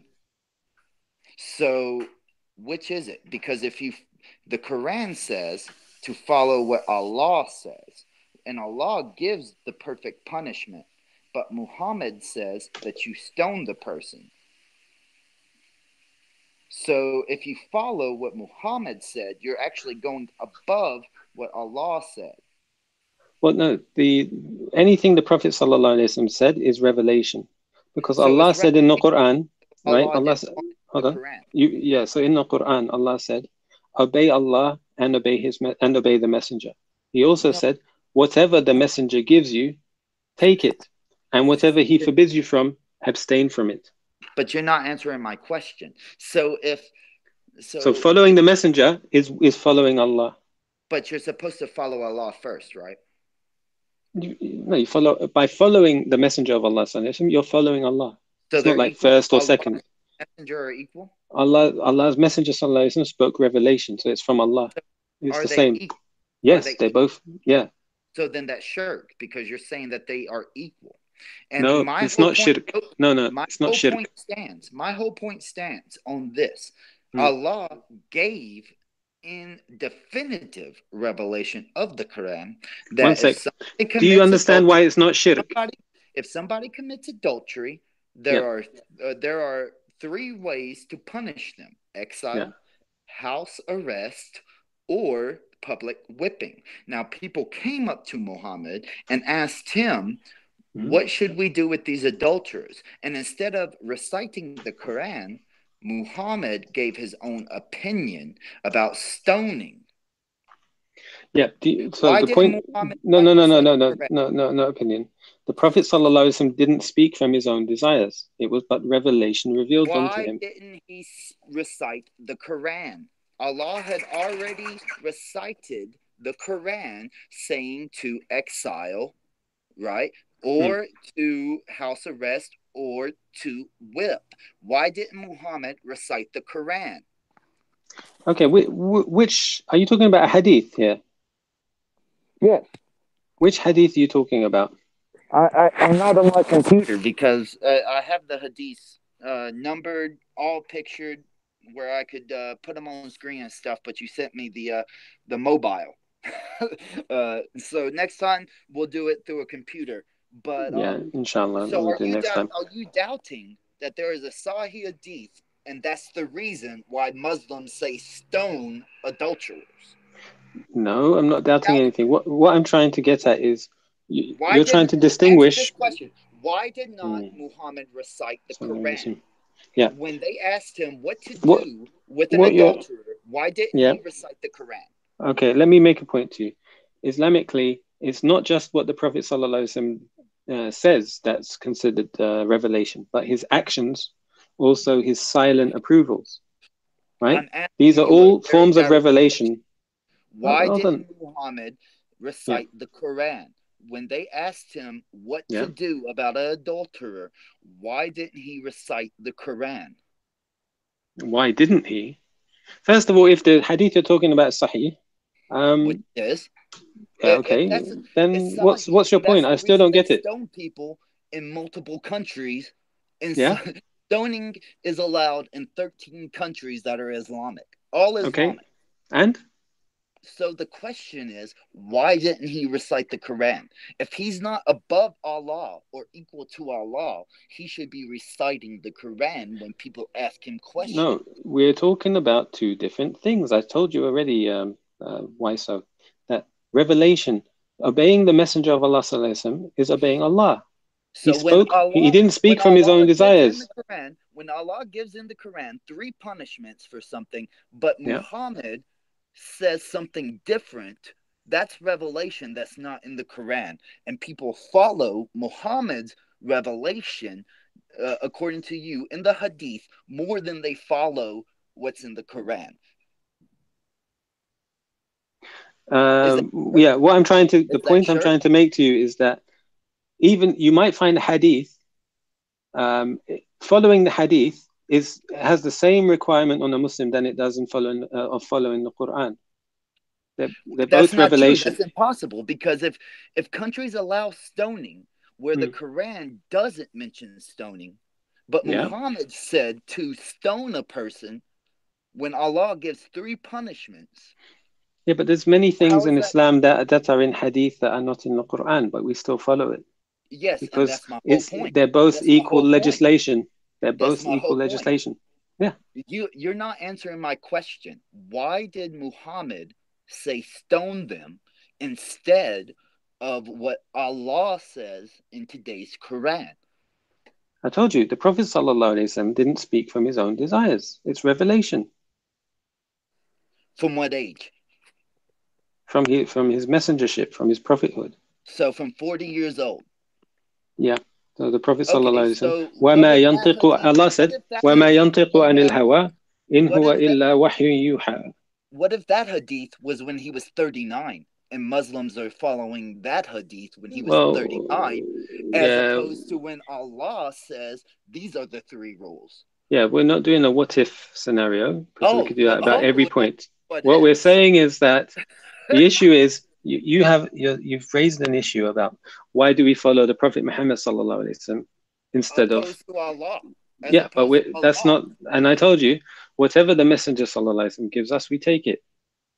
But the question, that's the command from Allah.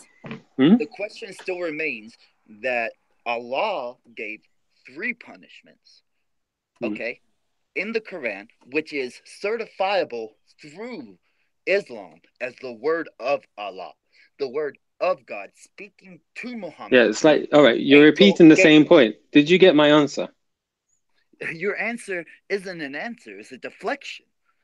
How is it a deflection? Because you're deflecting from my question. I'm asking a simple question, which is, why did Muhammad say stone them instead of recite from the Quran? Okay, what's your answer for that? Well, I gave you a what if, as you called it, which is maybe that hadith came before he started getting revelations, but he was still a holy man, right? Even the people around him, the first of the companions, the Sahaba, were people who were his friends, who respected him just for his actions. So maybe he said that before you can't accept that at all. You can't even accept that, because there is a contradiction going on here, where you're saying Allah in the Quran says 3 rules, and you agree on that. 3 laws and punishments. You agree on that. But then you are making the contradiction of Muhammad comes later, and instead of reciting the Quran, he just says something like stone him. And then that's you're really like going off topic. First of all right, I've explained to you any ruling in Islam, whether it's stoning or anything else, any action of worship, any punishment, anything in the Quran and in the Sunnah, they're both revelation. But what if they contradict each other? Then we have a method of jurisprudence to find out which is the correct one to take. And then we look in also the chronology and as you mentioned, what about the years, if this one came later than the other. We look into all of that. The scholars do. So then you agree that there is a contradiction Because No, Allah look, to be honest, on Allah this particular topic, I'm not versed on it, right? But we can look into it. It's not a problem. I have no issue doing that. But the point is, it's regardless of the topic. That's what point I'm trying to get to. The principle stands. You We said that follow the this Quran topic is and the random Sunnah. topics. Your chat is labeled random topics. Yes. So there is no. We were having a chat on Muslim matters, right? And it was going. You had a discussion with Brother Abdul, and it was going well. I thought it was a good chat. That's why I invited you to come on here. Brother Abdul couldn't make it for whatever reason, so yeah. So it's just me and you talking. However, what I'm still trying to get the point I'm still trying to make Can Muhammad to get ever across say to you anything that contradicts the Quran? Contradicts. I wouldn't say contradicts. Okay, like for example, there is a verse in the Quran where Allah said that whoever believes in Allah and the last day and the people of the I'm trying to remember the ayah. Yeah, but that was abrogated, and there's hadiths which oppose that verse as well. So that you could say that is a contradiction. However, that's still the Quran. No, it's not contradicting when you consider the other verses that show that Allah does abrogate verses. There is no abrogated verse about stoning. That's Muhammad's opinion. Look, all right, to just finish this topic, I'm not versed on stoning or those verses about stoning, but we can look into it. Regardless, the issue is still the same. Whatever the Prophet ﷺ gives us, we take it, and whatever he forbids us from, we abstain from it. If we find that a hadith says something that may give us a different position to what we read in the Quran, then we follow the scholars' investigation into this topic, and they'll look at things like chronology, they'll look at authenticity, they'll look at circumstance. So that raises another question. So then you cannot make your own decision outside of the scholars. Yeah, correct. We have scholars. According to the Quran, Allah is the one who gives knowledge, right? It's not this concept of worldly going to a college, Al-Azhar, and studying under some mufti, under some sheikh. That's not it in the Quran. It's Allah. Allah gives the knowledge. Not quite. Allah said in the Quran, فَاسْأَلُوا أَهْلَ الذِّكْرِ إِن كُنتُمْ لَا تَعْلَمُونَ. Ask the people of knowledge if you don't have knowledge. Yes. If you don't know something, you go to those who know. And that's not just in Islam, but in Islam also it applies. We go to the scholars of Islam. I totally agree with you that that's in the Quran, but it also says that Allah gives knowledge to whom He chooses, and only Allah knows the ones that He does that to. So you could be following these scholars, and they're the ones who are actually misguiding you because that's Allah's will. Do you understand what I'm getting at? Sorry, say that one more time. In the Quran, it says that Allah is the one who provides knowledge. So, and it's not. What do you mean? Which ayah are you talking about? I'd have to get on my computer. I've already shut it down. But okay. I mean, are you denying that verse? That He provides knowledge. Not familiar with that. Like Allah provides sustenance. He is the knowing. He is the knowing. I believe Allah is the one who knows knowledge. Yeah, He's perfect in knowledge. He doesn't learn anything. He doesn't forget anything. And He's the one who bestows knowledge on people. It's His decision. Yeah, okay. I'll accept that. Okay. So you don't know if the person at Al-Azhar actually has knowledge or not. You're just accepting it because he's done the reading of Hadith and the Quran, or maybe you even believe because he knows Arabic. You know, nowhere in the Quran does it. There's a big thing amongst Muslims right now that you have to know Arabic. Really, you have to recite in Arabic. None of that is found in the Quran, and there's really no hadith. I will. That. I take your point. I accept that there are people who claim to be people of knowledge, and they're not really people of knowledge. And a they lot have of people do followers. recognize them as such. You I would accept agree that. they have huge However, followers too. however, there is a sort of correct way of recognizing the people of knowledge. So, for example, from the time of the Prophet sallallahu alaihi wasallam, he taught his companions. His companions taught the next generation, who taught the next generation, and so on. Now, if somebody is a person of knowledge, their teacher should certify them. They should say, yes, he's somebody you can take knowledge from. I've taught him what I know. All right. So the one above them should sort of certify, the one above should certify the one below. But as for somebody to just randomly come along and say, I'm a person of knowledge, then yeah, that's not correct. And there are people who do that. Because there is a hadith where Muhammad says to grant knowledge of the deen to Ibn Abbas. Do you know this hadith? Say that one more time. Ibn Abbas, he was the Prophet ﷺ mentioned him specifically as somebody who can translate the Quran, I believe. Yeah.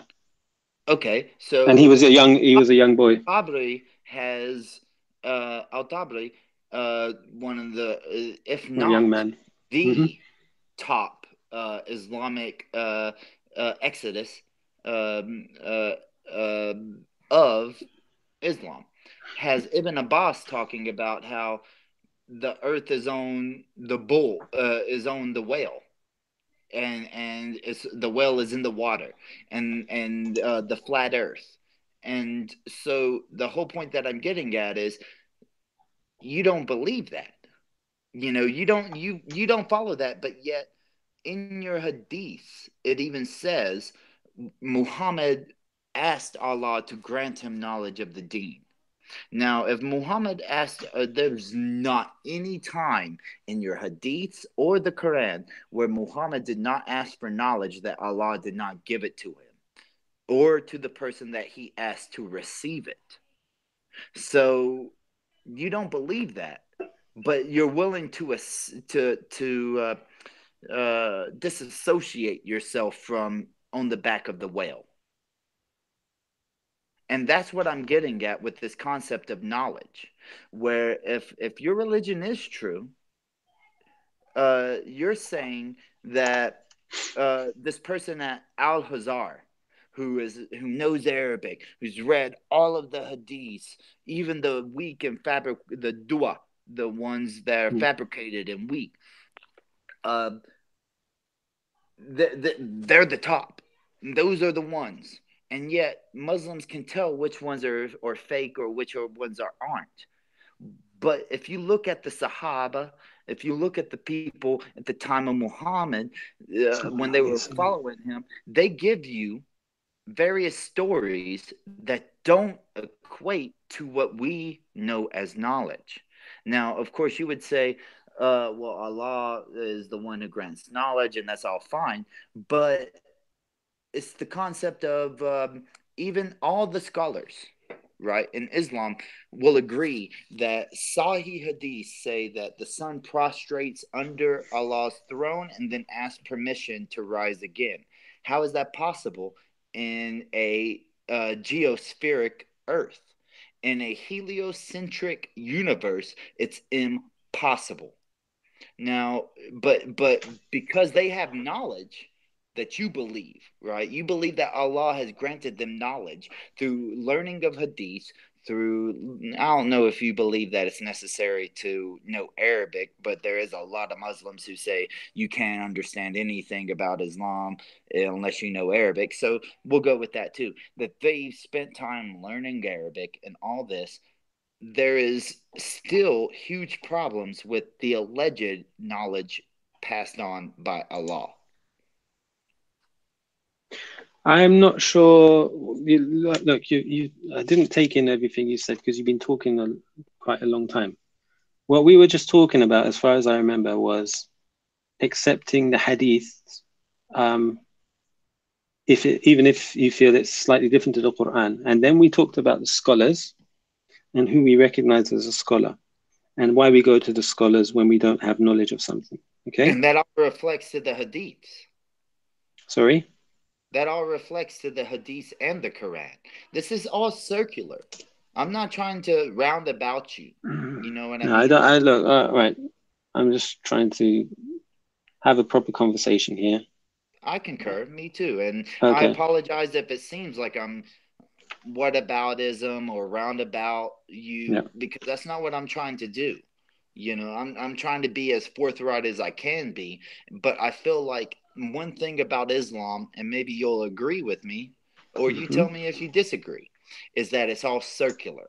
It all comes back to two things: Allah and Muhammad, right? Sallallahu alaihi wasallam. Now, why didn't you say that about Allah? What? Why didn't you say Subhana wa ta'ala? Oh, so Allah told us to send salutations on the Prophet sallallahu alaihi wasallam, and also the Prophet No, I sallallahu alaihi wasallam understand said, that, but I'm whoever saying, but whoever hears his why name did and you doesn't just do send. it about Muhammad and not about Allah? Allah didn't command us to do that. Even just saying Allah's name is a form. You get reward for saying it. Okay, I So just when wanted we to say ask. Muhammad sallallahu, yeah, when I we wasn't trying say to get on topic. I was just, that was a general question that I've noticed. You get what I you, mean? so let me answer it then. The Prophet sallallahu alaihi wasallam said that the real stingy person is the one who, when my name is mentioned, doesn't send salutations upon me. Why is So that stingy? because if you get such a great reward for saying it, why would you not do it? It's like you're being, laziness is a form of stinginess. So if a person never heard that hadith, are they held accountable? No, of course not. So why Allah not? doesn't burden the soul with more than it can bear, and the person is excused for ignorance. Okay. Well, Yeah. all right. That's fine. No, I was just asking. I wasn't trying to divert or anything. that's no problem, bro. I thought it was a fair question. That's You okay. gave an appropriate response. So, yeah, okay. So are you ready to accept Islam and become a Muslim now? I thought that I was a Muslim. I thought that I was born a Muslim. Okay. You thought that because? Allegedly, that's what Muhammad said, right? All right. So كل مولود يولد على الفطرة.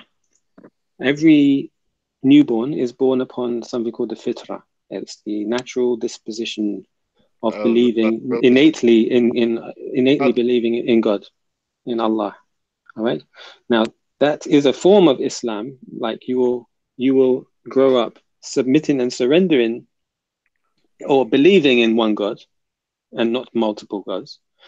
But that's not the Islam that everybody has to consciously submit and surrender to as an adult. That's different. Honestly, why are you asking me if I'm ready to submit to Islam if it's up to Allah and not to you and not to me?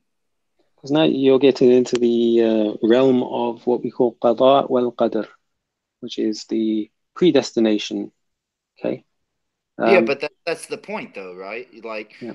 Allah already knows. You would agree that Allah already knows who's going to make it into paradise since the beginning of time, before there was time, and before He created the angels, the jinns, and then Adam. Yeah. He already knew who was going to make it into paradise and who's going to be in the hellfire. Would you agree with that? Yes, of course.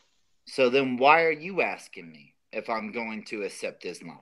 Because we still have to take action. Like Allah has written, okay, how much we're going to earn in our lives, but we still have to go out and work. No, but my question is, why are you asking me?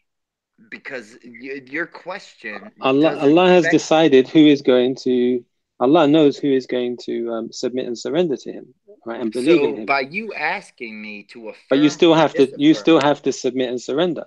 You still have to ask for guidance. By you asking me to affirm or disaffirm, you were trying to equate your ability of, let's say, dawah to Allah's decision. Not quite. Now, of course, you have a problem with that. You have a problem with the way I stated that, of course. But what I'm getting at is that you think that you can talk to me, right? And all of a sudden, after X amount of time, it's possible that I join Islam. And then maybe you will say it's because you gave me dawah. Well, that not because I gave you dawah, but hopefully I can contribute to you becoming Muslim. It wouldn't would be good. contributing at all, would it? It would be What? Allah deciding. It wouldn't be. Allah decides and wills to guide whom He chooses. Well, Allah sent messengers to mankind. If that was the case, why would He send a messenger? That's the whole point. There's a huge contradiction inside of the concept of free will. No, it's not. Well, okay. We're not angels, right? Allah created angels who have no choice in worshipping God. But He also created jinn and mankind who can choose and will be rewarded or punished as a result. Where in the Quran does it say that jinn have a choice? I know Allah said, وَمَا خَلَقْتُ الْجِنَّ وَالْإِنسَ إِلَّا لِيَعْبُدُونَ, that I did not create the jinn and the mankind except that they should worship me. As for the choice, them having a choice, well, that ayah is understood to mean the two forms of creation that have the choice. Add on to the ayah. Just tell me what it says exactly. Yeah, وَمَا خَلَقْتُ الْجِنَّ وَالْإِنسَ, I didn't create the jinn and mankind إِلَّا لِيَعْبُدُونَ, except that they should worship me.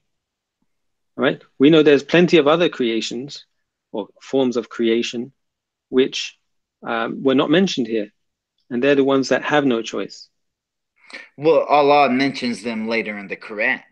He mentions how cattle worship. He mentions that birds sing in a form of worship. He mentions all these things, but can you give me a verse?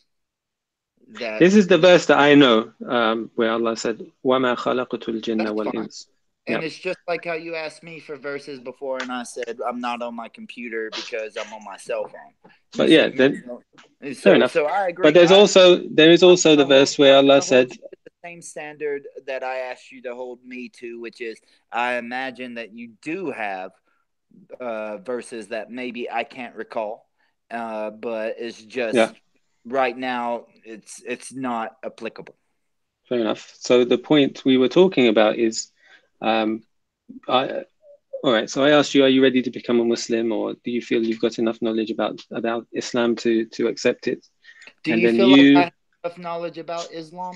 You've read the Quran 4 times, and there's plenty of Muslims who are grown adults who haven't done that. Do you believe that I have? Can you tell through our discussion that I know enough about Islam that it comes down to Allah deciding if I become Muslim or not? To be honest, I don't know.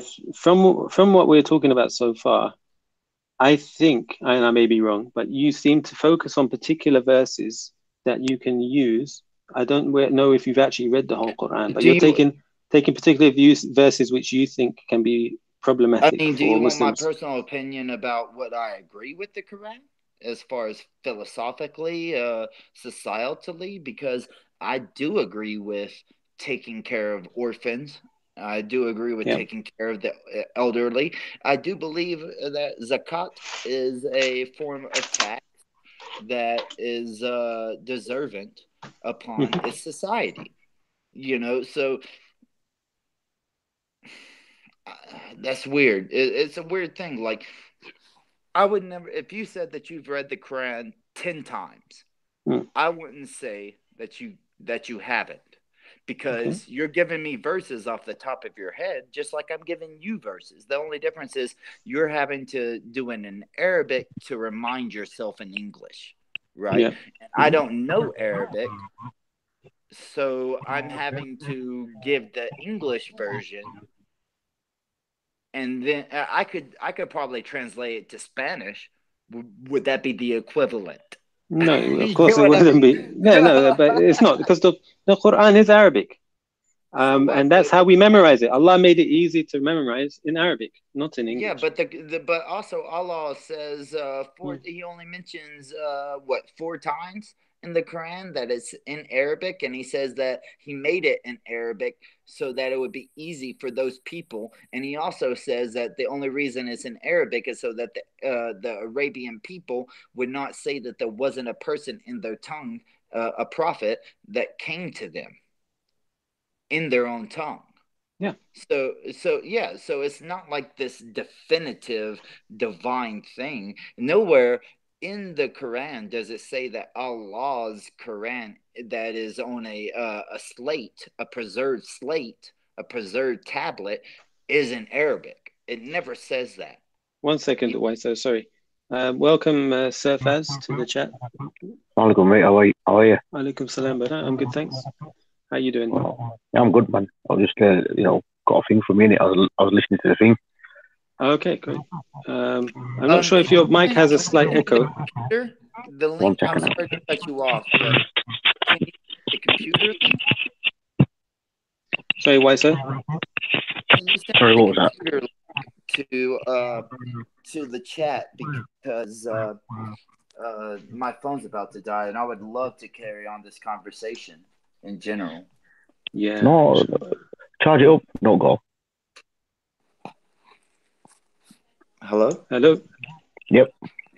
Yeah, go on, Surfaz. What did you say? Yeah, I was just saying for it to charge it up, not to go. Okay. Did you want to go, what's his name? Waiso, or did you? No, I don't want to go, but my phone is at 10%. So can you send me the computer link, not the phone link? Okay, sure, no problem. I'll send it in the back chat. So okay. Hopefully that comes through.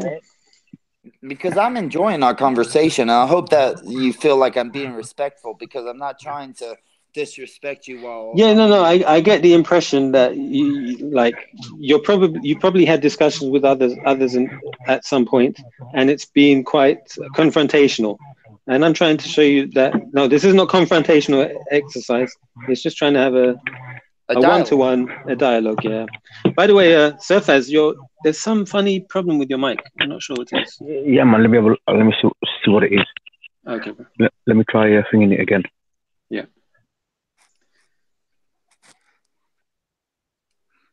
Yeah. So Weiss, are you still there? Yes. Maybe you should try sending it to me on Facebook. It works a lot better doing it that way. I don't have that. Sorry, I can't. Okay. Yeah. If you take the link and copy it and email it to yourself, you should be able to. Yeah. That's a PC link. But it doesn't give. I have a Mac. Yep. In the back chat, do you see the link I sent to you? Oh, there we go. Yeah. Let me try it. Please don't share it with other people in case they. No, okay, there we go. Yeah. Let me exit out of my phone. Yeah, okay. Use the restroom, and I'll be right back. Okay.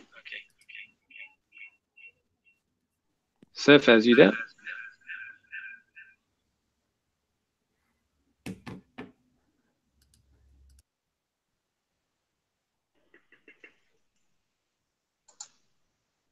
So I've got a few messages on here. Sorry, people, I didn't read the comments. Surfaz, watch out. No, it might be about cognitive dissonance. Don't worry, all in good time, bro. Trust me. That's not true. Muhammad sallallahu alaihi wasallam asked for information from Allah when the Jews questioned his prophethood. That's definitely in the Quran. Allah didn't give him. Hence why Muslims today say inshallah. Okay. So I'm just waiting for Waiso to come back. In the meantime, I'll have a look at this BBC page to see what they're asking us to believe. 3 Brits die in bridge horror. What happened? 3 British tourists, including a young child, have died after their vehicle crashed while crossing a bridge in Iceland. All right, I'm back, gentlemen. Hey, welcome back. Surfaz was in the chat. I'm not sure. I don't know if his mic's working. But yeah, so you're on your computer now, why so? Correct, sir. Okay, great. Did you log out from your phone? Yes, it just dropped. Okay, good. All right. So yeah, you've been reading the Quran in English, it seems, and you've picked out some verses. I'd like to. May I ask you why you said it like that? Picked out. That was the conclusion I came to. So because we were talking before, you said what was my sort of impression, and I said that's the impression I had. Because you said you've read it four times. Yeah, but my question is, the reason you said in English, is that prevalent? You've read it in English, not in Arabic. So people who don't know Arabic, right, and they read it in their own language, but as long as they accept Islam, then it's acceptable. Yeah, actually, you asked a good question. I'm trying to think why I actually said that. And yeah, all right. I guess because since I've learned Arabic, the reason I probably said that is because since I've learned Arabic, I know how the feeling and when you read the Quran in Arabic, it's genuinely not the same as reading it in English. So then Allah decided that Arabic has more feeling than any other any language. But yeah, it has it resonates. It has some sort of effect in Arabic that it doesn't have in English. Yeah, just because that might be a spiritual effect, or I'm not sure what it is. I'm sorry if you hear my wife in the background. She's talking to her family. I can't hear anything. Oh, okay. But I think that's a very prominent question within Islam itself about this concept that you need to know Arabic to really understand the Quran, in the sense that I always think of it as like medical, because most medicine comes from Western countries that speak English, and they write their findings and their practices and their surgeries, their procedures in English, but it gets translated well enough to be understood and followed thoroughly.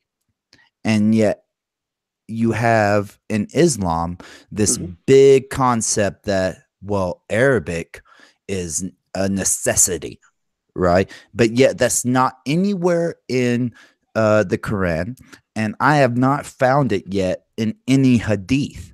Now, I might be wrong. I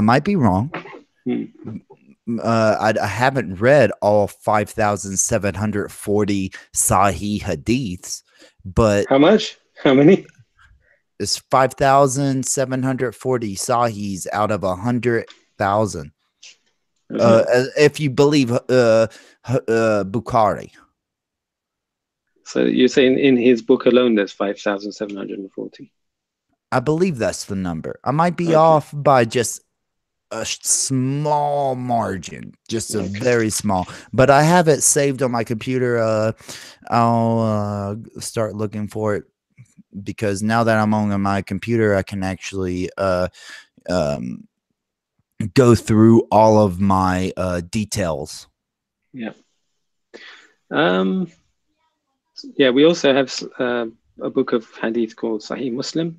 Yes, I know Sahih Muslim and Sahih Bukhari are allegedly the most authentic, but yet you also have Sunnah Abu Dawood, which is taken not as high as the other two. Yeah, but Tirmidhi and Ibn Hibban. Imam Ahmed is not a hadith. Which one? You said Tabri, right? No, Tirmidhi. Oh, I'm sorry. Tirmidhi. Okay, yes. I'm sorry. I misheard you. That's okay. It's all right. And I'll admit my fouls. Hey, no worries, mate. Okay. So do you believe, well, you don't believe in God, you don't believe in the angels, you don't believe in the books, so you don't believe in the Quran and the books that came before? May I ask you, because you're saying why I don't believe, I want to ask you what you do believe. These are the things I do believe. That the Jews claim that Ezra is the son of God. I believe that's what Allah said in the Quran. Yes. Okay, so you believe that. Yep. And this gets back to my first question. Why didn't you mention that to that guy? I honestly had no reason to. I don't. But it's a fair question to have asked him. But if you're with a Christian, you would ask them directly. You know what? You would say, "Oh, you believe that Jesus is the Son of God, right?" You know what? That is genuinely. If I can't go back in time, but that's something I'd like to ask Aaron as well. I didn't think of it at the time. That's the fair. Conversation was a bit organic. We were just sort of taking it as it goes, and it started off with Aaron just answering some questions we had about Judaism. What I was trying to find at the time was, I understand that. I guess, there's a lot of criticism Muslims receive from people who don't like Islam. And so I was asking him some of those questions you were to see if there's similarity. Islamophobes. Do you want me to say that? I mean, I don't believe really Islamophobia, but I don't think I'm not sure about the use of that word, but it stands for something. It has a meaning. It has a meaning. Use it, don't you? In the absence of another word used to describe the exact same thing, then I'll use it. Yes. But would you agree that a phobia should be something that a person has an irrational fear of? If you want to describe phobia as that way, as a scientific if you want to use right? English as a prescriptive tool rather than what's it in Arabic? What's Islamophobic in Arabic? That's a good question. Is there a word for Islamophobia in Arabic? And that's a big thing. Arabic is a language that has been left behind. One sec. Is that Surfaz in the back? Surfaz? I'm sorry if I'm taking over. No. I thought I heard somebody talk. Go ahead, sir. Yeah, so that's a good point. I have not actually considered. Is there a word for Islamophobia in Arabic? I can't think of one, to be honest. And that's fine. You said that you would learn. You might say something like your first language. Yeah, there is a word that goes ad-din, which is enemies of the religion. But that's like that wouldn't 3 be words. Islamophobic. One word would become 3 words in English. Islamophobia that wouldn't be Islamophobic 3 words until one. Muhammad, right? That wouldn't be Islamophobic until Muhammad. What wouldn't be? The word ad-din. Yes, that would not be Islamophobic until allegedly Muhammad, and then that word disappeared for 1400 years until now. What do you mean? Islamophobia or ad-din, enemies of the deen? Enemies of the deen wouldn't be related to Islamophobia until 1400 years later. Right, because it's always because been there people from the day. But what I'm saying is, nobody was using that word, right? In Arabic, the English one, yeah, and in Arabic, yes, that would have been used. But I've watched a lot of Arabic translations, and I've never heard that equated to the word Islamophobia. I've actually heard Arabic, Islamophobia. Arabic. Kind of like how my wife is from China. Okay, so we watch Mandarin TV from time to time. I don't understand anything they say, but one night we're watching it and it's Mandarin, girls' night out. Mandarin. Oh, so you're saying that if you're watching an Arabic channel, they're talking in Arabic, and then they actually say the English word Islamophobia in the middle of a sentence. Correct. Yeah. It's the same thing with across the world. It's just like English people never speak. Yeah, English people who speak English never say I'm from America, so I'll use this concept. I never hear Americans, English-speaking people, having to say English, Spanish word, English. But I always have to hear grab him by Spanish the cojones. people. Grab by the cojones. No, that's just a paraphrasing. That's Yeah, but Spanglish. cojones is a Spanish word, right? Right. That's just Spanglish. That's not like that English doesn't have a word for cojones, because of course we do. But when I asked my wife about the concept of them speaking Mandarin and then Deja saying vu. girls' night out, she said we don't have a word for that in Mandarin, in Chinese. Okay, yeah.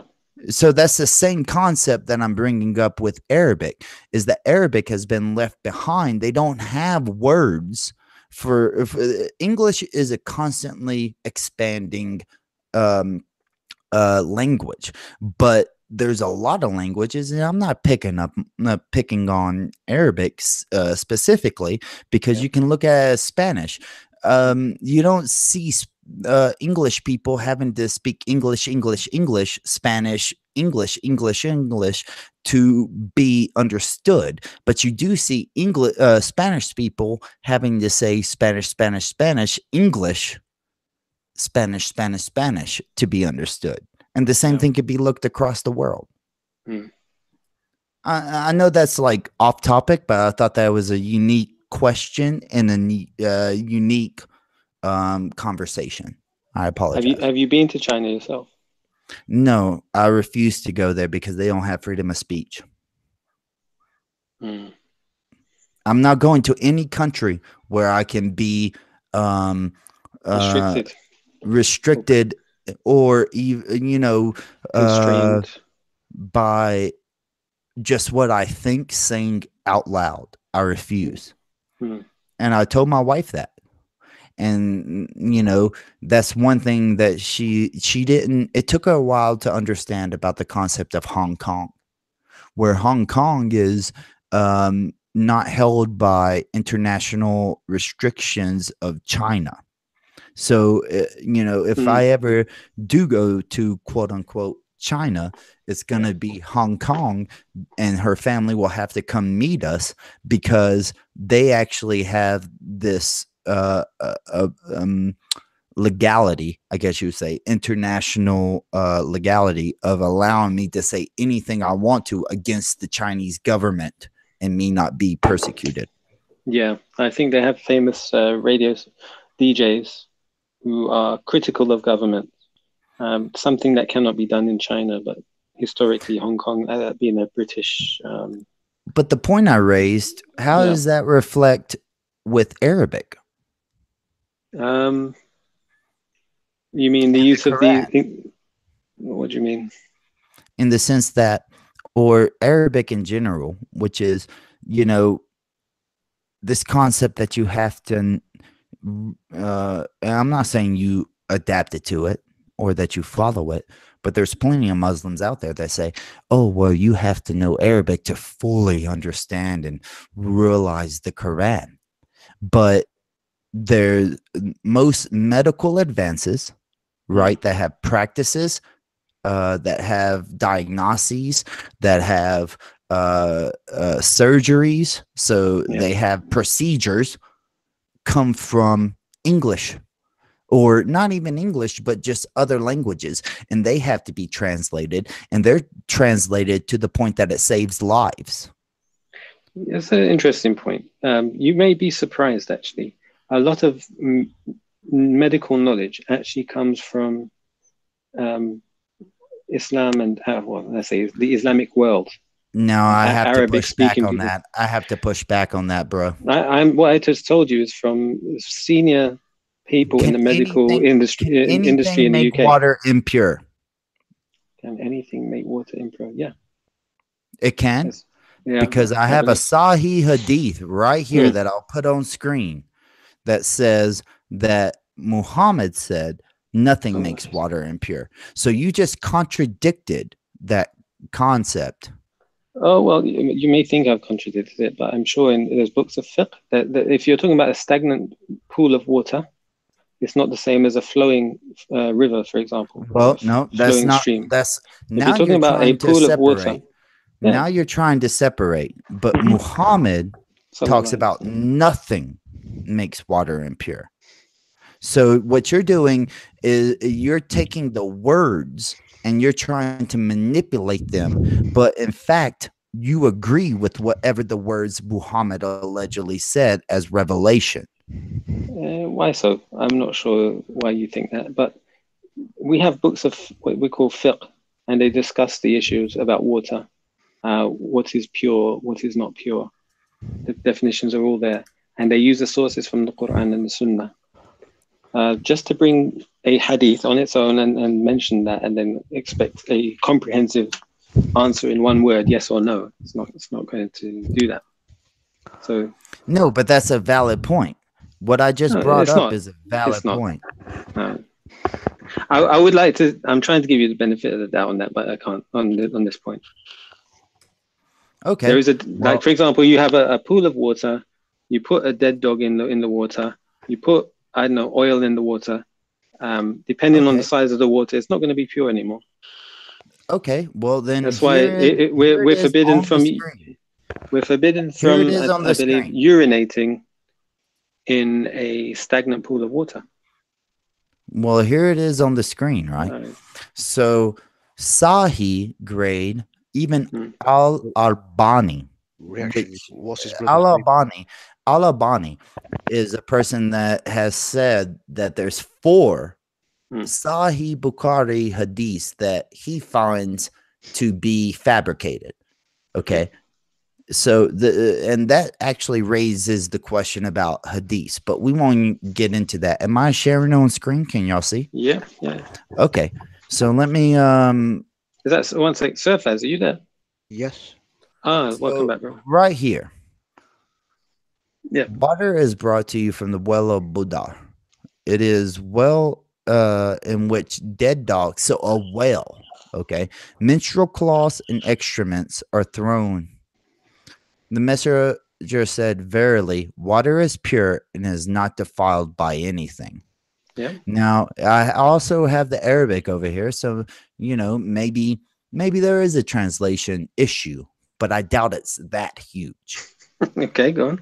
And this question that you're saying that it's revelation, that hadith are revelation. Allah says in the Quran that to use at least pure earth, clean earth as ablution.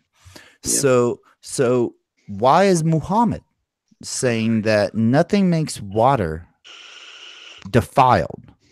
Nothing makes it impure. But you just said, yeah, of course it can become impure.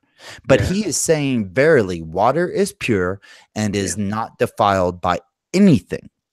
Yeah, what did you say Al-Albani said about it? It's on screen. I can't see it right now, but you said Sheikh Al-Albani said something about it. What did he say? No. I wasn't saying that. I was saying Al-Albani is a respected, 14th century, roughly, Muslim commentator. Al-Albani is almost contemporary. He may have died about 10 years ago, not that long ago. But what did you say he said about this? No, he's not this hadith. I'm saying that he discredited allegedly 4 hadiths. Here, I'll bring it up from Islam Q&A, which is an actual ran by a sheikh from Saudi Arabia, right? And he gives. That says it all, doesn't it? I'm sorry? That says it all. If it's run by Saudi Arabia. Oh, really? So Saudi Arabia doesn't implement rules that the only rules and laws that Saudi Arabia doesn't enforce that Muhammad did, just like ISIS, other than ISIS follows one rule, which is slavery. Well, the funny thing is, the British put the Saudis in power, you see, and they've got a big oil. Who cares about that? Well, they still follow Islam, right? Would you disagree? Why so? One sec. Allow Surfaz to talk, please. Okay, I'll be quiet. But anyway, I wanted to ask you a question about China when you said free will. Yeah, you're gonna go to China. You don't want to go to China because of free will. I never said that. You don't want to go to China because of free speech. I don't want to go to China because of free speech. And is that a big deal to you? Of course, free speech is a big deal to me. I could go to Saudi Arabia. If I went to Saudi Arabia or multiple Islamic countries, I would be killed for saying what I'm saying right now. Do you agree or disagree? Hang on. 1 second. Do you agree or disagree that I would be killed in Islamic countries, theocratic countries? Listen, brother. Okay, let me ask you a simple question. Yeah, you come out with all these hadiths and all this. Very good, alhamdulillah. You know a few things. Let me ask you. You're pretty free about your free speech, yeah. But what about the free will that the Almighty is giving you? What are you actually doing with that? How do I have free will if Allah knows every action that I've ever going to occur before the creation of angels, before the creation of... Let me answer. I've heard from you before. I've listened before. Listen to you. This is the reason why, yeah. Okay. The first thing is, yeah, you've got to understand Islam. Yeah, it's in your heart, it's your connection. Right? Let me explain to you. May I interject? May I interject? Because let me finish. Then you can. It's Allah's will, right? If I bro, follow Him or not. Listen to me. It's up to Allah if I follow Him. Listen to me first. If I'm a Muslim. Listen to me. Just answer this question: is it up to Allah, or is it up to me if I'm a Muslim? Are you gonna let me answer it in my way? Okay. I'm gonna teach you something today that you haven't, that you've not learned basic stuff. Okay, right. If you look at the Christians, what do they say? Yeah, God can come down in this. He comes out in the thingy. Oh, he doesn't know the future. He does not. Allah, yeah, he knows the future. He knows the past. He knows the present. But yeah, just so you know, Christians say the same thing. Don't think that Christians don't believe that. They believe that too. No, they don't. They believe in. Yes, they do. You don't know Christianity, so why are you talking about it? Brother, listen. You're talking to me about Christians. Trust me. No, you spoke of Christians first, not me. Okay, let's get this thing. I used to be a Christian. I've read the whole Bible. Have you read the whole Bible? Okay, well, you don't talk about the Bible then. Okay. So then you don't know about Christianity like I do. Listen, brother, you don't talk about the Bible? No problem. What worse do you want to talk about? No, that's not the point. The point is you made a claim that isn't true. You made a claim that Christians don't believe that God knows everything about who's going to be in hell and who's going to be in heaven. They call it heaven. They don't call it paradise. Is Jesus God? I don't believe that he is, but Christians believe that he is. But you were a Christian though, were you? So you were a Christian, were you? You were a Christian if you didn't believe that. I used to be a Christian, yes. Yeah, but you didn't believe that, so you weren't a Christian. If you don't believe Jesus is God, you're not a Christian. I concur. But actually, the first Christians, there were sects of Christians that called themselves Christians that didn't believe that God was Jesus. They believed that Jesus was, if I may, I'm talking about the Nag Hammadi library, the I was talking before when you really interrupted. So I'm going to carry on, but just wanted to make the point here.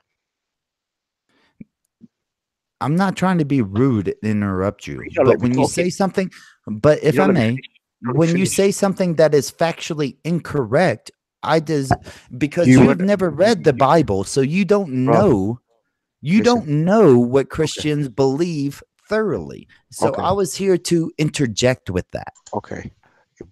Reactionary, do you understand that? I'm not trying to be rude, but do you understand what I was saying there? Bro, I've not spoke for 2 minutes, yeah? The guy knows about what knowledge I've got. Sorry, 1 sec. I was trying to respond to some messages I had. Could you repeat that, please? No, he thinks I've got no knowledge of the Bible. No, I'm not saying. I don't know if you've read it or if you haven't, but if you do believe... One sec. Go ahead, Seth. What were you saying? What I was saying is, yeah, I was trying to explain to the brother, yeah, about free will and why Allah knows the past, the present, yeah, and what will He's got. So I used I used the thingy of Christianity, you know, with Isa al-Islam, yeah, peace be upon Yeah. him, yeah, that basically Christians, the God of Christian doesn't know the future, because if Jesus was That's God, not true. listen, bro, One listen to sec, me. let him finish his. Yeah. What are you saying? Listen to me. As far as when you say Christian, when I say Christians, yeah, I don't mean, you know, the Christians that don't believe in Jesus. Christians that in this day and age are the ones that believe in Christ, died for the sins, yeah. But the fact is, yeah, he didn't know the final hour. So that kind of answers your question. Now, second of all, if you say that you don't believe Jesus is God, that's okay, that's fine. Okay. So then I can say to you, okay, yes, you don't believe in that sector. So what type of Christian are you, sorry, if you don't believe in Jesus is God? So your question, are you saying you think Waiso is a Christian? Who? Is that what your point is? No. He said to me he was a Christian. Okay. I never said that. You said you were a Christian, didn't you? I never said that. Oh my God. Then why did you say to me, yeah, you've read the Christian Bible, you were a Christian before? Yeah, a Until you were Christian 15. before. Yeah. That's You what I believe mean. you believe everybody is born Muslim, but you don't believe that everybody is Muslim right now, right? Listen. Sorry, Waiso. I think Waiso, what you said to me earlier is that you were Christian, and your household was a Christian household until you were 15. Yes, until I'm 15. Yes. Yeah, I think that's what Cephas is referring to. Yeah, because he said to me he was a did Christian. study the Bible. Yeah. Okay, and no problem. That's fine. But but I'm not a Christian, sir. But I know know you said a you lot were, more about Christianity than you do. And to be honest, yeah, I don't blame you not being a Christian. It's not a problem, and I can tell you a few verses about it. Yeah, you know, there's 11 places of incest in the Bible. Did you know that? Yes, well, first cousin marriages is incest, sir. No, it's Now, not. of course, you don't believe that. You don't believe that because Allah said that. If Allah said that second cousins was permissible, then you would consider. Hold on, first Waiso, let him finish his sentence. Go on, Cephas. Okay, listen. First cousin, yeah, okay. Put it this way, right? I would rather get married to my first cousin, okay, than which one shall I say? The daughter, the daughter-in-law, the prostitute. Which one? There's so many. You're not talking about how it's not incest. What? Right. Okay. You're not talking about how they share genes, right? They share a family heritage. Don't family they? heritage, yeah. Don't they? Yeah. So that's incest. But hang on, in the Bible, yeah. What's it? Why do I care about the Bible? I'm an atheist. Why do I care about the Bible? Are you an atheist now? Okay, fine. Let's leave this Bible subject then. Okay, so let's talk about atheism then. Okay, right. Okay, so you are misinformed. When you said sorry, I'll go back to your question originally. When you said about Allah knowing, yeah. Okay, let me explain that. Let me finish, please, yeah, and then maybe we can have a conversation. Basically, in Islam, what we believe is Allah knows the past, present, future. Yeah, He knows what we're gonna do. Yeah, why we're gonna do it, everything. But when we come to this earth, yeah, as humans, we are the best of creations. Okay, we are gonna be resurrected and we're gonna live. Yeah, after He gave us the free will. Right now, you have a choice, yeah, to go this way or that way. Do I have free will? This is a sincere question. Yeah. Do I have free will outside of Allah's will? You have outside, right? Can I do anything outside of Allah's will? You are doing it, aren't you? Everyone's doing it. No. That's not. Give me a yes or no question. Can I have a single thought without Allah willing it? Yeah, but He knows about it. He knows about it, but it's up to you what you do. Because on the day of I can actually have some. And then this gets down to the crux of the argument about free will. Well, you're an atheist, I'm sorry to interrupt you, sir. That's all I see. Your name is just sir. I don't know what you want to go by, but the whole crux of the argument is if I can have a thought that Allah doesn't will for me to have, then that means that there is free will. But if Allah is control of everything, then I can only have a thought that He wills me to have, that He allows me to have. That means that there is no free will. Okay, let me answer your question. The people, yeah, that don't know about Islam, you know, in the rainforest somewhere, yeah, okay, as an example, yeah, as an example, you're in the middle of the rainforest and they've not had somebody tell them about Islam. Allah can't judge them, yeah, because they don't know Actually, about it it says in a hadith that Allah will judge them, and that according to their Muhammad deeds. says in a hadith, Muhammad says that the people who are never told about quote unquote Islam, Islam, yeah, they'll they get will judged on have a their. fire. They will have a fire in front of them, and those that have faith in the oneness of Yep, Allah, yep, they will walk forward into the fire, and they will enter paradise, as opposed to the ones who stay behind. yes. So what you just said is ridiculous. Well, You if you just let me went finish, against your if you let me whole finish, religion. if you let me finish, yeah, before you interject and then give me some verse of something, yeah, okay, right. If you let me finish, then you can actually thingy, you know, you'll get my point, right?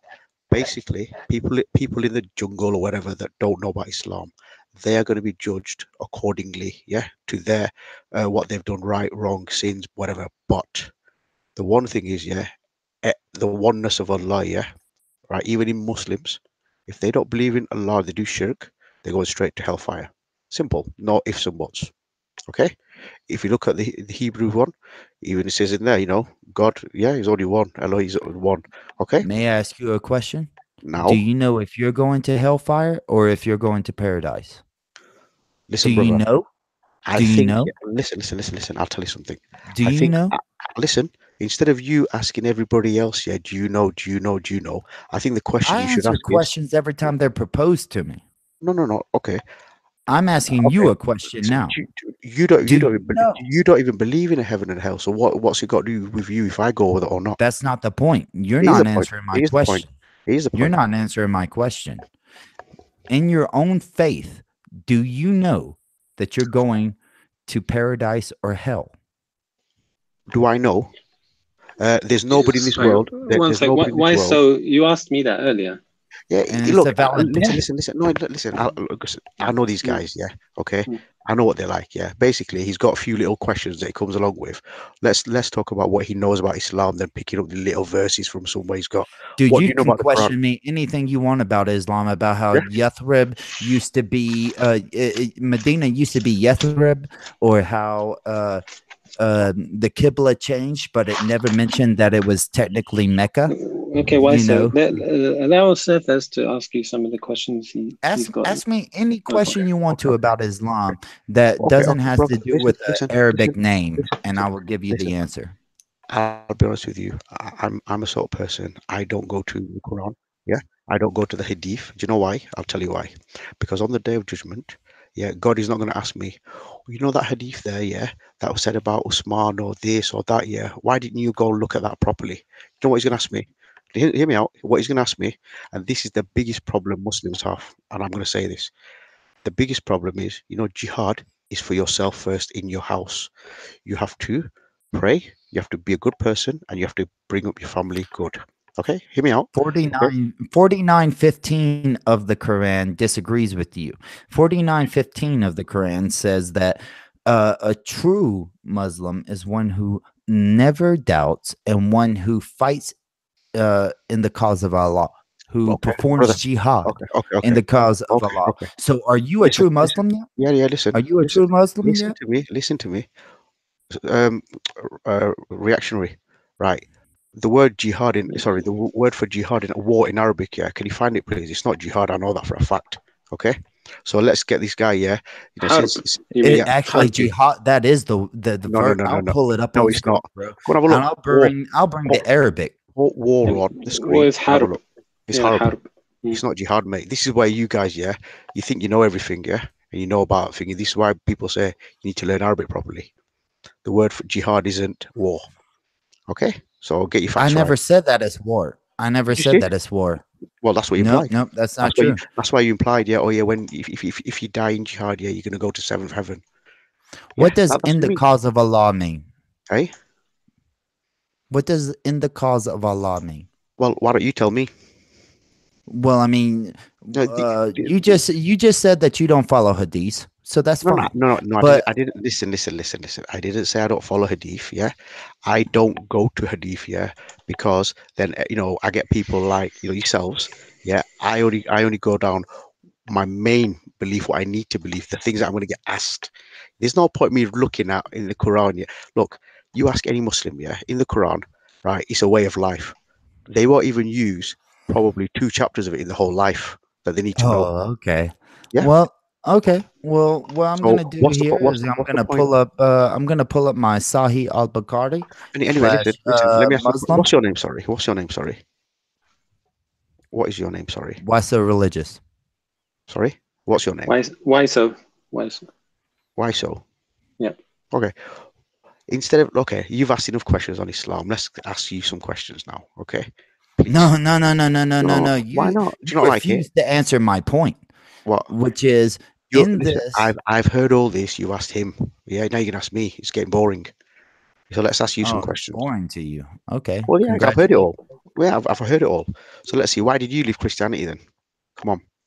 I've already gave that whole scenario before, and you can listen to it. I was talking then. Now it's your turn. Go on.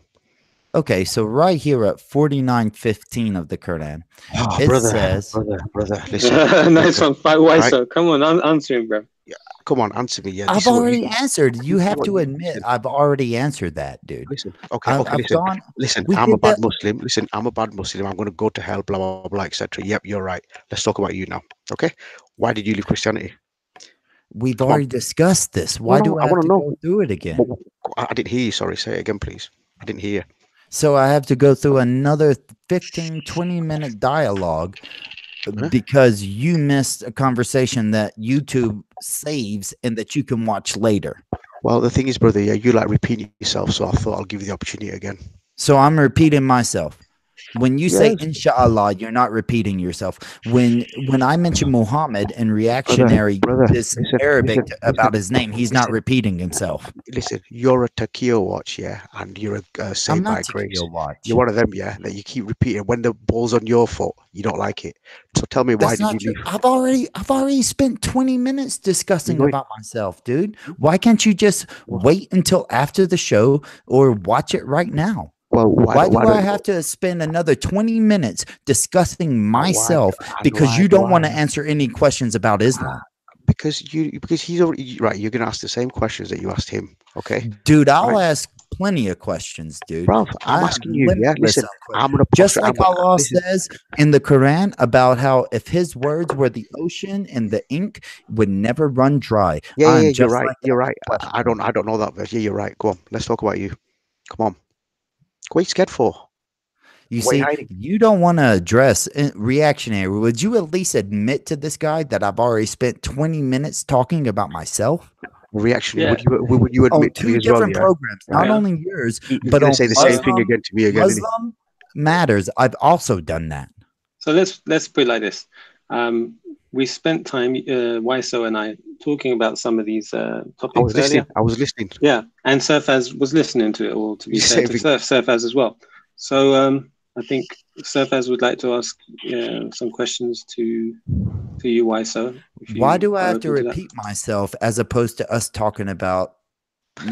Because you never talked about yourself, you see. I want to ask the question, not you. Sir, reactionary, would you at least admit to Sir that I have talked about myself? Okay, yeah. What is it? Let's see. Surfaz, what do you want? What do you want to know from? One sec, Waiso. Reactionary. Admit to Sir that I have talked about myself. Waiso, one sec. Surfaz, what is it you'd like to know from? Surfaz, what do you want to know from Waiso? What I'd like to know, is why he left. Well, why he left Christianity and what sect or which denomination was he of Christianity? Okay, Waiso. That's my first. Yeah, Can you answer that question? Okay. Why you left Christianity and what I've already spoke about why I left Christianity, and I'll do a quick summary. I've read the Bible. I humbled myself after reading the Bible and asked God to show himself to me. And in Christianity, that is a common belief that God can show himself to you. Okay. Now, you don't believe that as Muslims, and that's fine. No. Hear me out. Listen, and what sex were you? Dude, I'm answering your question and you're saying, hear me out. Okay. No, what sex were you? Why so? I wasn't a sect because as I told you, both Which my church do you parents. belong to?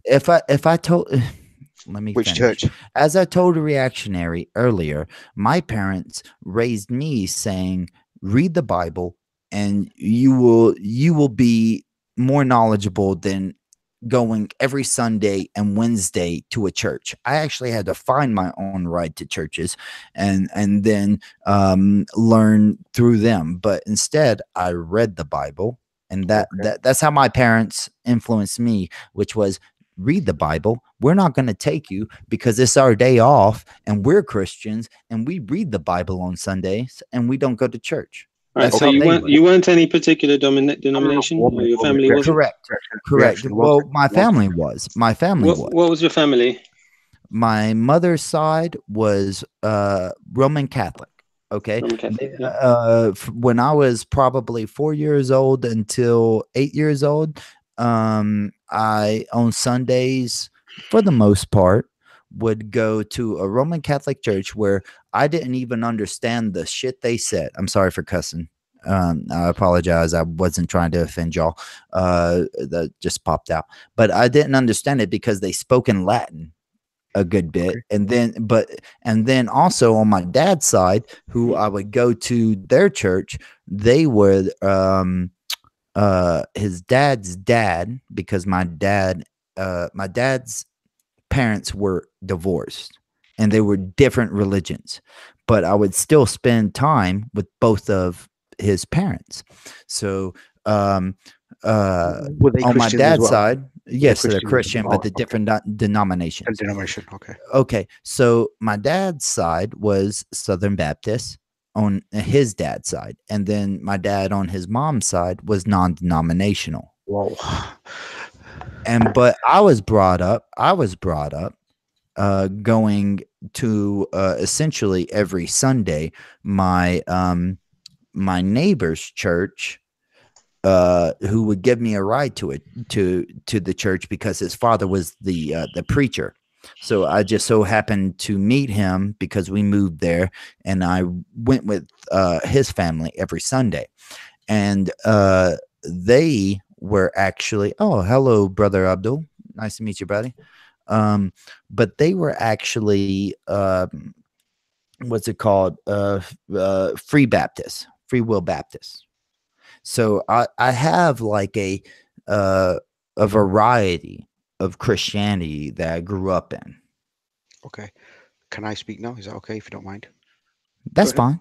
Thank you very much, and I think we got off to a bit of a bad start, yeah. But I really appreciate you telling, because it's something for me to learn as well. Because I didn't, I'm not being nasty. I just want to. I like learning as well, right? But your experience, I can understand what you mean now. Yeah, probably was a bit confusing because with everything going on. When you said you were a Roman Catholic, yeah, right. But So also, it all just comes down to the Bible, right? No, as a Christian, it just comes down to the Bible, whether you believe that it's inherently true or if you believe parts of it are allegorical. Okay, go ahead. Can I genuinely, sincerely, yeah? When you read the Bible, yeah, what did you actually, what is it? What knowledge did you gain, or what is it that you're thinking? It's a sincere question. I believe that there is no knowledge to really gain from the Bible. Now, there's philosophical premises, actionary of how you're supposed to live your life, but some of those aren't so good either, in my opinion.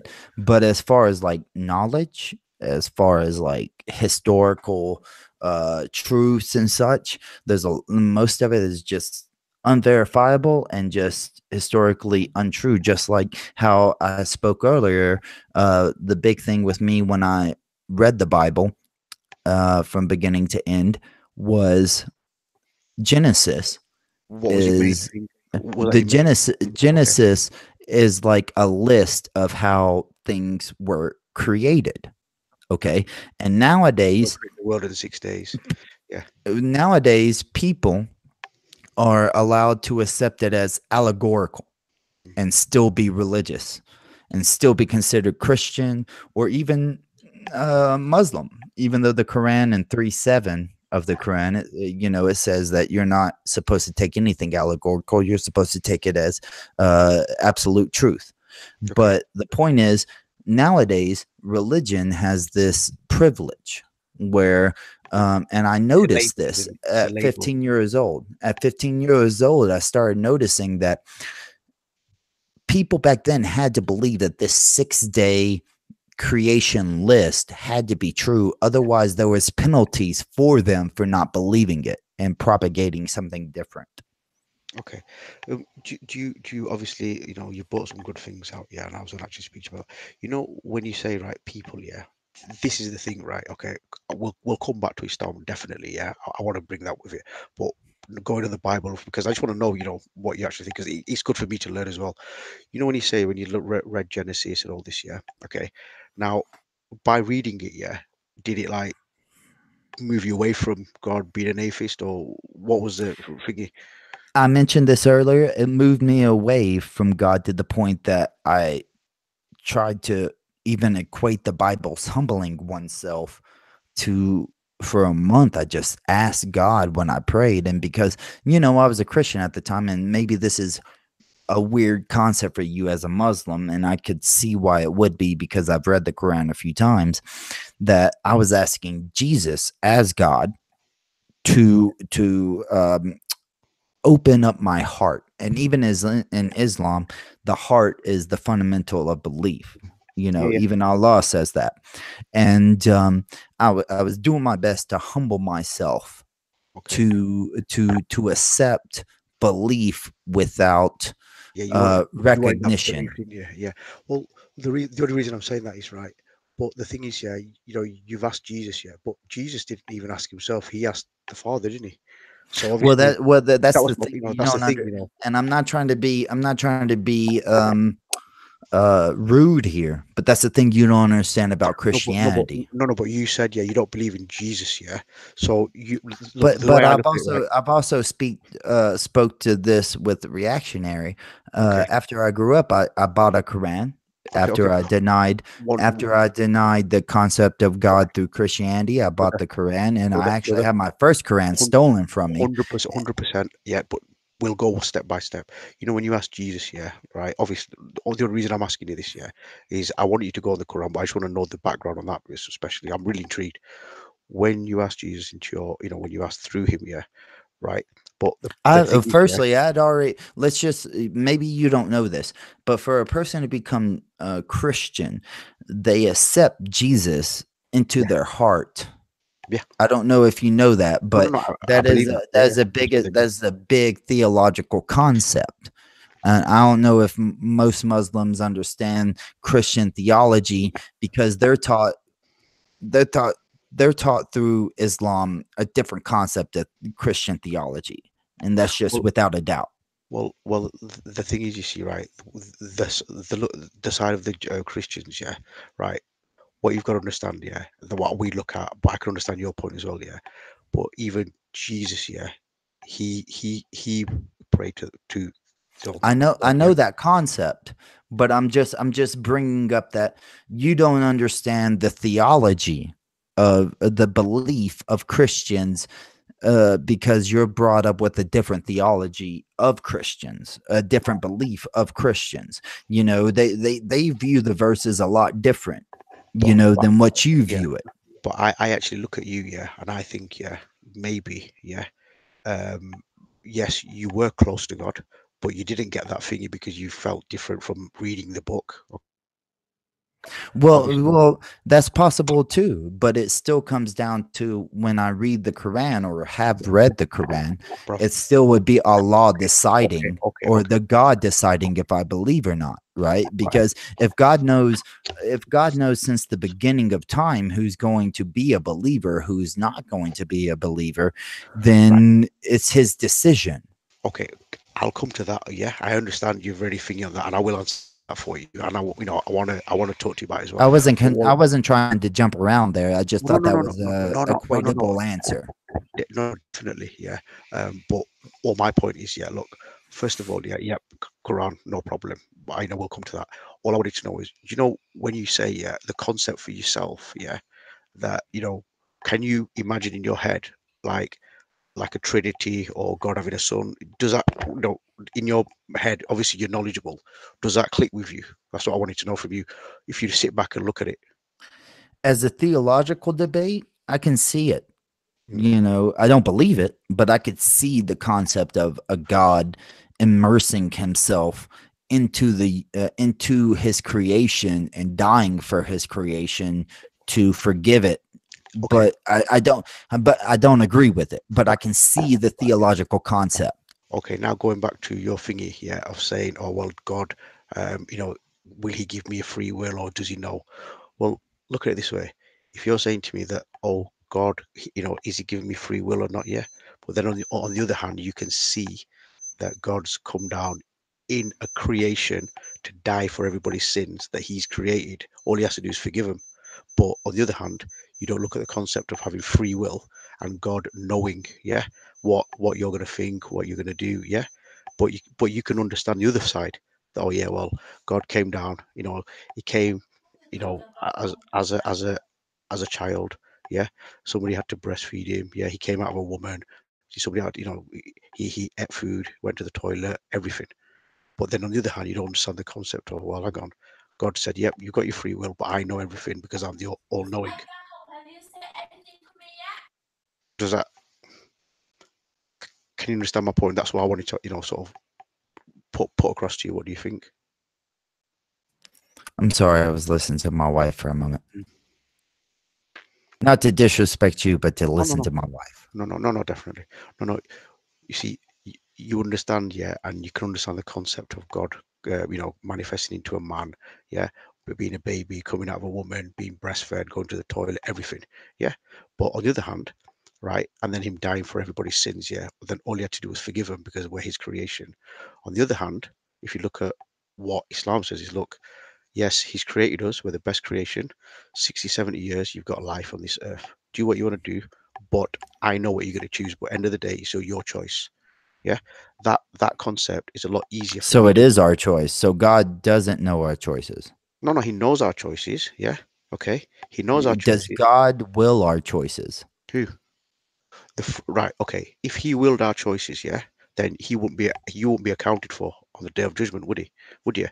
Well, no. There you That's go. not necessarily true, because then that would mean that you're trying to ascribe the concept of you understand God, which you Okay. don't. Even the Okay. Right. Quran says Listen. that Okay. Okay. and every religion says you don't understand God. Let me. So what you're saying is, yeah, if we have our own free will without God knowing, then we're equivalent to God in a way. Is that what you're saying? Implying? I mean, that's not what I'm implying, but I would say that it's a decent argument. Right. Okay. Well, put it this way: can God create another God? Why wouldn't it be possible? Can he? Yes Is or it no? possible? If God is possible of all things, couldn't he create another God? Yeah, but the minute he's created it, that's a creation. So it's not God, is it? But that's not the thing. I'm asking you. Think of it logically. God is possible of all things, right? Yeah, you would agree that God is possible of all things. Yes. But the minute he creates So a God, then he could create a God, or he couldn't. Yeah, he could. Yeah, he could. But that other one is a creation. But then it's not God, so God can't do it. No, he can do it, but it's not going to be God. But if it's not God, then he can't do it. Well, he's just done it, and that's why it's not God. What you just did was I can't remember. No, you said he can, and I said, well, yeah, but he can't. That person's not God, is he?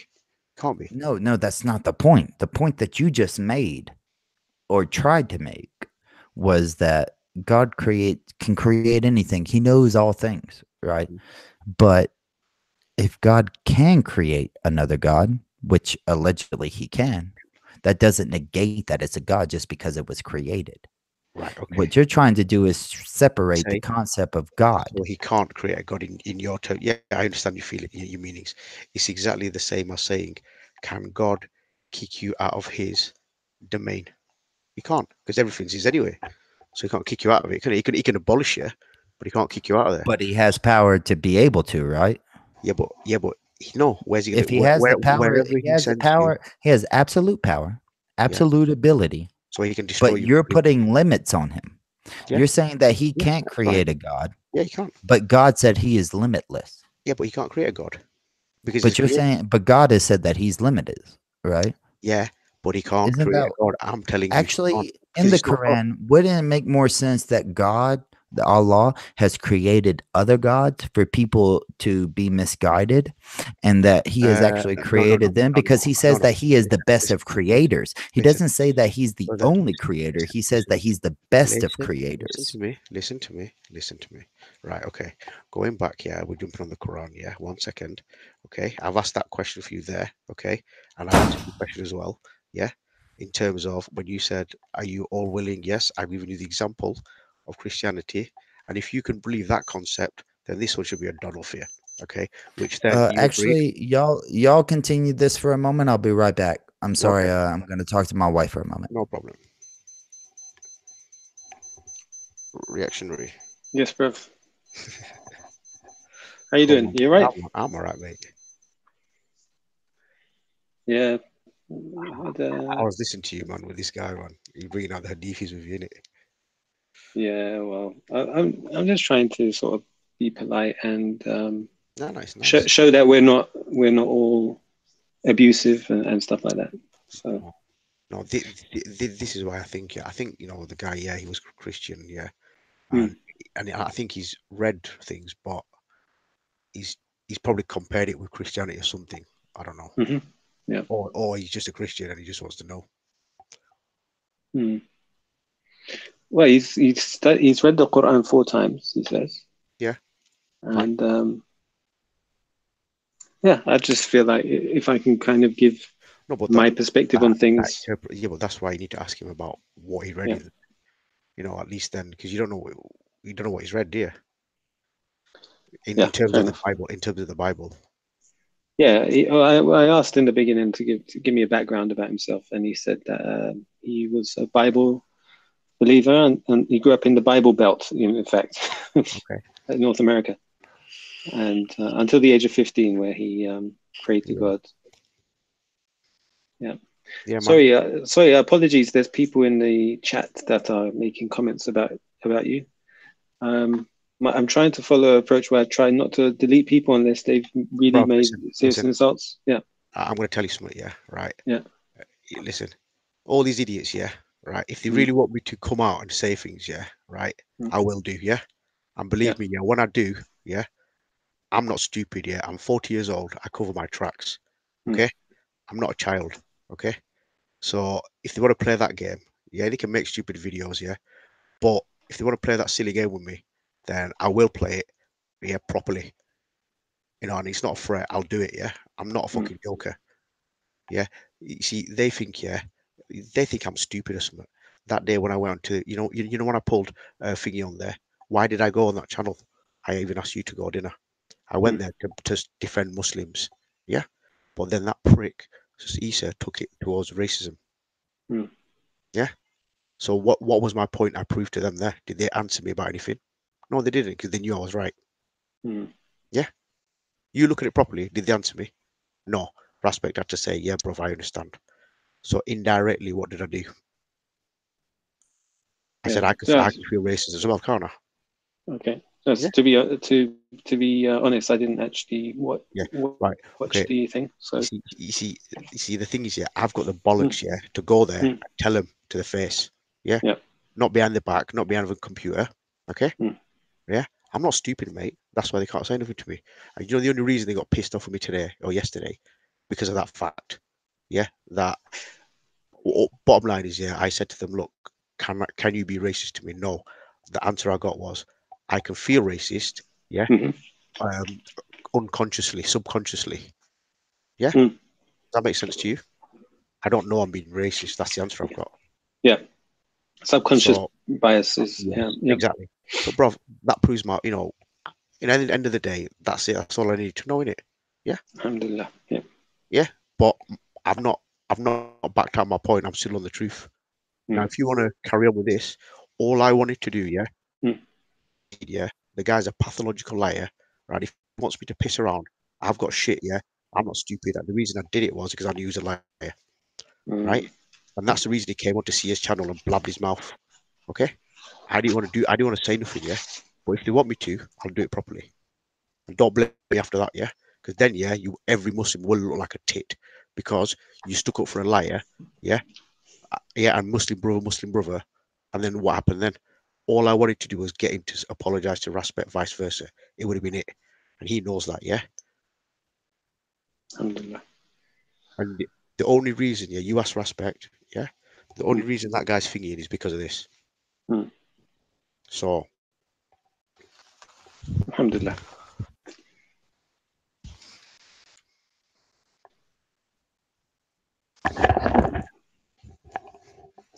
Today's been an interesting day, to be honest. But, a lot of comings and goings.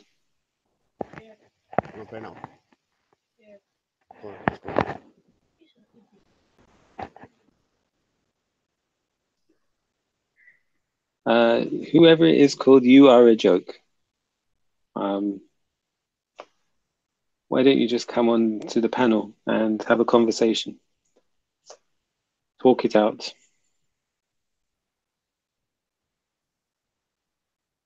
Some people got too much energy. Assalamu alaikum, Zahra Ali. How are you doing?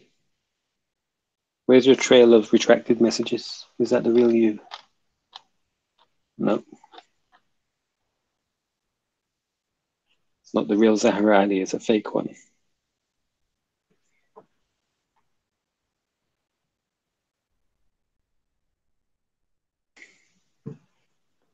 Inshallah, I'll have to leave soon to pray Fajr, inshallah.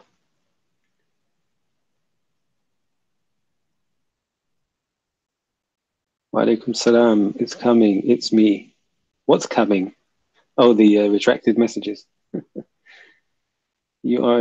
Somebody's got a profile called You Are a Joke. That's a good one.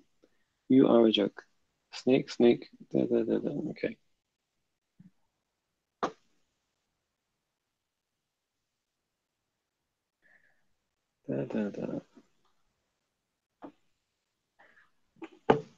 There's a lot of heated feelings in this online world, I've realized. And people pressure you to take a side. If you don't take a particular side, you're pushed into a box and labeled. You sound down, react. I'm a bit tired, to be honest, a bit sleepy. Not down, just a little bit disappointed, to be honest. People that some of the people I've come across online who, I guess you could say they befriended me, have all of a sudden abandoned me for whatever reason. So, hey, who's that? Sorry. Oh, some people online. 1 minute they're your friend, and the next minute they just disappear, and in a rage of anger. Instead of talking to you one-on-one and just giving you their grievance in person, they Bruv, I don't have a problem. If somebody and then other people jump off and they put pressure on other people to abandon you as well. Do you know what I mean? So it's happened on numerous channels. It's a common thing I'm noticing. Hizbiyah is what it's called in Arabic. And you know what it is? And this is the reason why we have brothers like this come on and talk about Islam like this and what they're doing in the background. Tim Asuna says, reactionary, when you sleep, do you hang upside down away from sunlight? You never seem to sleep. Oh dear. Well, in the daytime, you probably don't see me because I'm sleeping in the daytime. I need to fix up my my sleeping patterns. So Faz, how's it going, bro? Yeah, man. What are you up to? Sorry, I mean, not looked at it. No, don't ignore the comments. I tried to follow a policy of not deleting stuff unless somebody's insulted Allah and His Messenger, or they're making sort of legally libelous claims. But yeah, that's what got me in sort of hot water earlier. Please be aware, reactionary, blah blah blah. I ignore that stuff. So Faz, do you get upset by comments in the chat? Me? Yeah. Do they upset you, or have you passed that point of caring? Because listen, okay, yeah. If they had the bollocks, they would have done something about stuff. Sat with exactly. it. Yeah. Yeah. Simple. Yeah. Alhamdulillah. What's the So, topic, man? What's going on? Who's that? It's Brother Abdul, man. Brother Abdul. What's happening, brother? Brother Abdullah. What's good? Abdullah. What's good? What's happening, What's man? happening? Same thing, different day, man. What can I say? We had YSO in the chat. He came on board to continue his discussion with you. So since we couldn't get hold of you, we've been having a little conversation. It was me first, and then Surfaz. And YSO has just taken a quick break to deal with something with his wife, and come back. Okay, cool, Yeah. cool. How about you? He's right. Alhamdulillah, man. Everything's good. Can't complain, brother. Assalamu alaikum. Walaikum salam, Saeed.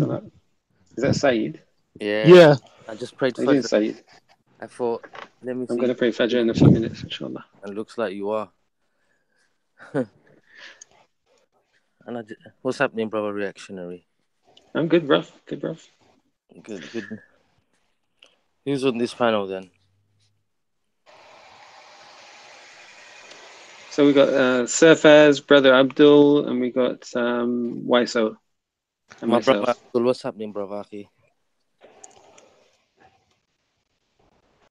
Abdul, you there? Chilling. Yeah, man. Everything's good, Saeed. Good. So what's this snake doing on the panel here, man? Hey, Saeed, why you call a brother a snake, man? Man, records. Saeed, listen to me. And Listen he to went me. to You're a the pathological liar. You're a bullshitter. Yeah. He went to Jedi's yeah. channel to get like, you know, got a panel. Yeah, I had the ball ball all there. Yeah. What's that did you do? What did you do? Yeah, you did jack shit. Yeah, you put everybody else in the thing. So don't chat shit with me. We chatting about jack shit. We chatting about. Brothers, if you want to talk about something, we'll do it one at a time, inshallah. So I'll unmute Surfaz. No, I have time for this, mate. Yeah. Okay. Yeah. All right. Time for this. I'm not little. Mate. You don't understand. You act like a little. And that's not a threat. I'm telling you straight. I don't give a fuck who you know. I know people as well up there. Trust me. Anyway, love is. You know, you talking about. You want to take care, Surfaz. Don't chat. I know people and shit. Come and meet me if you want to meet me, boy. You understand, little boy? Come and meet me if you want to meet me. Saeed, I think Surfaz has gone. Okay. Aki, remember, obviously it's your channel. You do what you want. I'm not telling you. I don't want you to think in any way I want to put pressure on you, Aki. You're a Muslim brother of mine. I love you for the sake of Allah, brother, reactionary. But this guy, brother Abdullah, a genuine Christian, he recorded me. I knew he was, and I said to him, "I know you're recording me, but anything that I say, I don't." Yeah. All right, let's leave that. Let's leave that because I don't know, and that could be a legal issue. No, that's nothing legal, Aki. No, recording without people's permission is a legal thing. So I don't want accusations like that, which I can get in trouble for. So I will do him anyway if he. But it's nothing embarrassing there because I want him to play so people can. Brother, let's put it like this. Yeah. Is Surfaz Muslim? I don't know. He doesn't act like one. But do you consider him to be a Muslim? No. After when someone snakes another Muslim like that, and for example, I'm talking to you on the phone. If I ask you where do you live and you say I'm in and doesn't answer me properly and keeps on asking me different questions, I'm talking about something and you go and jump in on something else and constantly trying to bait me into this and into a certain, into a rabbit hole, for example, and this, that, the other. How can a Muslim try to spy and snake on another Muslim? It doesn't make sense. Yeah, I think I'm going, Brother Abdul. Sorry. No, I was about to say, who was he spying on you for? Who he working for? He was working for the Kuffar, basically. Just say that. I don't want to mention any other names at the moment. He's not here to defend himself, right? And he jumped off. Yeah, he jumped off. He jumped off, yeah, because he knows, the brothers I messaged the other brothers to come online as well. Well, anyway, so he's actually back on, so Is there a reason you Maybe you guys can have cannot a sort it peaceful out? dialogue. Yeah.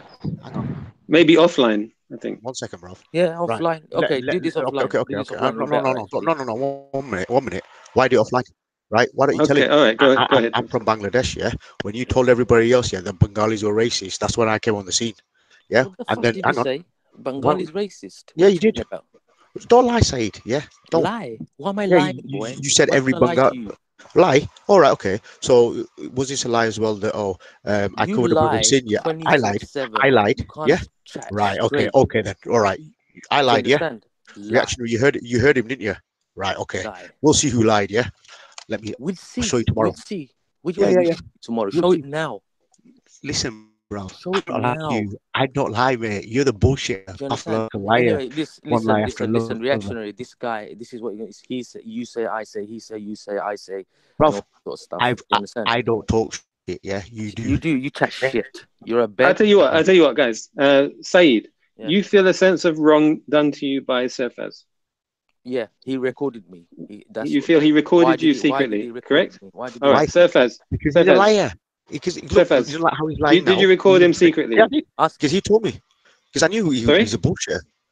He pretty bullshit me all the time. See, I told Wait, did you record him secretly? What?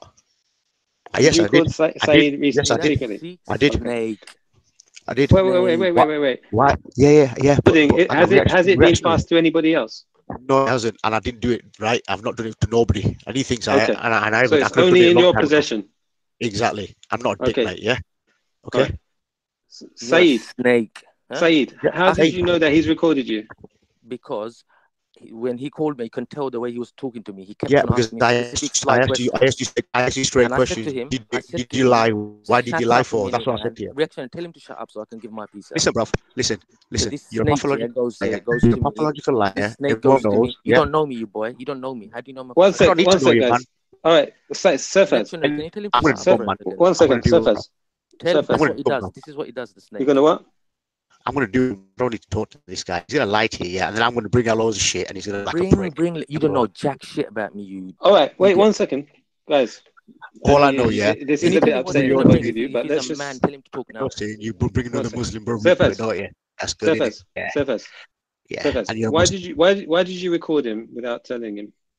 Because I'll tell you why, right? Because constantly, he lies. Yeah. Where? I asked him straight, bruv. Yeah. I'm here to help you. Let me sort it out. Wait, please, Saeed. Let me finish. I even went to Rasper, all them lot, and I said, yeah. And you know what? I felt like a tit, yeah, when that guy brought out recordings of him. Yeah. Right. And then the minute I pulled him up on it, an hour later, he tells me, sorry, out with Saeed, respect. An hour later, he goes on the CS channel, yeah, and he admits everything. Oh, I did this, like this, I lied about it. Yeah, he thinks I'm a fucking idiot. Surfaz, I just got the question I'm asking is, all right, you know that recording people secretly is that a good thing or a bad thing? Bruv, listen, you know him, yeah. If I didn't. Today, he would have made me a liar. All right, so you feel you had a reason to record him, right? Yeah, because he's a liar. I'm the okay, one using him. What do you feel he was lying about? What? Right, okay, brother. Don't expose it, because it could be something that's problematic. It's better. Listen, bro. He knows himself, yeah, right? And he knows fully well, yeah, right? And I've kept my mouth shut till this day. Shut up, you liar. You don't know nothing about me. Okay, 1 second. The first time Saeed, you recorded me. Right. Okay, Saeed. I don't know nothing about you. One sec, Surfaz. Hold on. Saeed. Yeah. He's admitted that he's recording you. He recorded you, sorry. And you were correct in assuming that. See? Now he has admitted that he hasn't given it to anybody else. Is there something he can do right now? I swear down, I'm not giving it to anybody. 1 sec. Liar. Saeed, do you believe that he hasn't given it to someone else? No, I know he gave it to. He played it. He didn't give it. He played it. I've not played it. Nobody. Yeah. I've not played it to nobody. Yes, you did, right. Liar. No, I didn't. Okay, 1 sec, Saeed. I did not play it. If Surfaz is saying that he hasn't played it to no one. Okay. If he hasn't, what would you like him to do to resolve the situation? To resolve it, I tell you what, yeah. Keep my name out of his mouth, and I won't even never talk about him or anything like that. That's what I want. I just wanted to ignore him and let the Muslim people. They got their own brains, their own minds. They will see who I am, what I do, whatever. It's not no one. You are no one to be the guardian angel to come shining down from Lancashire or whatever to. Okay, so Saeed, you're happy if he agrees. Do you know what? Yeah. No longer talk about you. You're done. Listen. You know, for your little remarks, yeah, right? You know, for your little big-headed thing, yeah. Surfaz, hold on, bro. Surfaz, right? Please, Surfaz, wait a minute. You there? Yeah, I'm there. All right, Surfaz, you there? I'm here, mate. Yeah. Okay, right. He's recording. So Saeed.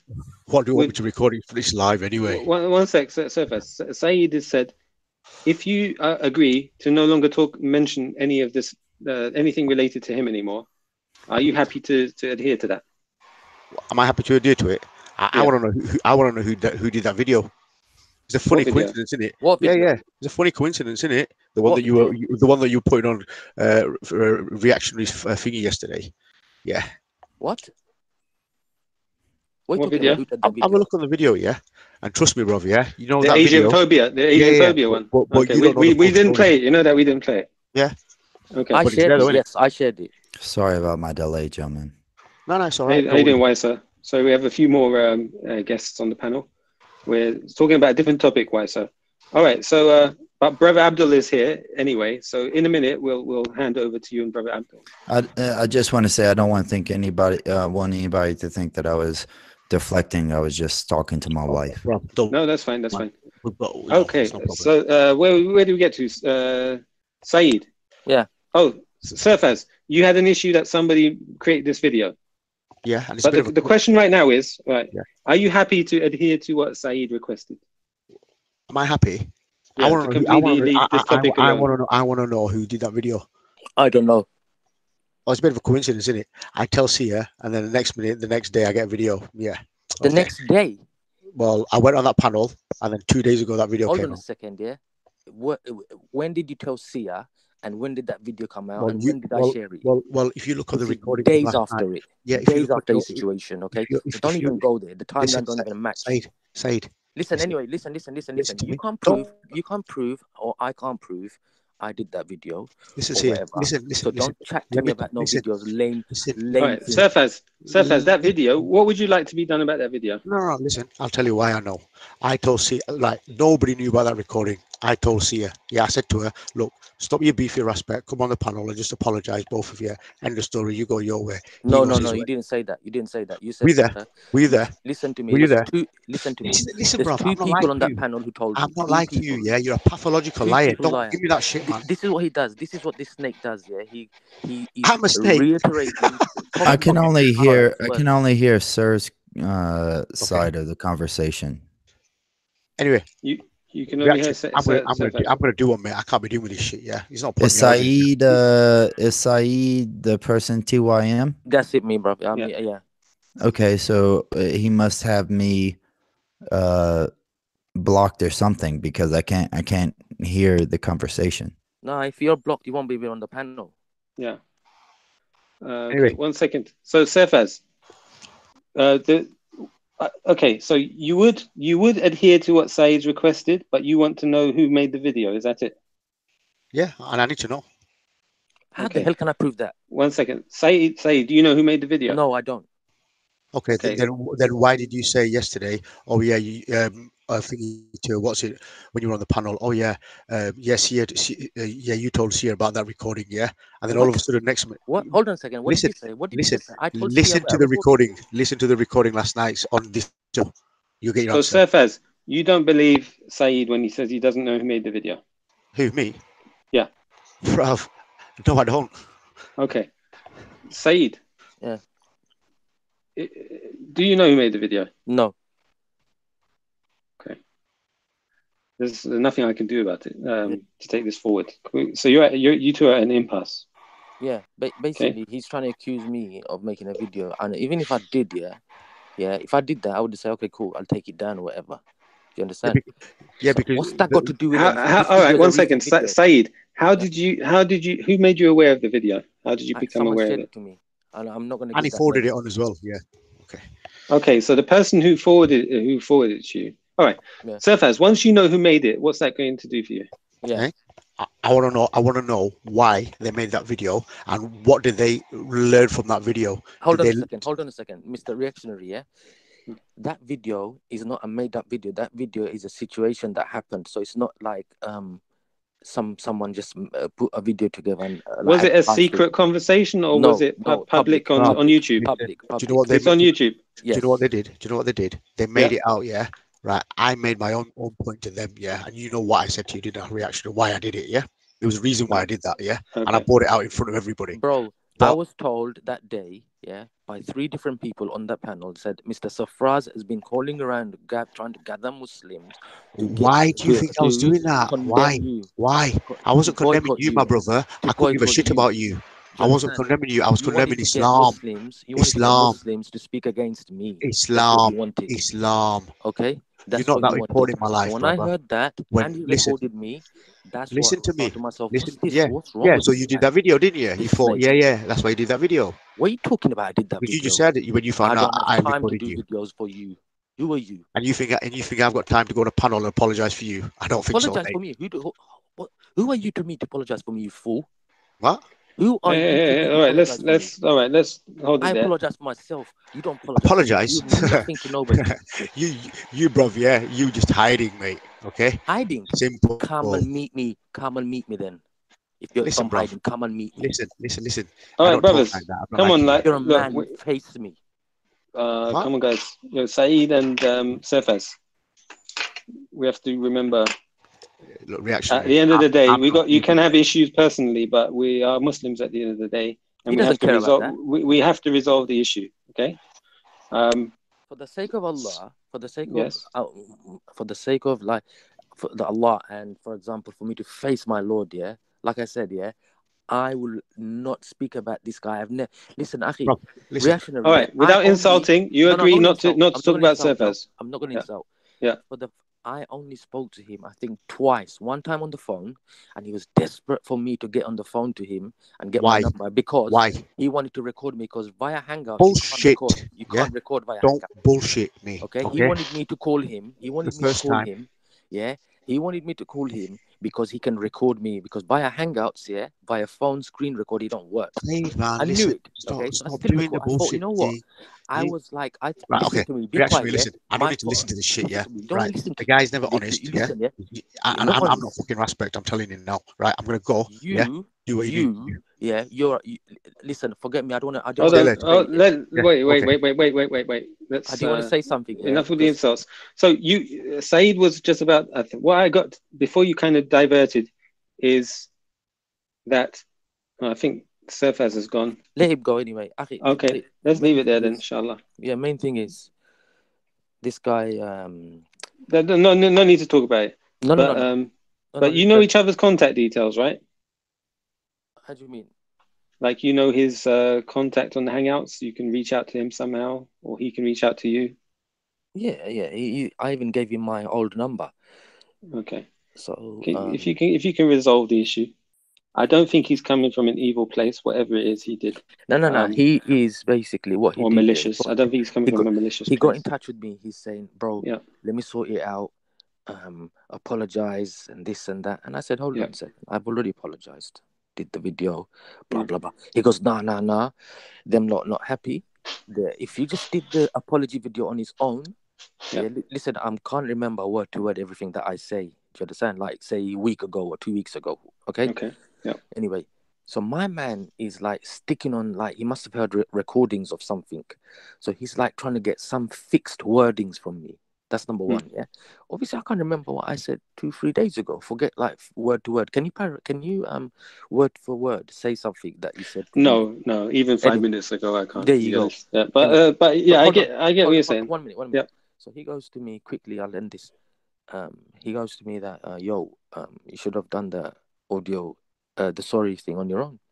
Yeah. In hindsight, I wish I did, because it wouldn't have gave anyone any room to call my apology insincere. Because after my apology, when the other brothers what they did was, they pulled apart their what they did, providing the audio recording of my thing, what I did, the audio, the racial slur that I said, and then they played a audio recording of something back to front, basically. rather than in chronological order. I can't even say the word. I got tongue tied. Chronological. That's Don't it. worry. Yeah. Order. All right. They played it back to front. So that's what they pulled apart after my apology. Now, because they did that, now they're not happy. So now this guy comes to me. He goes, "Oh, you should have done the apology on your own, blah, blah, blah." And I said, "Hey, listen, it's done now. I've done it. This is the second or the third time I did it. First 2 times, okay, I get it, because my brain was scrambled. I couldn't remember what I said. I was still scratching my head. When did I say this slur and this, that, the other? Do you understand? Yeah. So that's what it was. So he basically goes, "Don't worry, I'm gonna go at the background and I'm gonna sort it all out. I'm gonna do this." It sounded like a genuine person. So I said, "Go on then, no problem. If you, because I never spoke to this guy. This is the second time, or today's the third time. Some at the blue, this guy comes calling me, and he goes, when I said, apparently on a video, apparently I said this, that what was it? Oh, Bengali people uses these type of lingo in private, or some, because around when I say Bengali people, I meant my Bengali people, the people I know, this, that, that, but something like that, on the terms like that. Not every single Bengali people in Bangladesh or was from there ethnically or whatever. So those sort of things. Do you understand? So apparently that because he's a fan of the other side. Do you understand? And I could tell by his line of questioning and the way he was talking and stuff. So I just knew it. Okay, to be fair, I think. Anyway, I don't care. You know what it is? I don't. All right, fair enough. Let's leave it there then, bro. Yeah, I don't really need his apology or anything like that. He can chat whatever he wants. Brother, let's just let's move on. Any recordings, I will do him. And like I said, in front of you brothers now, Muslim brothers, I'm telling you, like, he obviously admitted that now, that he recorded it without telling me. So that's a snaky move, yeah? And then just tell him okay. I think he said he's willing to try and come to a resolution. I think he was upset about the video that was I admit somebody made. I shared, someone who gave it to me, like shared the link to me. Yeah. It doesn't mean they made it. Do you understand? I shared the link to 1 or 2 people. I said, "Look at this. This is a joke," because I never actually heard the stream. That stream, I actually watched it after me getting that clip. So that clip was an advertisement, basically. Whoever did that. Okay. So it was just funny. It was just funny to me. That's what it was, because I knew, because the people that was on that panel that day, they told me that, "Yo, this guy is going around and he thinks it's Sia." But I'm telling you right now, there's two other people told me that he's doing a panel tonight. I've been getting from, say, 3-4 hours before. All right, I just want you to know, right, that I think he's coming from a good place, whatever he's doing. I don't think he's malicious to you in any way. If he's not what he's done, obviously recording secretly or whatever. If he was malicious, he would have come out with a recording or trimmed, edited it and made you look bad. Okay, he hasn't done that.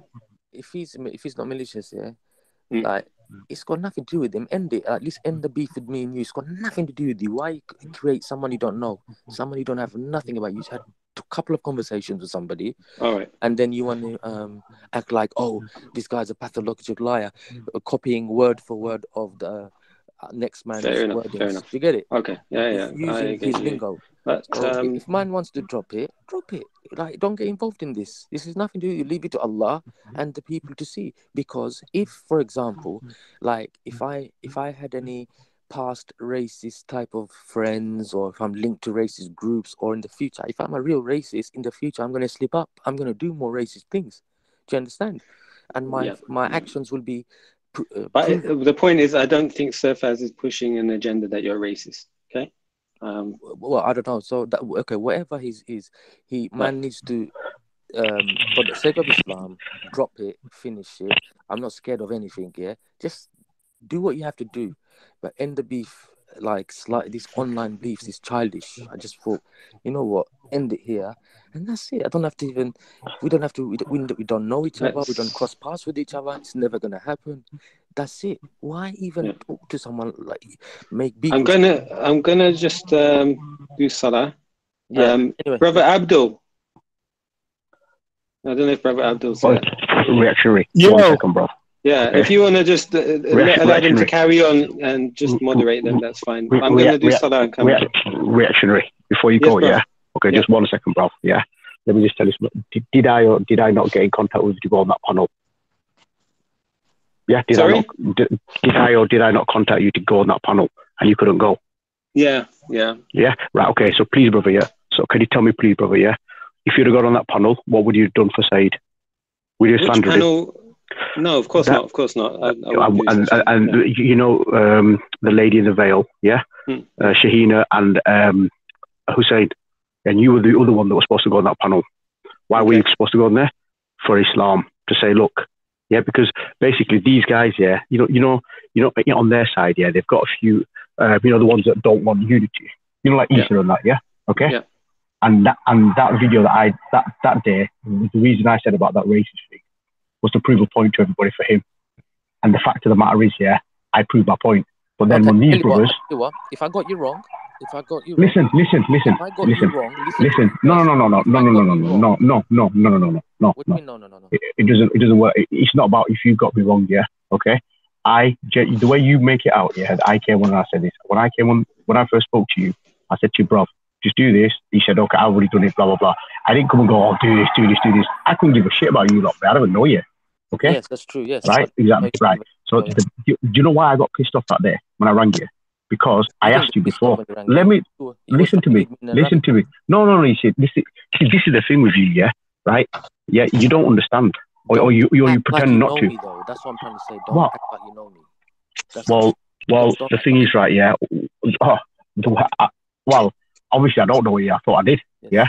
But when I asked you, yeah, bro, is there anything else here? Because you know when these guys, yeah, right, when they don't do anything for a month, I start thinking, what the hell has he got on you? And then when he shows me that thing, it makes me look like an even bigger dickhead. Yeah. What thing? Bro, right, okay. Do you want him? I told you what he showed me and what the delay he had. Yeah. Oh, okay. You mean about me talking to them about making up Bro, lies listen, and if you were in the right, yeah, you would have gone on CS panel that day and made a load of crap up. Simple, man. Okay. End the story. Okay. What are you talking about? Made a lot of crap up. Oh God, man, it's Said, man. Seriously, right? There's nobody, right? I don't want bad for you. I want this guy. Listen, Said, okay. Oh, by the way, yeah. By the way, yeah. You even told me, yeah, that you don't mind me recording you. Remember? Do you remember that bit? No. I said you don't. I said to you, listen. I don't mind you recording me. Yeah. Let me finish my wording. Do you understand? This is what you do. No, this is what you do, mate. This guy, when he was recording, look where he jumps. When did I? Do you know the thing is with you, yeah, right? If I play that recording back now, okay. Can you tell me what you said on that recording? Go on. Tell me what sin did you do? What did you do to me? What? Because I know you're gonna lie, right? Go on, tell me what did you do? What did you talk to me about? Snake? What are you talking about now? Yeah, exactly. You never know yourself what you told me. Of course, I don't remember exactly what I told you, Snake.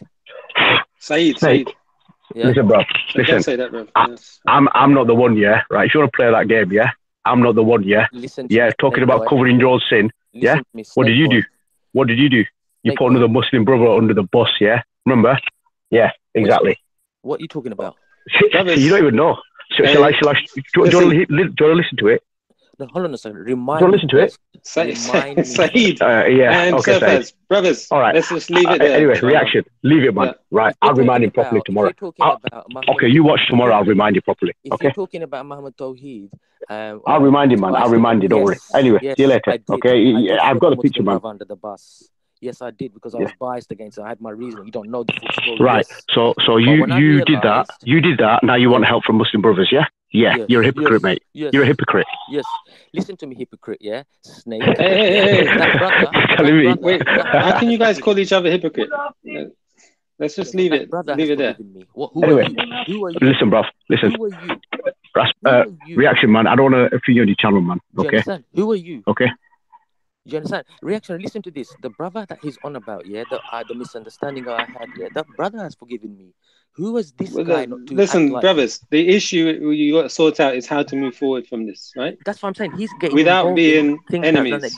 How can we resolve that?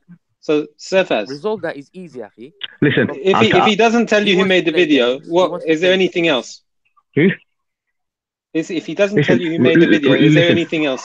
Listen, reactionary, you know, even that day asking me, I even said to him, bro, look, forget all that. Are you going to talk to Rasper? Like, get it sorted out. He even said to me, yeah, sort it out. Then he goes on CS channel an hour later. Yeah. And if I really want what is it that you'd be happy with to move forward?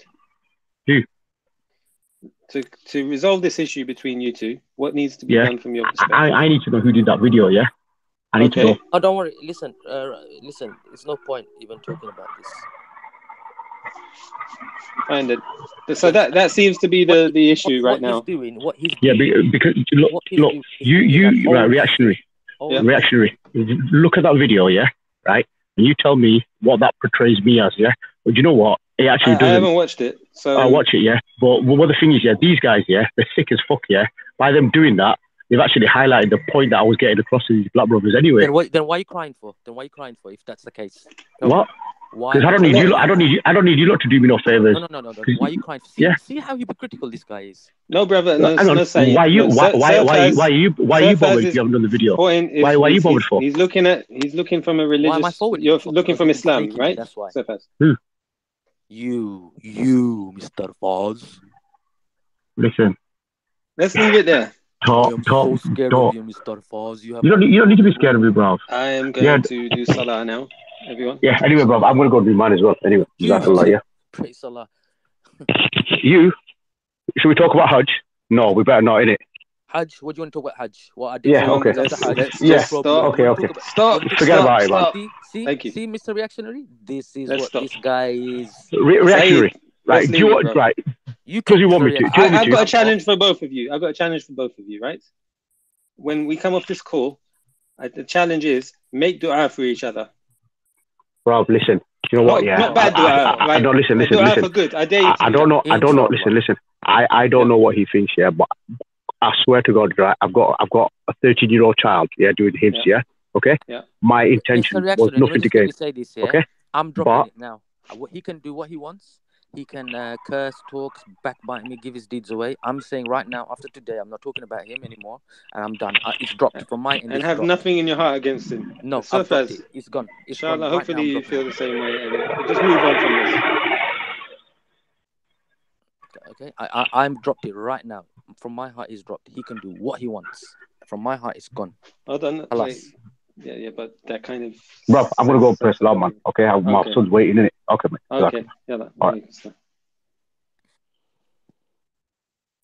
Okay, everyone. I'm gonna pray as well.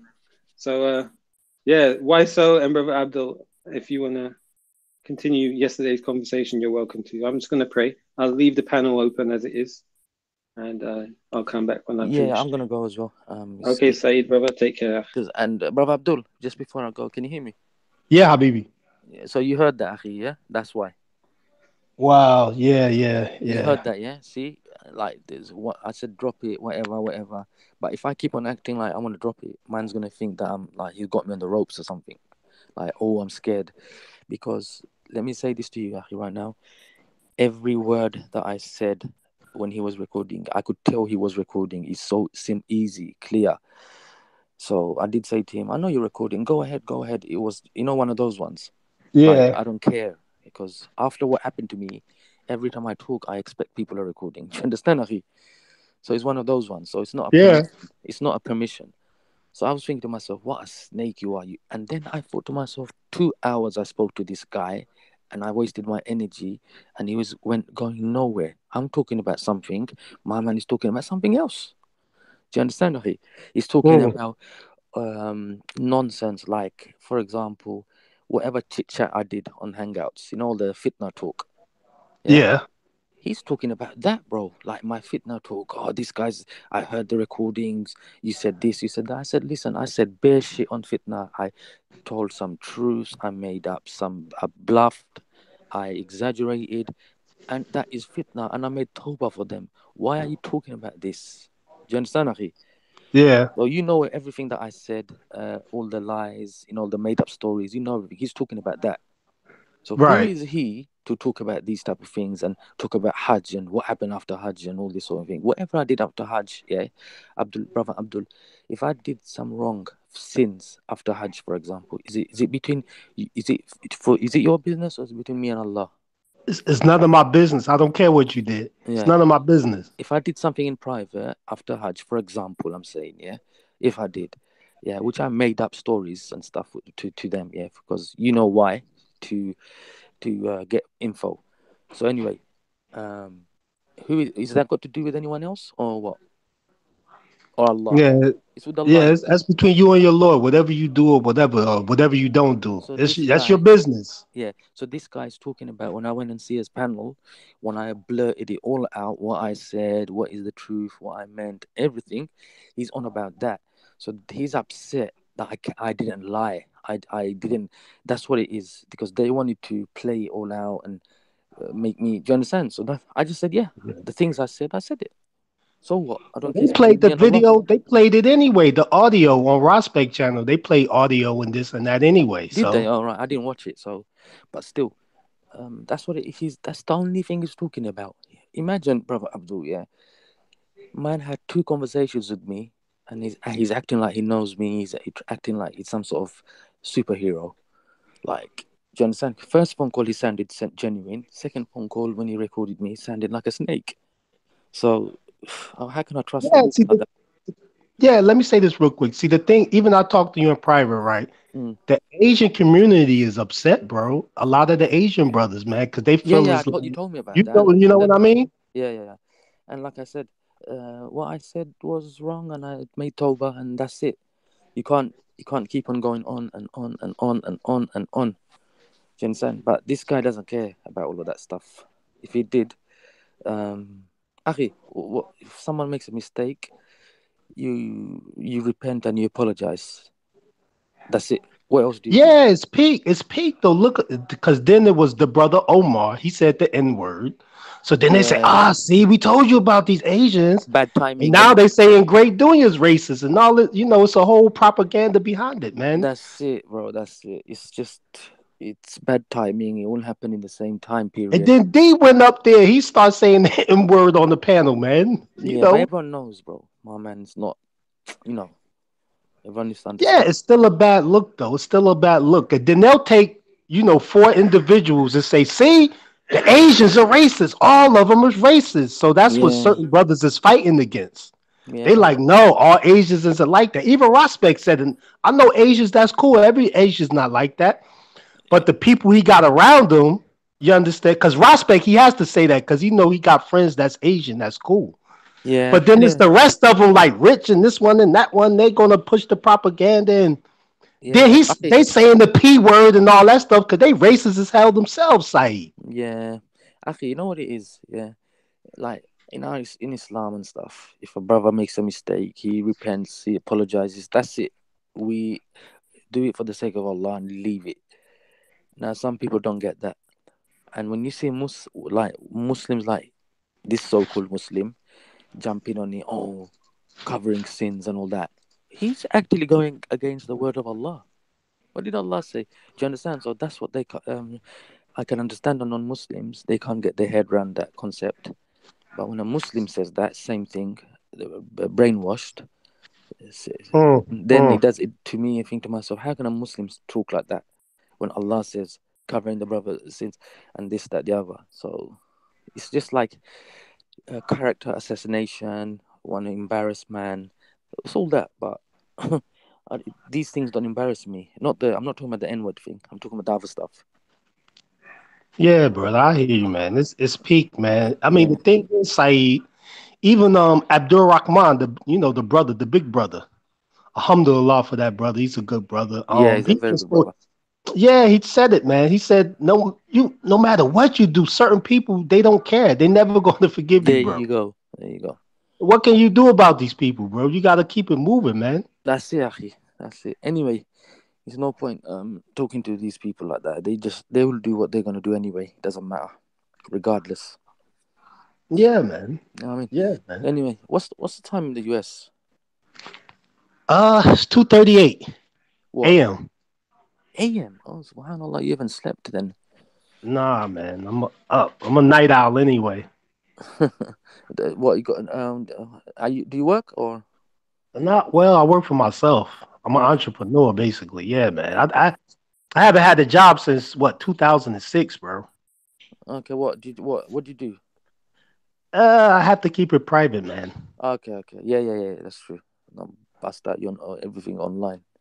Yeah, I don't do none of that, bro. Like, I don't want to be no celebrity, YouTube celebrity, none of that stuff. I just Yeah. like, I like having conversations with You people, know and what, that's it, Akhi? bro. Yeah. You know what, Akhi? Even my intention wasn't anything to get known and stuff. My intention was obviously just to film because I like filming and editing and stuff. Yeah, you was But behind the camera for years, bro. I was a big fan, I'm still am. I yeah, still watch OSCC Dawa.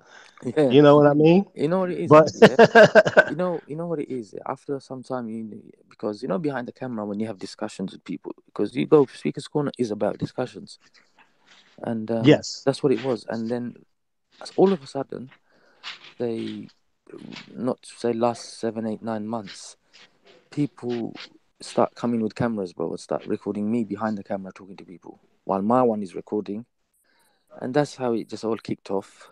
And obviously, I like vlogging and stuff, and that's how it is. Do you understand? Like, it wasn't no intention to get famous. but Yes, now you're infamous, bro. you know what? If I, Wallahi, if I could, I would all this because the other day I went to my local store. Someone recognized me. And I don't like that personally. So Mashallah. I like to be private. Do you understand? Yeah. And Hey, listen, bro. If you scratch your ear the wrong way, somebody's watching you, bro. there you go. Telling you, man. There you go. And you know what? Like I said, the other day I went to eat. The brother paid for our food, and I was about to start a fight with the guy. Why is he looking at me like that? And Jedson. And then I found out my man was like, just Alaikum salam.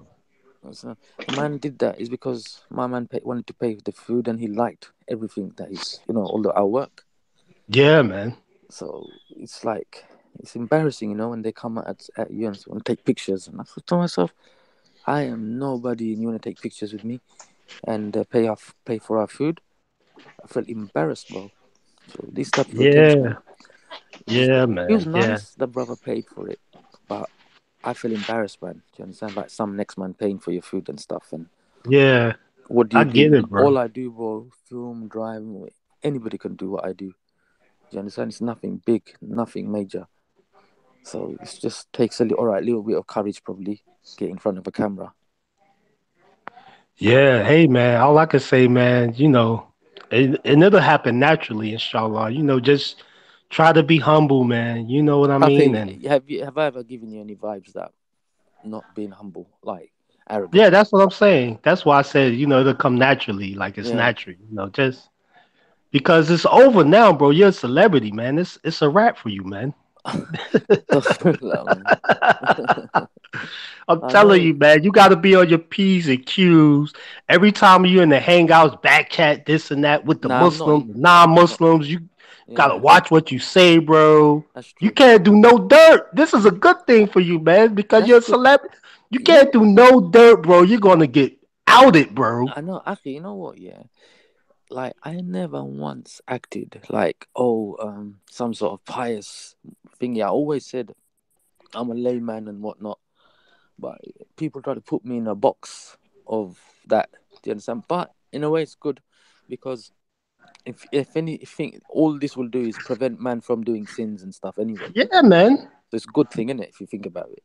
Yeah. And people said to me as well that I didn't realize, Akhi, all these subscribers and all this. They said, look, you've got a responsibility now. You've got a following, and you have to act responsible. Absolutely. And wallahi, Absolutely, man. before this, after all of this nonsense, my eyes got opened up because I got realized what they meant. Before, I didn't understand all this because I thought I'm just like a normal everyone. I am a normal person, but you know what I mean, bro. I'm sounding a bit arrogant. I'm trying to come out arrogant though. I'm trying to explain something, but it's sounding a bit dodgy. But you know what I mean. No, I get it. I get it. I get it. It's like You're just a regular human being, flesh and bones. You have flaws. You're not perfect. that's it. You're just like any other human being at the end of the day, man. Yeah, you can't use people's because if I was like say giving like dawah like Shamsi and people like that, and then going around doing dodgy stuff, that's something else. Yeah, but Yeah. I'm not like that. I'm just like a filmmaker and stuff like that. But like I said, people there's going to be not everyone's going to like you, and It one comes thing with the territory. Yeah. that's it. One thing I've realized is you can't make everyone happy. You can't make everyone like you, but it's do not respond to every single comment and every single negative because Right. because if you don't get haters, that means you're not doing it right. You're not being noticed. As the Yeah. saying Listen, goes. man. You know what I They're mean? gonna troll you. They're gonna do this and that. They'll make videos. Whatever they do, you're a celebrity, man. Actually, you know I mean, what? they do it to everybody. They do it. They Yeah, make memes and troll the president, man, of yeah, America. You know, Donald Trump, yeah. this and that, all types of memes. If they do that to the president, you know, they You gonna don't do it mind? to you too, man. Yeah, yeah, yeah. You You know can't what? stop all these people, man. You just gotta live your life, man. Actually, And like the brothers was telling you, take your power and your influence and all those people following you, right? And you know, into inshallah, positive. man, use Yeah. it for good. You know. Inshallah, like hopefully planning another thing. For the Chinese Muslims, a little thingy, bro. Get together outside their embassy. Yeah, yeah, yeah, yeah, For the yeah. Chinese Speak, Muslims, man. yeah, I'm gonna do arrange something that I'm gonna do that inshallah for the new year, innit? Let's see, get some people together and go there and arrange something like that, man. Because have you Inshallah, seen man. what's been they've been doing, man? Subhanallah, man. Locking them Yeah, up yeah, and it's making them terrible. drink and eat pig's meat and saying there's no God and their God Yeah, is man. this is sick, man. Stuck for Allah. Yeah, It's you know, it's like just like the Rohingya and thing weird. and all this and that. And, All you know, Muslims are suffering all over, man. and what we talking about? Online beef and look at these real Muslims like going through Yeah, it. yeah, Subhanallah. exactly, man. I mean, this is just like too much, man. Yeah, bro. I've Yeah, another thing as bro. well. I would say for the last 2 3 weeks, I tested myself. I've said to myself, let me see if I can keep away from live streaming and vlogging and all that sort of thing. Alhamdulillah, yeah. Like now, before, bro, every day it was in my head thinking, I need to do a vlog. I need to do a vlog. I want to It's do a vlog. addictive, isn't it? Yeah, yeah, yeah. But now, okay, haven't done it for like good 2 weeks, and I said to myself, Alhamdulillah, that I know I'm not addicted. Then it's like every day I plan, but I thought, nah, forget it. Not today. I'm tired. I've got other things to do. So, Alhamdulillah, man. It's a make a bad situation into a positive. Yeah, bro. Yeah, bro. You know what I mean? That's all you can do, man. You can't please everybody, man. We all make mistakes. You know Yeah. what I mean? Like for some people, it's a big deal. You know what I'm saying? For some people, it's still a big deal. Like for me, it's a big deal. But alhamdulillah, I forgive you, man. It's no problem. I accept your apology.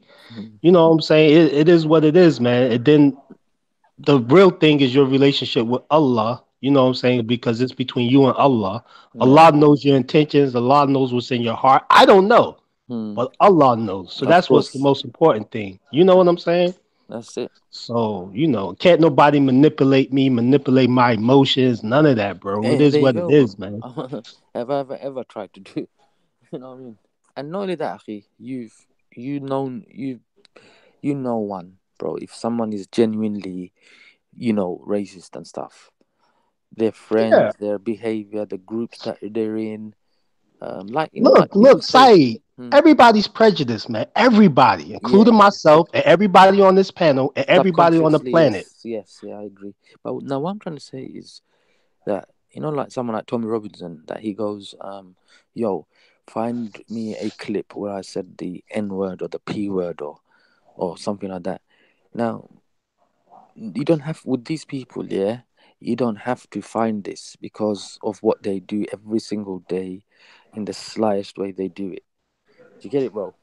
Yeah, If I had any history like that, okay, it would have been over. Do you understand, bro? yeah, You know what I mean? So that's what it is. Anyway, I'm going, man. I'm like gonna crash out. Let's yeah. I go. feel you, bro. Yeah, But you know, this racist thing, you know, it gets thrown around a lot, though, Saeed. But you yeah, know, I know. what is a racist, though? Is it?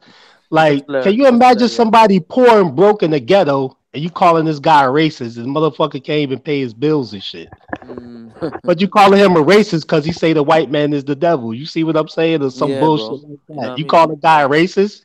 He don't have no fucking power. This motherfucker broke. You know what I mean? Like, so is a racist somebody who has the power to oppress people and, you know, stop a certain people from, you know, getting good jobs and, you know, rising to a high level of society and this and that. Like, is that what a racist is? Somebody that's prejudiced with the power?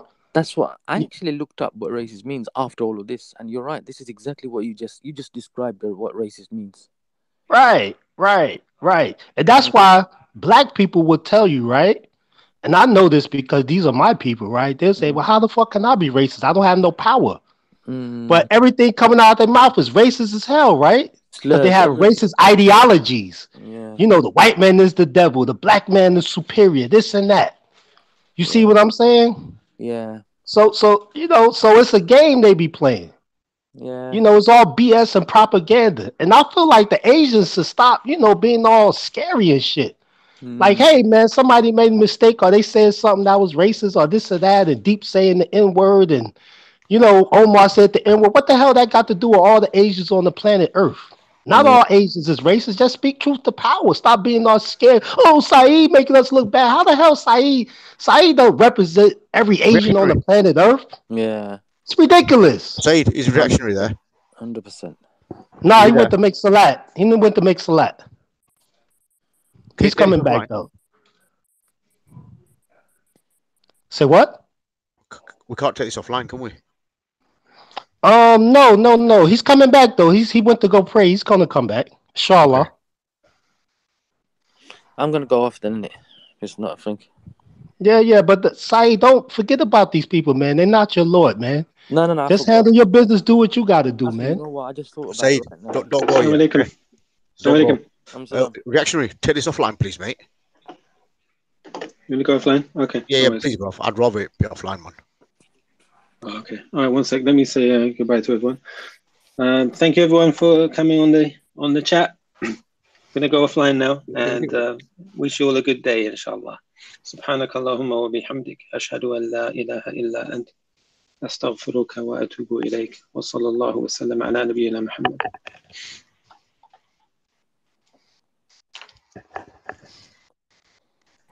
Saeed, you still there? Yeah. Have to be quick. I guess the brother wants to talk to you. Could you give him a little bit of time? Yeah, definitely. Hold on 1 second. Let me come off air. Oh, you still on air? Okay. Yeah, stop broadcast.